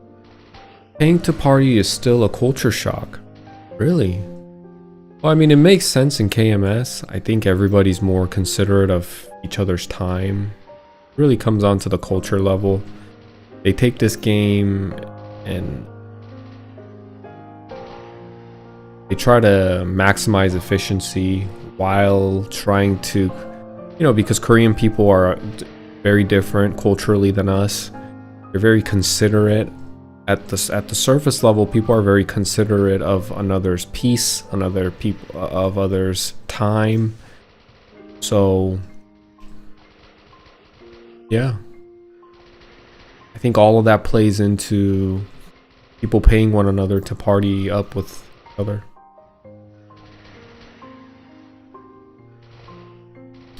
그럼 용기사부터 175까지 해도 상관없다는 거네요. 그렇게 단정짓기는 단정을 짓지는 못하는 게 저는 모르는 거라 여기 175 오신 분이 파밍하려고 온 거일 수도 있고 그래가지고 잘 모르겠어요 저는. 지금 그 뭐냐 파티 경험치 617에다가 보너스 경험치 154가 들어오잖아요. 그럼 한 770 정도 된다는 건데 한 마리당 정말 안 오르는 거거든요. 제가 하입 가면은 흰경을 먹으니까 그래도 한 1000 얼마씩 먹는 걸로 하는데 1000 얼마씩 먹는 걸로 기억을 하는데 여기는 좀 덜 먹으니까 pay to party, yep, pay essentially partying up with a high level priest or it's basically to cover potions at high level. So I'll give you an example. In lower level up to about level 70, 80, and even at the Berks, you pay the priest a certain amount of money to kind of take care of you. And you know, there's this culture around priests where we have to pay the priest to be in a party with you. Now that's not always the case, but that's about 80% of the time that's true. Sometimes you have to pay, like when you come to these endgame content maps, sometimes you have to pay the person that's grinding at a platform where they're not getting healed by the priest. So for example, in this map, the shadower upstairs, he's probably getting paid to participate in this party, to make this party run possible. And he's essential because of him, the Dragon Knights, including myself, the Dark Knights, are able to kind of farm a little bit more comfortably. And the priest kind of comes and she has a lot of work to do for an hour, whereas a Dragon Knight, I can sit here and hold down one button, move every 4 minutes, because, you know, that's the client itself kind of making my character, it stops my character from, there's an input, purposefully put in input mechanic where after 4 minutes of holding down the same button, the character stops doing whatever the button is meant to do. So you have to move around a little bit. You know, it's to kind of prevent people from going 100% AFK pressing down one button. But aside from that, there's really not much that I have to do. I just sit here and press down one button, move around once in a while. The priest has to go around cleaning up, looting everything, keeping us with holy symbol I believe the holy symbol lasts for about 1.5 minutes or 2 minutes, and loot all the items and keep us healed. So in our tale, we don't need to pay the party, but if you want to leech from bishop or mages, you need to pay 15 mil to 25 mil an hour. You sit there and don't need to attack, you just go AFK for an hour. Yeah, it's a different style, man. It's a different style of gameplay. That's all it is.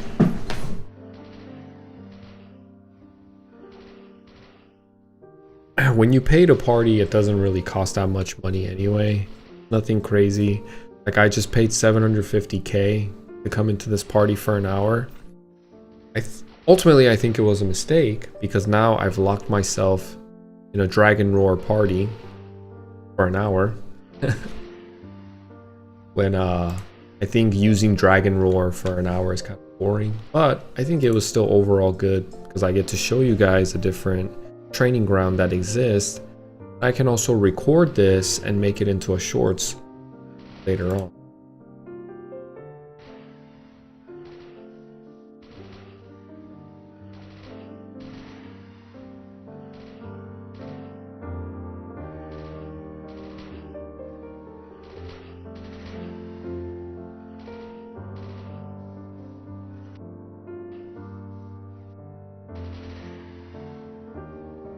This is kind of faster.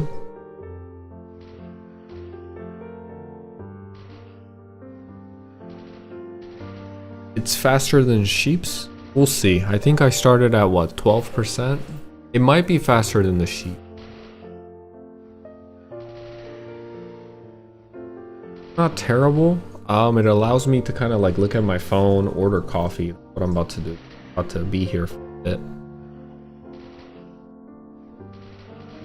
and actually talk to you guys more about any other topics that we need to talk about, or you guys want to talk about.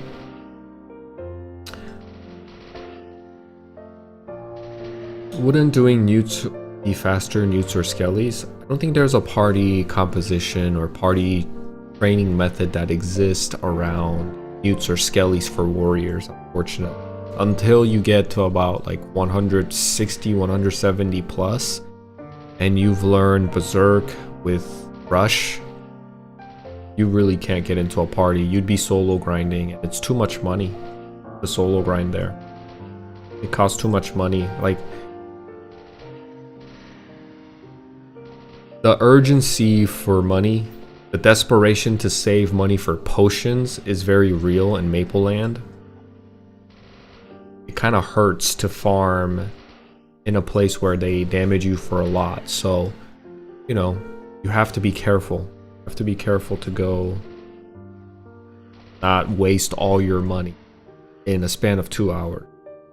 Like, I went to go party grind at the Skelligos and Skelligons for about an hour when, like, one of the viewer offered to give me a leech, essentially, but it's not a leech because I have to be responsible for a platform that respawns one mob, and I have to kill that mob for her to spam Genesis to clear all the other mobs.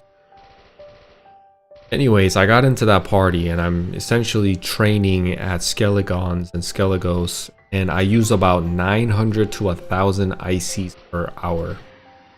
In translation, that's about, how much money is that? 100 ICs is about 230k, so 1,000 would be about 2.3. That is a lot of money if you look at how much money that I have. Imagine spending 2.3 mil per hour, and all the money you have is about 10k or 10 mil. You know, you're not even gonna last a full day in there. So you just have to be a little bit more mindful, because the urgency for meso, the meso shortage is definitely real.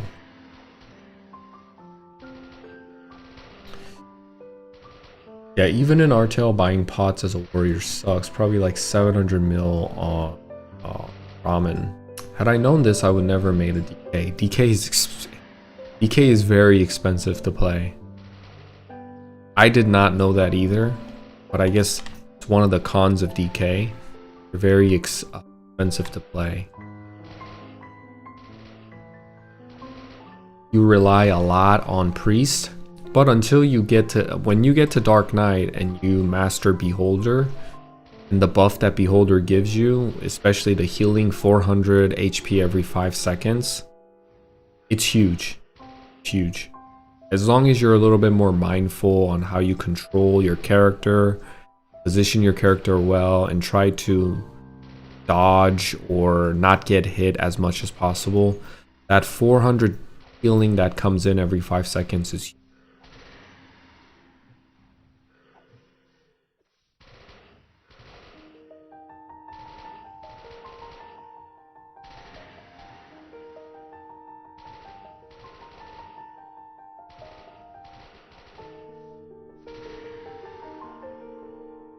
I want some Korean fried chicken. DK is strong in Artel, the strongest in Artel warrior class. All classes are expensive to play except maybe Shadow or Alley warrior. Well, also heroes get a huge damage mitigation with Power Guard, which both paladins and heroes have. And I've did some comparison, and it's almost like I take almost double the damage as a Dark Knight compared to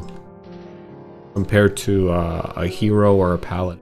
Paladins especially take less damage when they go the shield build.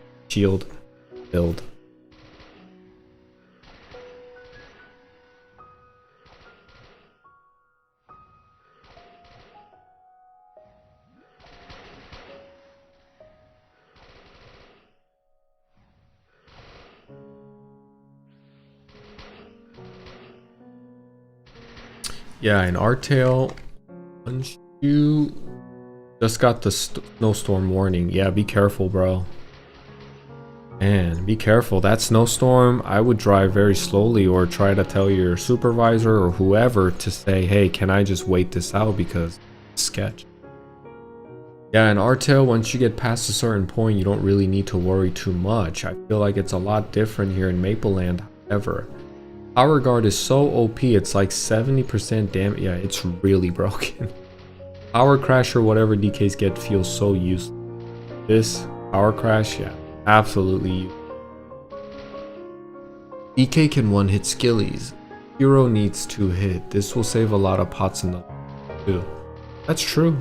If you know, one of the in a game like Maplestory and Mapleland, just Maplestory in general, in a 2D side scroller, the reason why damage is king and the reason why damage is ultimately end of the day the most important most important thing element in the game is for that. It's like more damage you do, you can clear the raid boss quicker, but also the quicker you kill the mob, you don't give the mob a chance to use their magic attack, right?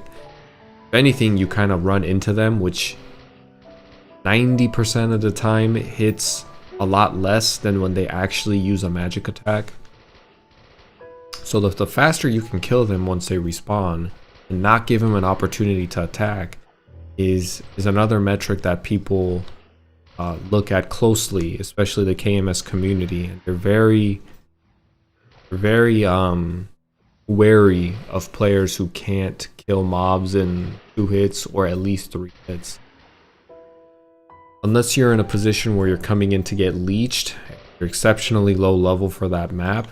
People are like, they told me to change my spear to Maple Spear because I had 1 less accuracy than I need to essentially go no miss, right? Like right now my accuracy is sitting at 164 and you need 139 accuracy to ensure that you never miss on Dark Wyverns.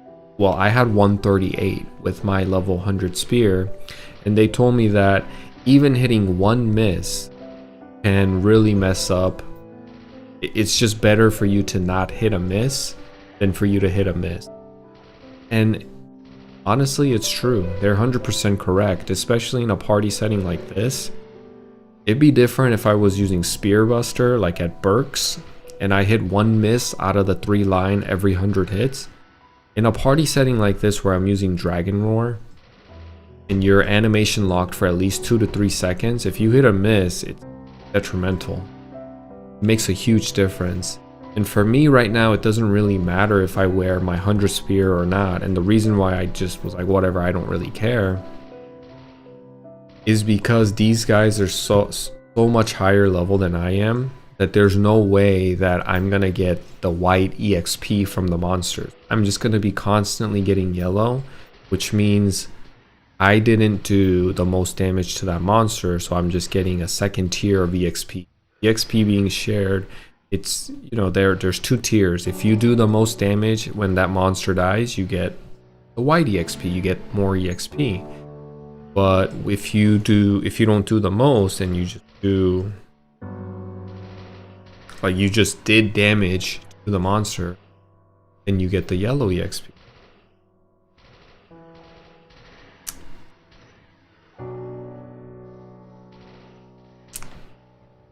I think DK is OP in Artel. You basically see DK everywhere in every raid run.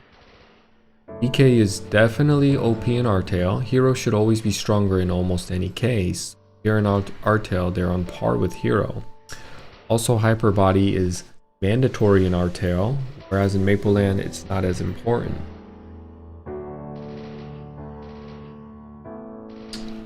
Whereas in Mapleland, it's not that important because everyone gets like 30k HP potential with HP pots.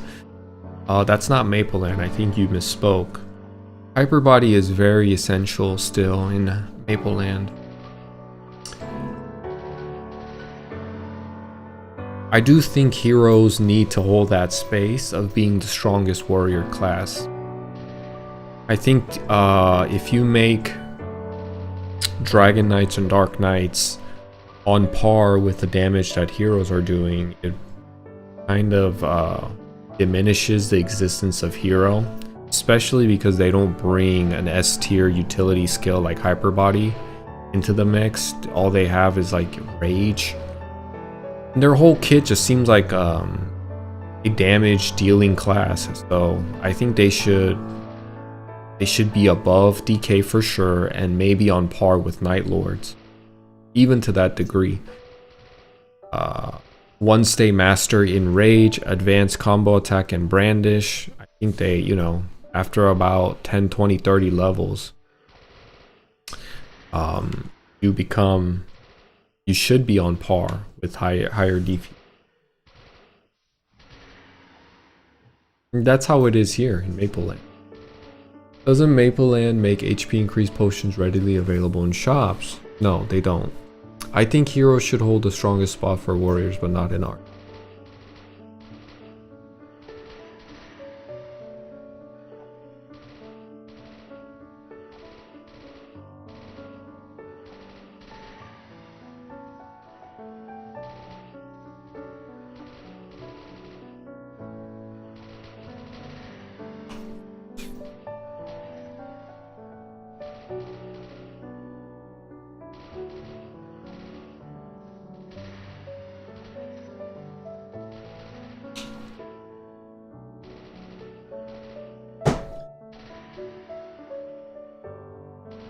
You've been lied to.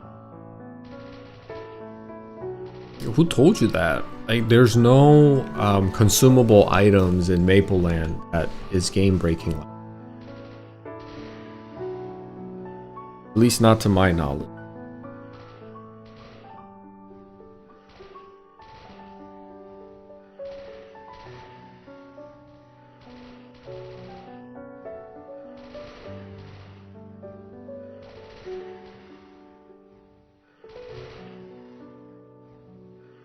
I don't even know what HP increase potions are. I don't know what you're talking about.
협동 로어는 어떤 식으로 굴러가요?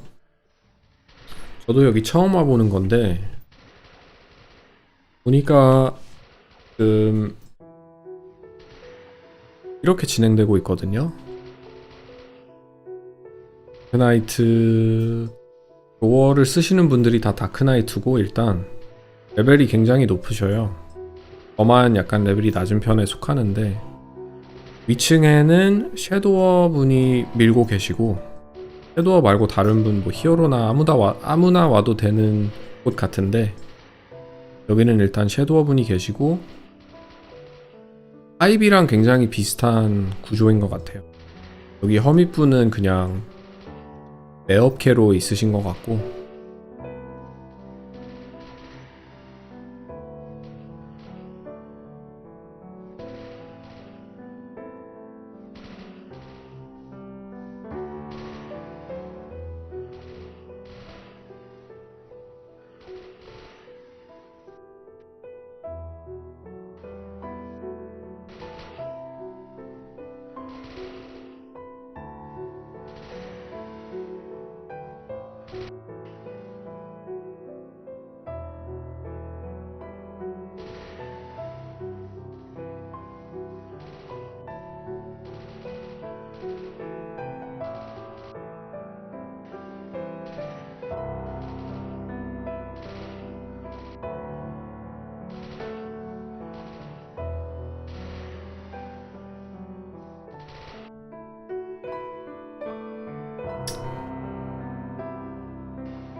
엄청 얼마나 먹었는지 한번 볼까요?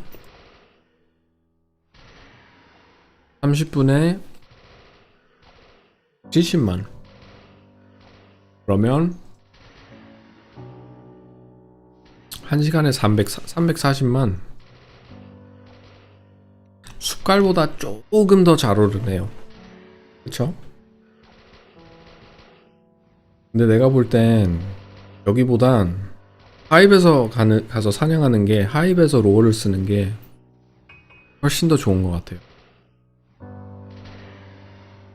So I get about 3,400,000 EXP per hour here. And I think it's a little bit more than what I got at the Berks. I was killing the sheeps. The Leafray Forest of Crossroad. I think I would get more EXP at the Sky Nest using Dragon in that party, using Dragon Roar to Harps and Berks than here at Dark Wyverns.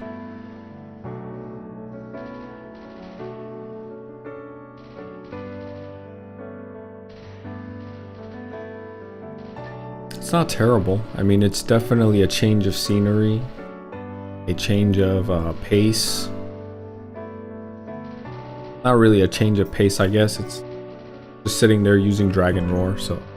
But it's a change of scenery, which is nice.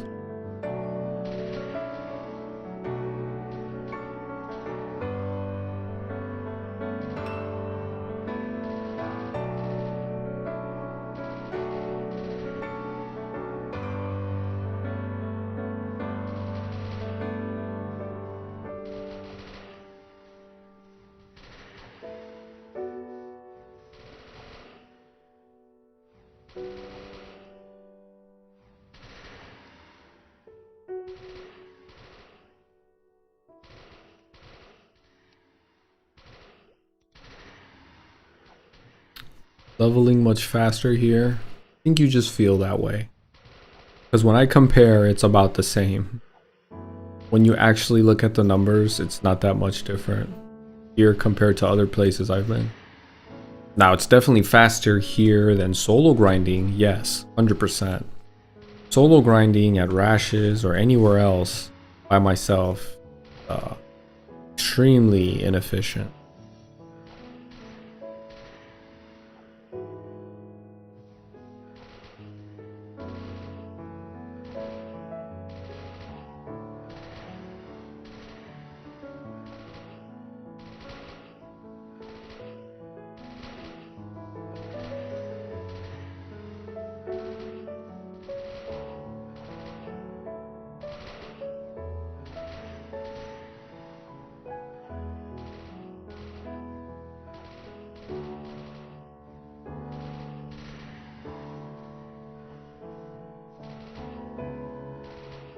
Why don't you train at Gobies?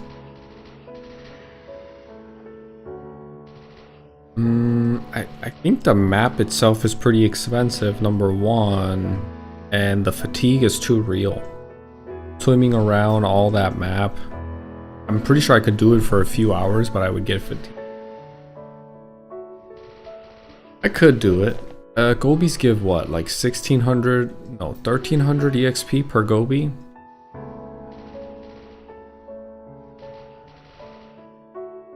I don't think it will give as much as EXP as you think it will, though. I think I probably get relatively the same, if not more, EXP here. Party training in Leafray.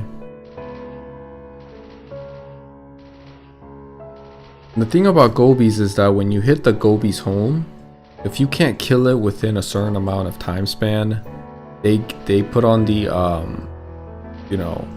they put on that buff where you can only hit them for one. And you have to kill their home. You have to destroy their home before they put on that buff.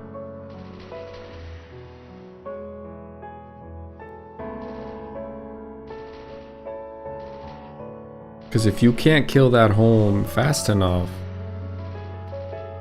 then it's pretty inefficient.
You're good, man. You don't need to say my bad. We're just talking about whatever, right? But what happens for Gobies in Mapleland is that high-level players, they kind of nerfed this now. But it used to be that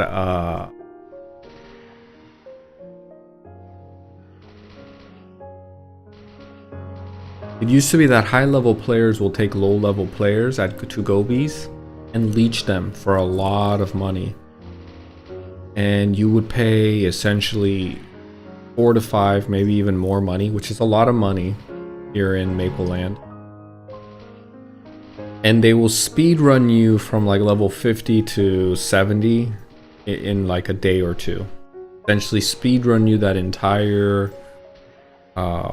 unbearable spectrum of level.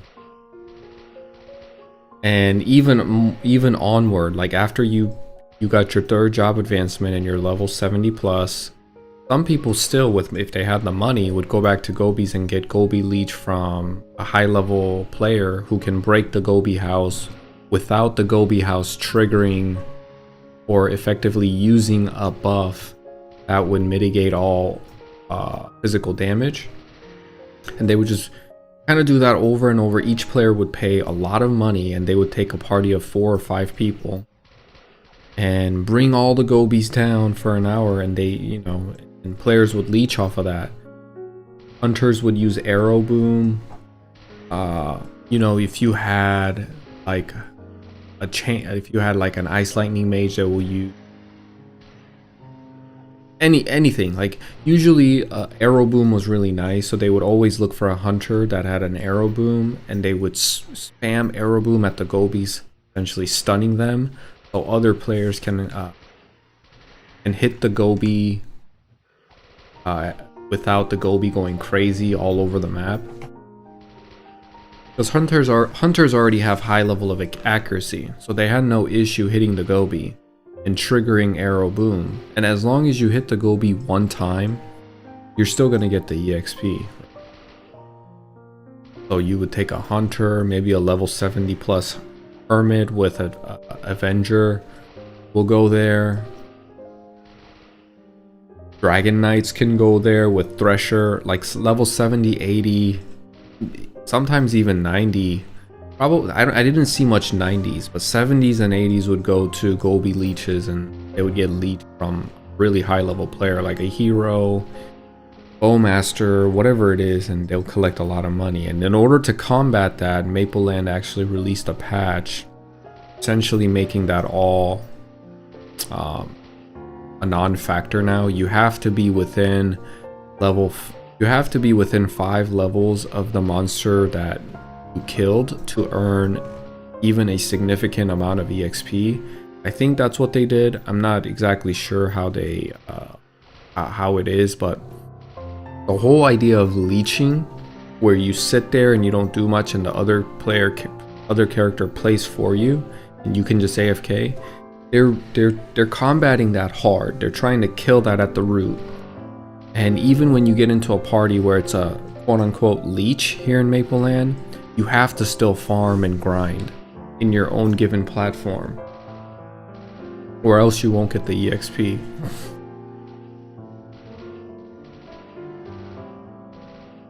They have a system in place where it can detect if you are AFK or not. If you haven't hit a mob within a certain amount of time, it will stop giving you EXP.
습갈 안 하시나요? 습갈은 아까 조금 했는데 여기 조학을 보고 협동해서 로어 라스트 한 분 구한다고 해서 처음 와보는 거거든요, 여기를.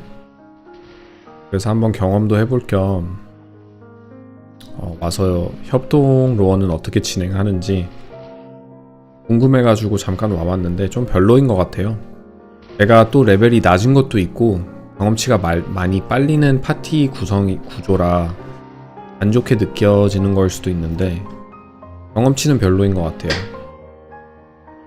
차라리 여기 올 바에는 하입을 가가지고 하입에서 하는 게 더 나은 것 같긴 한데 아직까진 잘 모르겠네요. 근데 좀 별로인 것 같아요. 아직까지 지금 한 40분 정도 했는데. Hey, did you know that in Maple Classic that what they are doing is you don't gain party EXP if you haven't hit a mob in over 10 seconds.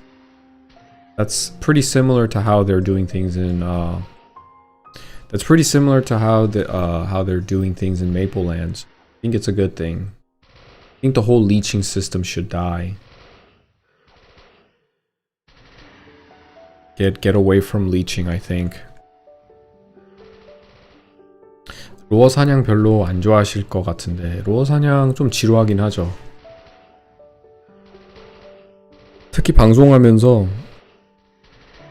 로어 사냥 별로 안 좋아해요. 로어 사냥은 이제 방송 안 할 때 내가 핸드폰을 보거나 유튜브를 보면서 쉴 수 있는 시간에 동전을 꼽아놓고 다른 일을 할 수 있는 그런 걸 하면서 하면 좋은데 굉장히 방송할 때는 이제 방송에 집중해야 되고 보는 재미도 없고 솔직히 로어는. 근데 여기 협동은 처음 와보는 거라 이번만 딱 와보고 다시는 안 올 것 같아요. 효율도 그렇게 좋지 않고 지루하기도 하고.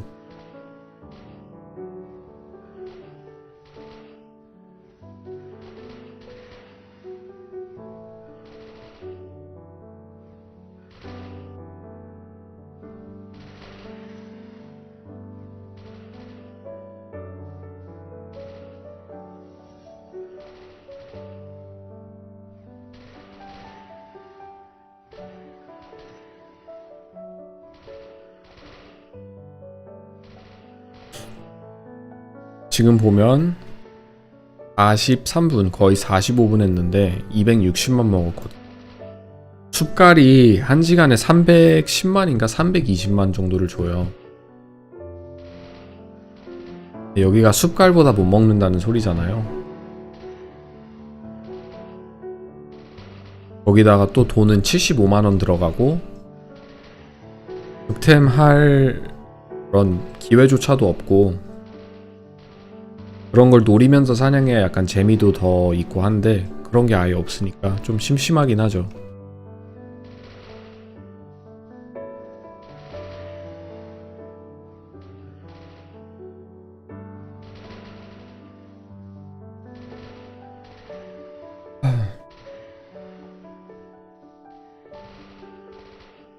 잠시 동전 꼽고 커피 가지고 올게요. 커피가 도착했는데 주문한 거. I'll be right back.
한번 움직여주고 다시 동고.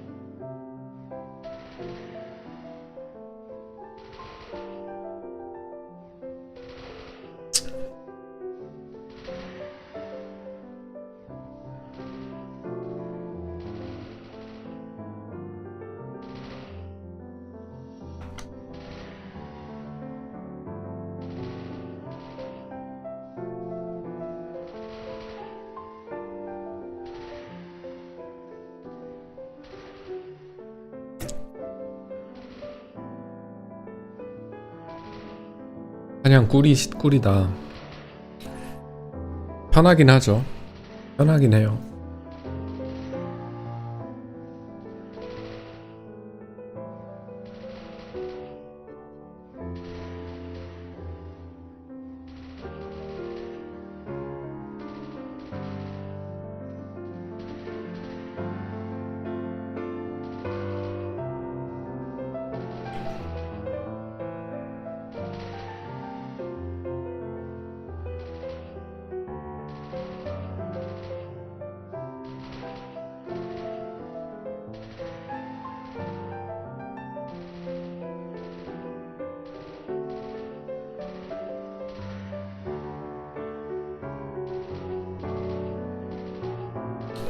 그 와이번 드롭 테이블이 괜찮은 걸로 알고 있는데, 그래도 좋은 걸 좀 소지하고 있는 친구인 걸로 알고 있는데, 다크 와이번이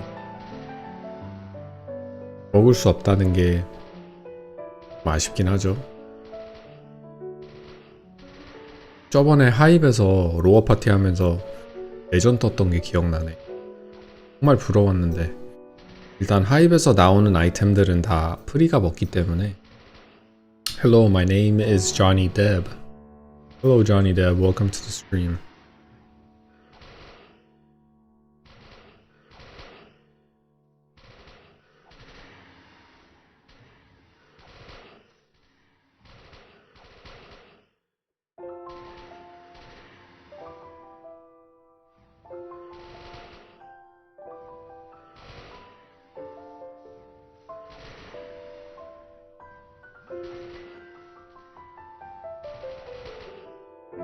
안녕하세요, 용주먹님 어서오세요.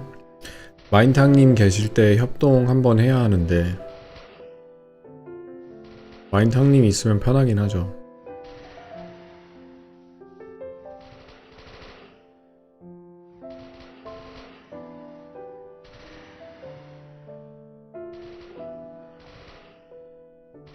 피나카 잘 쓰고 계신가요? 아, 피나카 주신 분이네. 피나카 아주 잘 쓰고 있습니다. 감사합니다.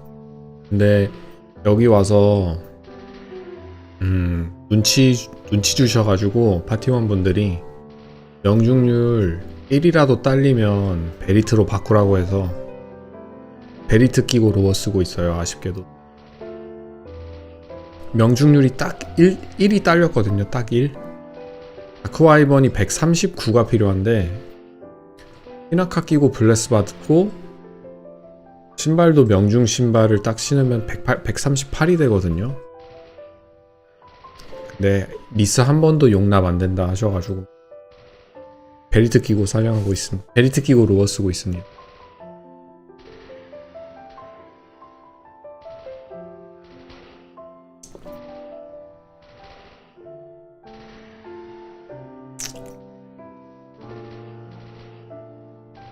(120) 이후에 솔플로도 파사효율 80% 정도만 나오는 루트를 만들어줬으면 좋겠어요. 인썸님은 히어로가 아니고 팔라딘을 키우셨어야 하지 않나. 빡빡하네요. 그러게요. 좀 빡빡하시네요, 사람들. 어차피 지금 여기 데미지 들어가는 거 다크나이트 다른 분들하고 비교했을 때 정말 그냥 이미 완성된 요리에 그냥 참깨만 뿌리는 느낌으로 로어가 간질간질한데, 다크와이번한테 제 데미지가 일단 미스 뜨면 안 된다고 하니까 어쩔 수 없죠.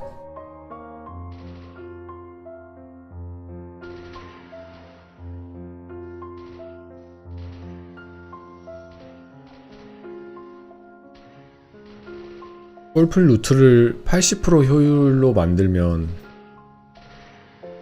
글쎄요, 많은 분들이 솔프를 할 것 같기는 한데 좋기는 하겠죠. 왜냐면 이제 늦은 시간이나 또 제가 파티를 할 때는, 제가 이제 방송하고 게임을 할 때는 대부분 한국은 굉장히 늦은 시간, 이제 새벽을 들어가는 그 시간이기 때문에 파티를 일단 찾는 게 좀 어렵기도 하고, 나중에 가면 갈수록, 지금은 그래도 새벽에 숲갈이나 하입 같은 곳은 충분히 많이들 하시거든요. 그래서 파티를 찾는 데는 그렇게 스트레스 받는 건 없는데, 불화 같은 경우는 다른 이유로 스트레스가 받는 거고, 하시는 분들은 많은데 이제 뭐 프리가 부족하다고는 할 수 있겠지만, 일단 불화는 하시는 분들은 많은데, 내가 채널을 사서 파티를 꾸리고 파티원을 모집해야 한다는 게 아예 불화둥에 대한 개념이 없는 사람으로서는 좀 스트레스가 커요. 그래서 그건 그것 따로 힘들고, 만약에 나중에 몇 년 후에 메이플랜드가 지금 유저수는 충분히 건강하다고 보는데, 게임이 이제 뭐 무슨 이유로 인해서 잘 안된다, 잘 안 돌아간다, 유저수가 계속 빠진다 라고 했을 때는 골프 루트를 만들어줘야 하지 않나, 그렇게 생각을 해요. 왜냐면 제일 파티 사냥에서 제일 필요한 게 인원 아니겠습니까? 플레이어 유저가 있어야 파티도 할 수 있는 거고, 파티 사냥이라는 걸 일단 시작하기 위해서는 4명이든 5명이든 6명이든 모여서 해야 하는 거니까. 근데 옛날 생각해보면 우리 시간의 신전에서 대부분 솔플하지 않았나요? 난 시간의 신전에서 옛날에 파티를 맛있게 짜가지고 맵을 나눈 다음에 사냥한 걸 전혀 못 본 것 같아요.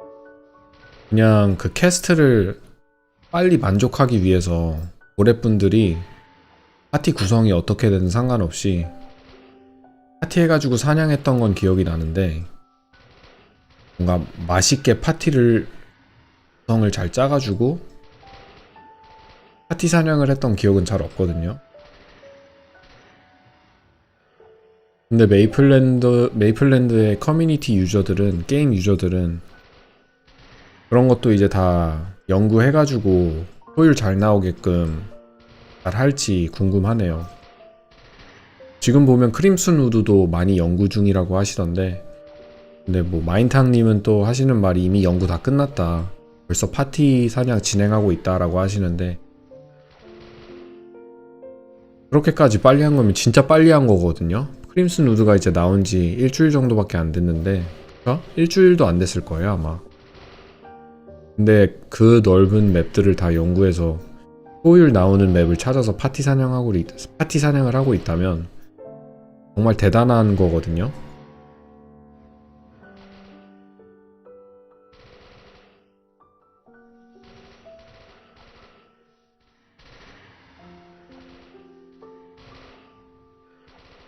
What level were you when you quit OSMS? The question should be more around like, what's the highest level you got in OSMS? Because I played OSMS on different characters, and each character got to a certain level before I quit and made another character. You know how we were when we were kids. At least that's how I was. I couldn't play a single character for too long. I would kind of get bored. I got to about level 90 something in Dragon Knight. I think that's the highest I got as a kid.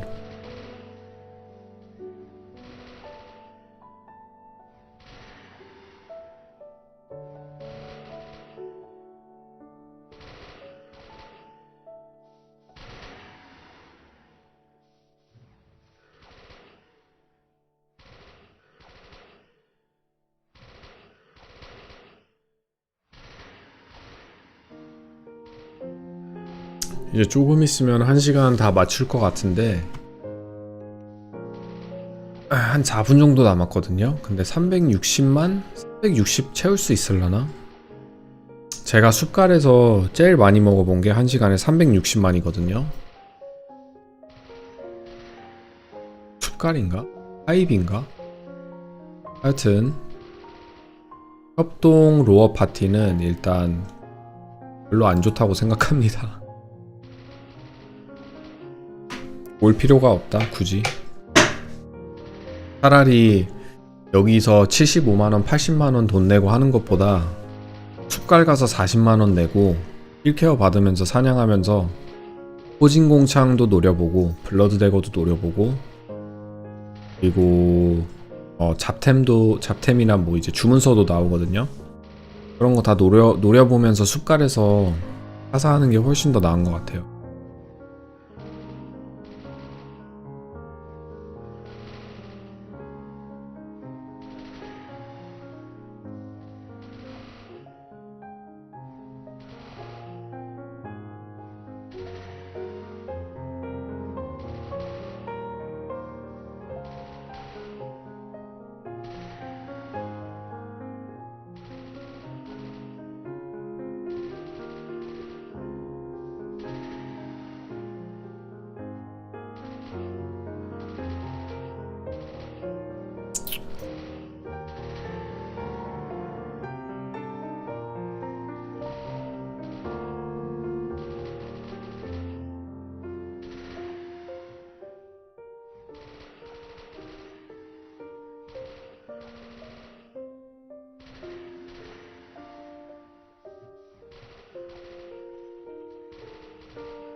$360만 먹겠네요. 그죠?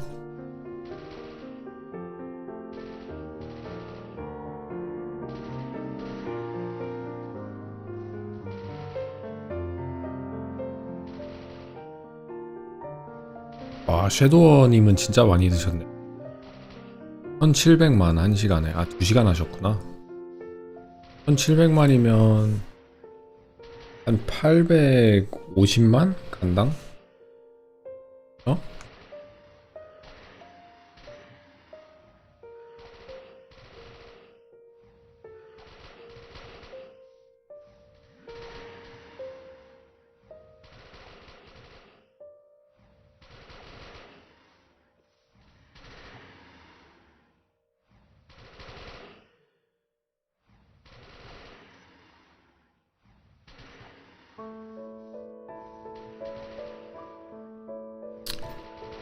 인제요?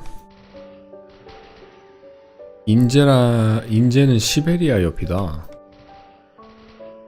인제라는 곳이 그런 마을도 있나요? 처음 들어보네요.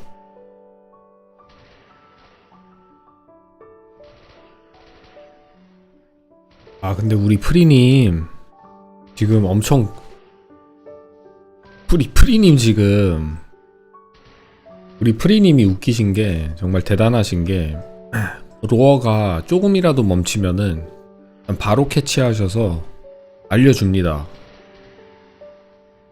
조니님 로어 고장났어요, 뻥장님 로어 고장났어요 하면서 계속 이제 업데이트 해주시고, 뭔가 빠뜨빠뜨 지금 한국은 새벽 4시 반인데 아주 살아계셔요. 아주 빠딱 서 계셔요 지금.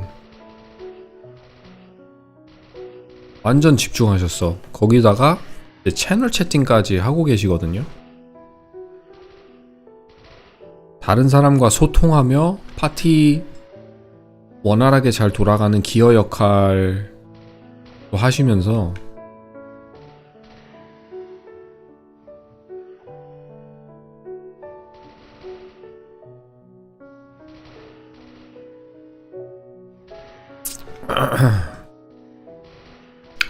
대단하시네요.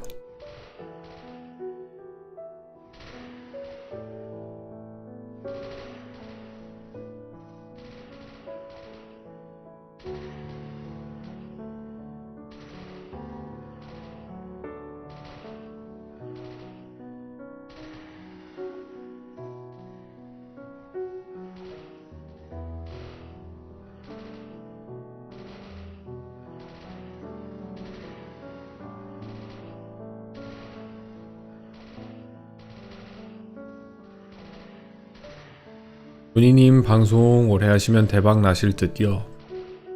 첫 방송 봤을 때도 제가 말했는데 느낌이 듭니다. 오래 하세요. 나중에 500명 이상 볼 듯. 너무 감사합니다. 좋은 말 해주셔서 너무 감사해요. 꾸준함이 다 이긴다.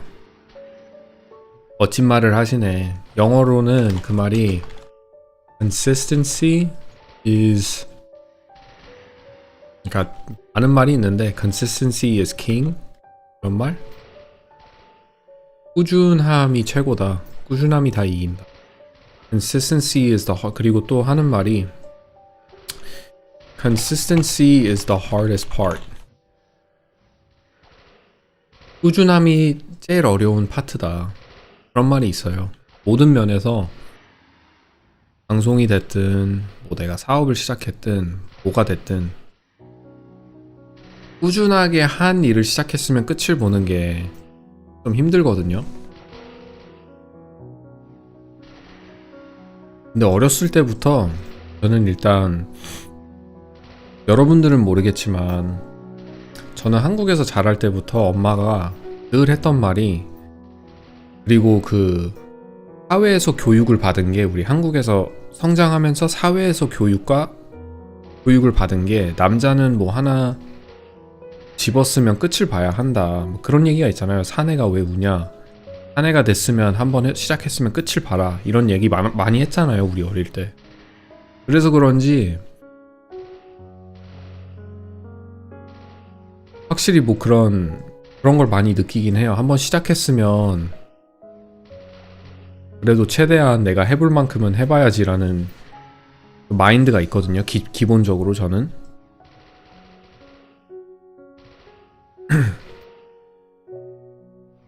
그래서 무슨 직업을 시작해도 어렸을 때 알바를 시작해도 최대한 내가 힘들어서 안 나가는 것보다는 내가 해볼 수 있을 만큼은 거의 다 해보는 타입인데, 뭔가 자괴감이 든다고 해야 되나? 어렸을 때부터 너무 하도 그런 소리를 듣고 자랐기 때문에 아기 때부터 뭐 사내는 이래야 된다, 사내는 이래야 된다, 이런 말을 너무 많이 듣고 들어서 나중에 커서도 무슨 일을 시작하게 되면 급히 그냥 내가 힘들고 그냥 피곤해도 포기하는 것보다 좀 더 해보는 것 같아요. 더 많이, 다른 사람들보다.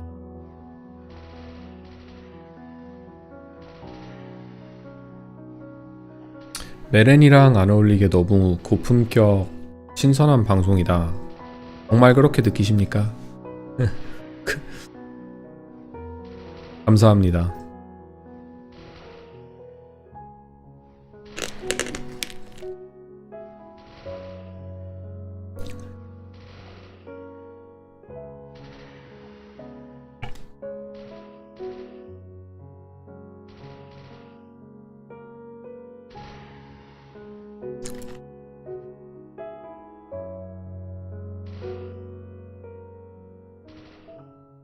우리 프리님한테 좋은 말 나눠주고, 그쵸?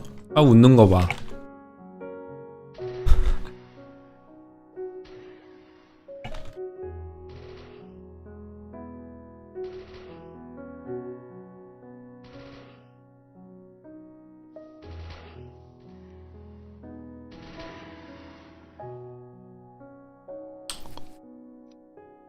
사내는 로어 사냥을 해야 한다. 사냥. 일단 지역이 어디세요? 4차까지 4걸음 남았다. 거의 다 왔죠? 조금만 남았죠? Don't worry about that. You are handsome guy. handsome guy가 Okay, thank you. Thank you for the compliment.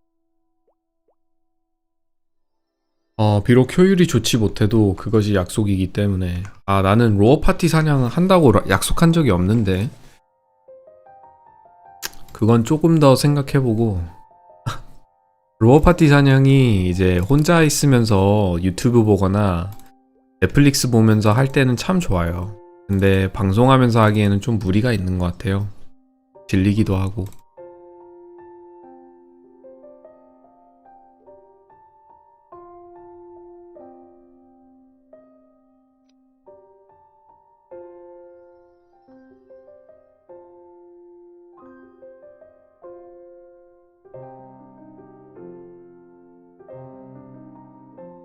내가 지금 숲갈 가서 들어갈 파티가 있다? 그럼 1시간 더 하겠습니다. 근데 들어갈 파티가 없다? 그러면 아쉽지만 오늘 방송은 여기까지 하는 걸로. 일단 파티는 별로 없는 것 같아요. 원탁도 갈 수 있나? 어느 파티든 좀 들어가고 싶긴 한데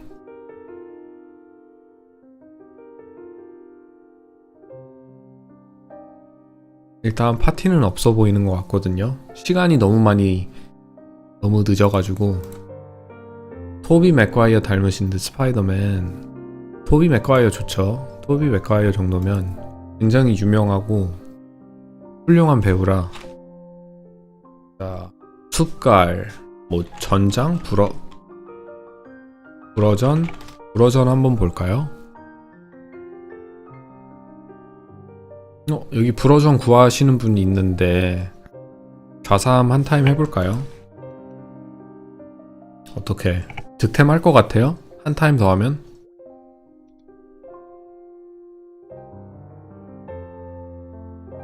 비싸다 근데.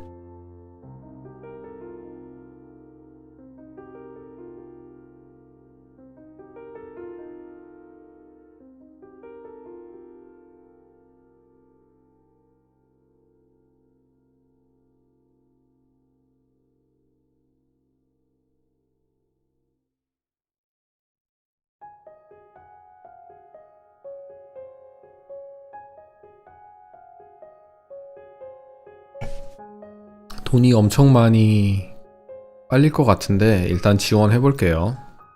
아3 용기사 된다고 지원글 올렸으니까 한번 보죠.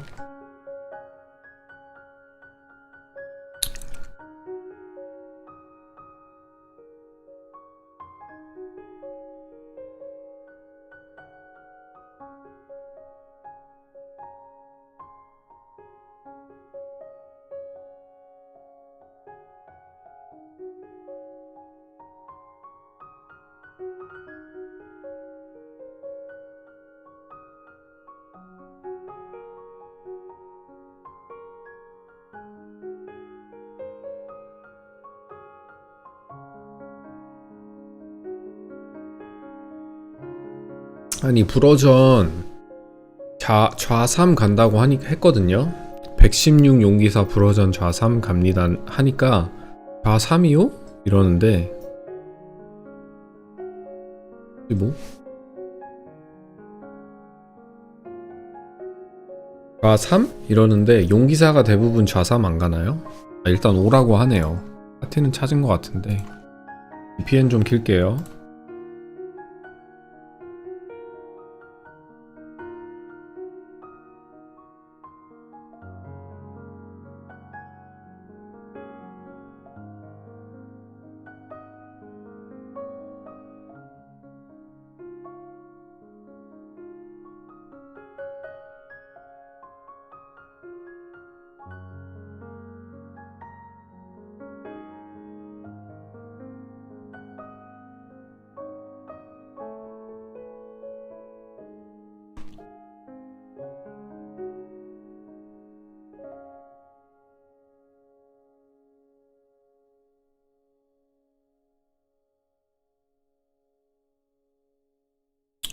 보통 썬콜이 좌3 가고 용기사는 우3 간다.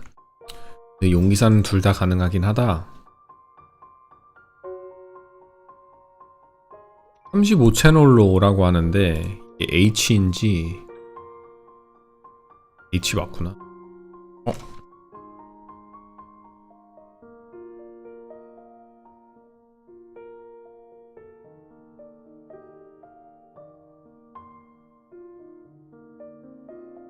한국 거주하시나요? 아닙니다. 미국에 거주하고 있어요.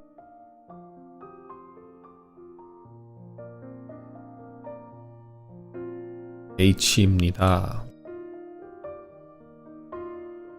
H35 여기.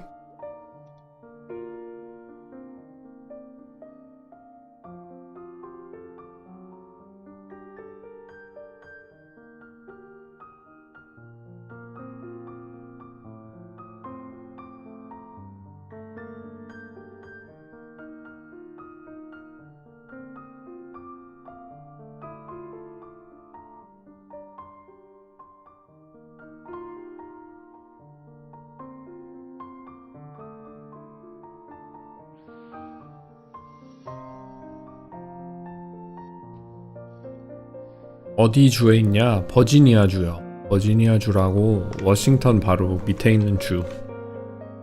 동부 쪽.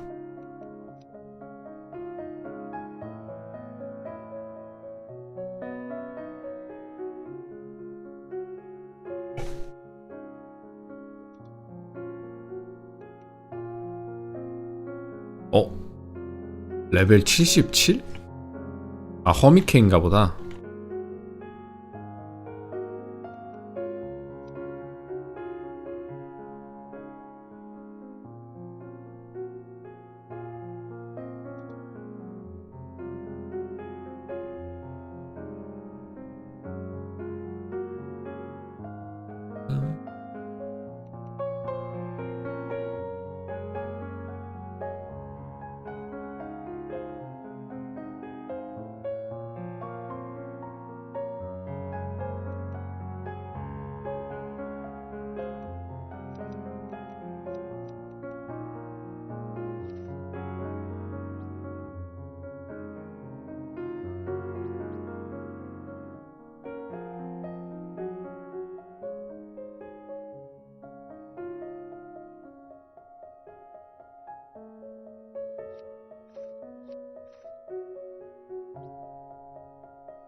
잠시만요.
아이고, 파티를 찾는데 좀 힘드신가 보네.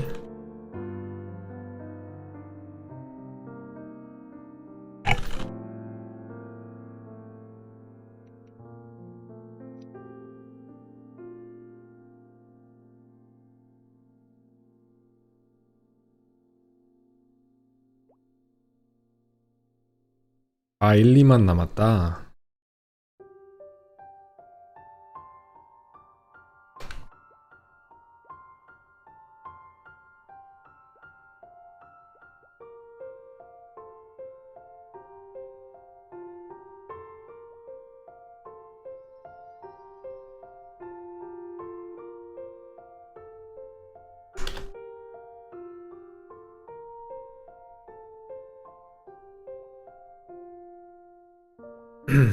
아주 좋네요. 저보고 쉬고 있으라고 하시는데 저는 사냥을 하도록 하겠습니다. 쉬면 심심하니까.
Can I ask how old you are? Yes, I was born in 1993.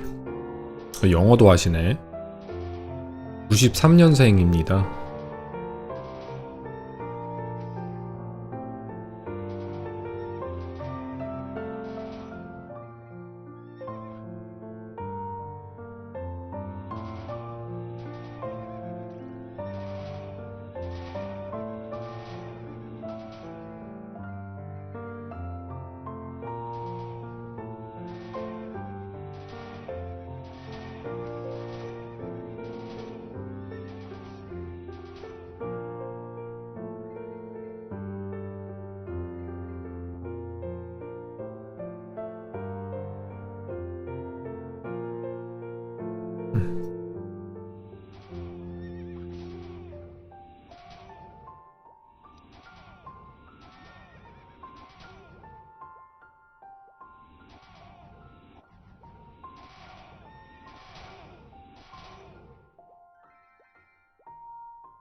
오, 득템.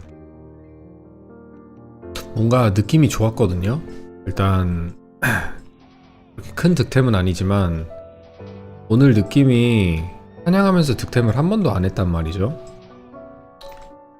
그래도 오늘 사냥 꽤 했는데 아까 털복숭이 숲에서 래쉬를 잡을 때 1시간 동안 득템 하나도 못한 것도 있고 숲갈에서 파사할 때도 득템 하나도 못한 게 좀 나올 것 같은데 이런 생각을 하고 있었는데 딱 여기 와서 하나 먹게 되네요. 엄청 큰 득템은 아니지만 그래도 템이 나올 때마다 터지는 도파민이 있잖아요. 게임이 즐겁고. You have so much free time to game in the morning. I have a business that I run in the background, so I do have decent amount of liberty, freedom. Most of the things I can kind of take care of with.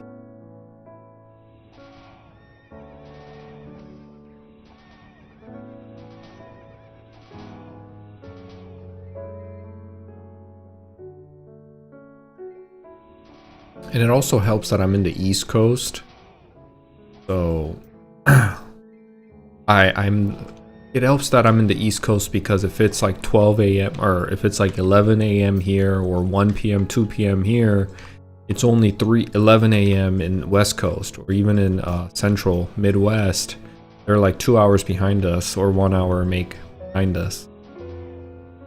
And I kind of am, like, even if I stop streaming at 4 or 5 p.m., most places that I'm in contact with, they're an hour behind or 2 hours behind. So kind of works out that they're still in the heat of the day when I'm kind of wrapping up my day.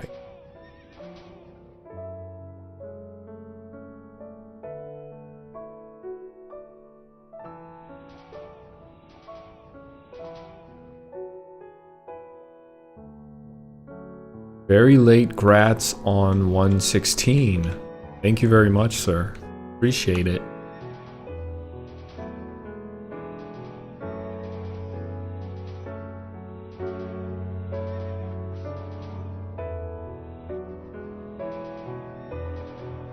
It took a while to get to 116. I didn't play. I haven't been really locking in and grinding, especially now that there's no 2x coupons. It's been that much harder. I made it, and I'm almost at 117. Soon enough, I'll be 120. In our age, majority need to grind out work during this time of real life. True. This guy is just super cool and amazing. Well, thank you very much, Pilot.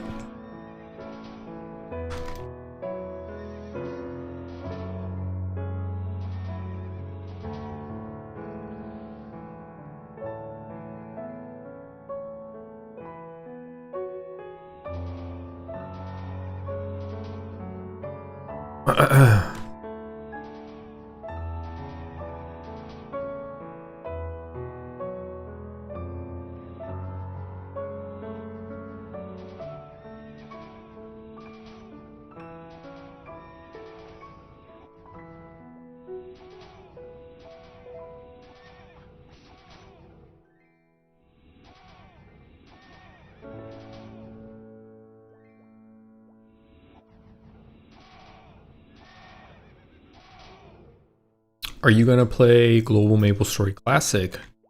That's the plan. Yeah. I do want to give it a try and definitely play it. Are you?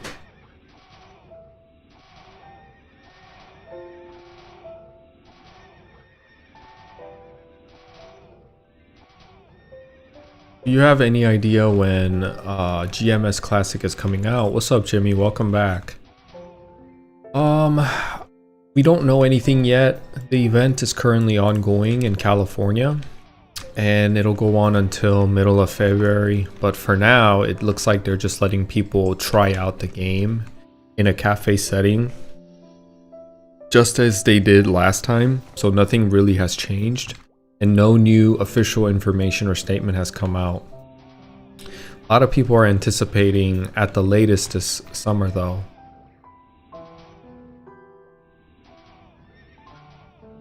But nothing yet.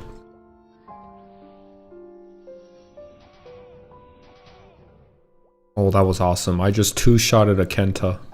That's what we're aiming for right now. We need to two-shot these Kentas so they don't... they can't use magic attack.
think we're going to end it here.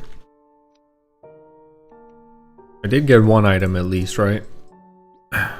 Not too shabby. I think this will sell for at least 100,000, which will push me back up to 10 mil. 140,000. Not bad. Not bad. 140,000. I'll take that. Then we sell all. I'm not giving Chief Tatamo any more items. He has not lowered the cost of my magic seeds, and I've given him at least 2,000 items. It's stuck at 18,000. And some people are telling me it can go down to 3,000. I think they're lying. But anyway, he's not getting any of my items in. I'm just gonna sell these items off. Back up to 10 mil. Oh man, this is gonna be a long road until I get the horntail necklace.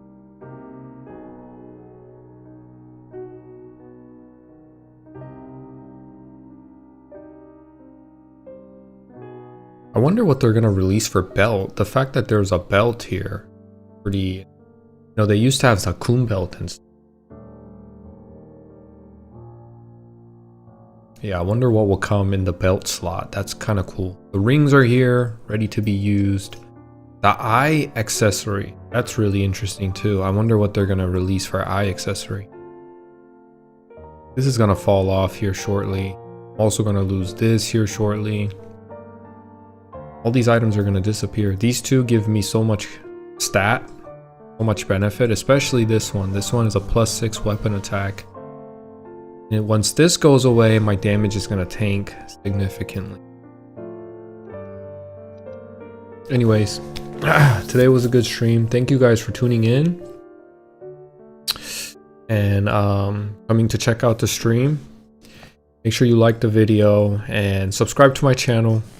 I stream Monday through Saturday, 9 a.m. Eastern Standard Time. So come hang out with me on next days too. Make sure you like and subscribe. And also consider becoming a member to my channel to support me.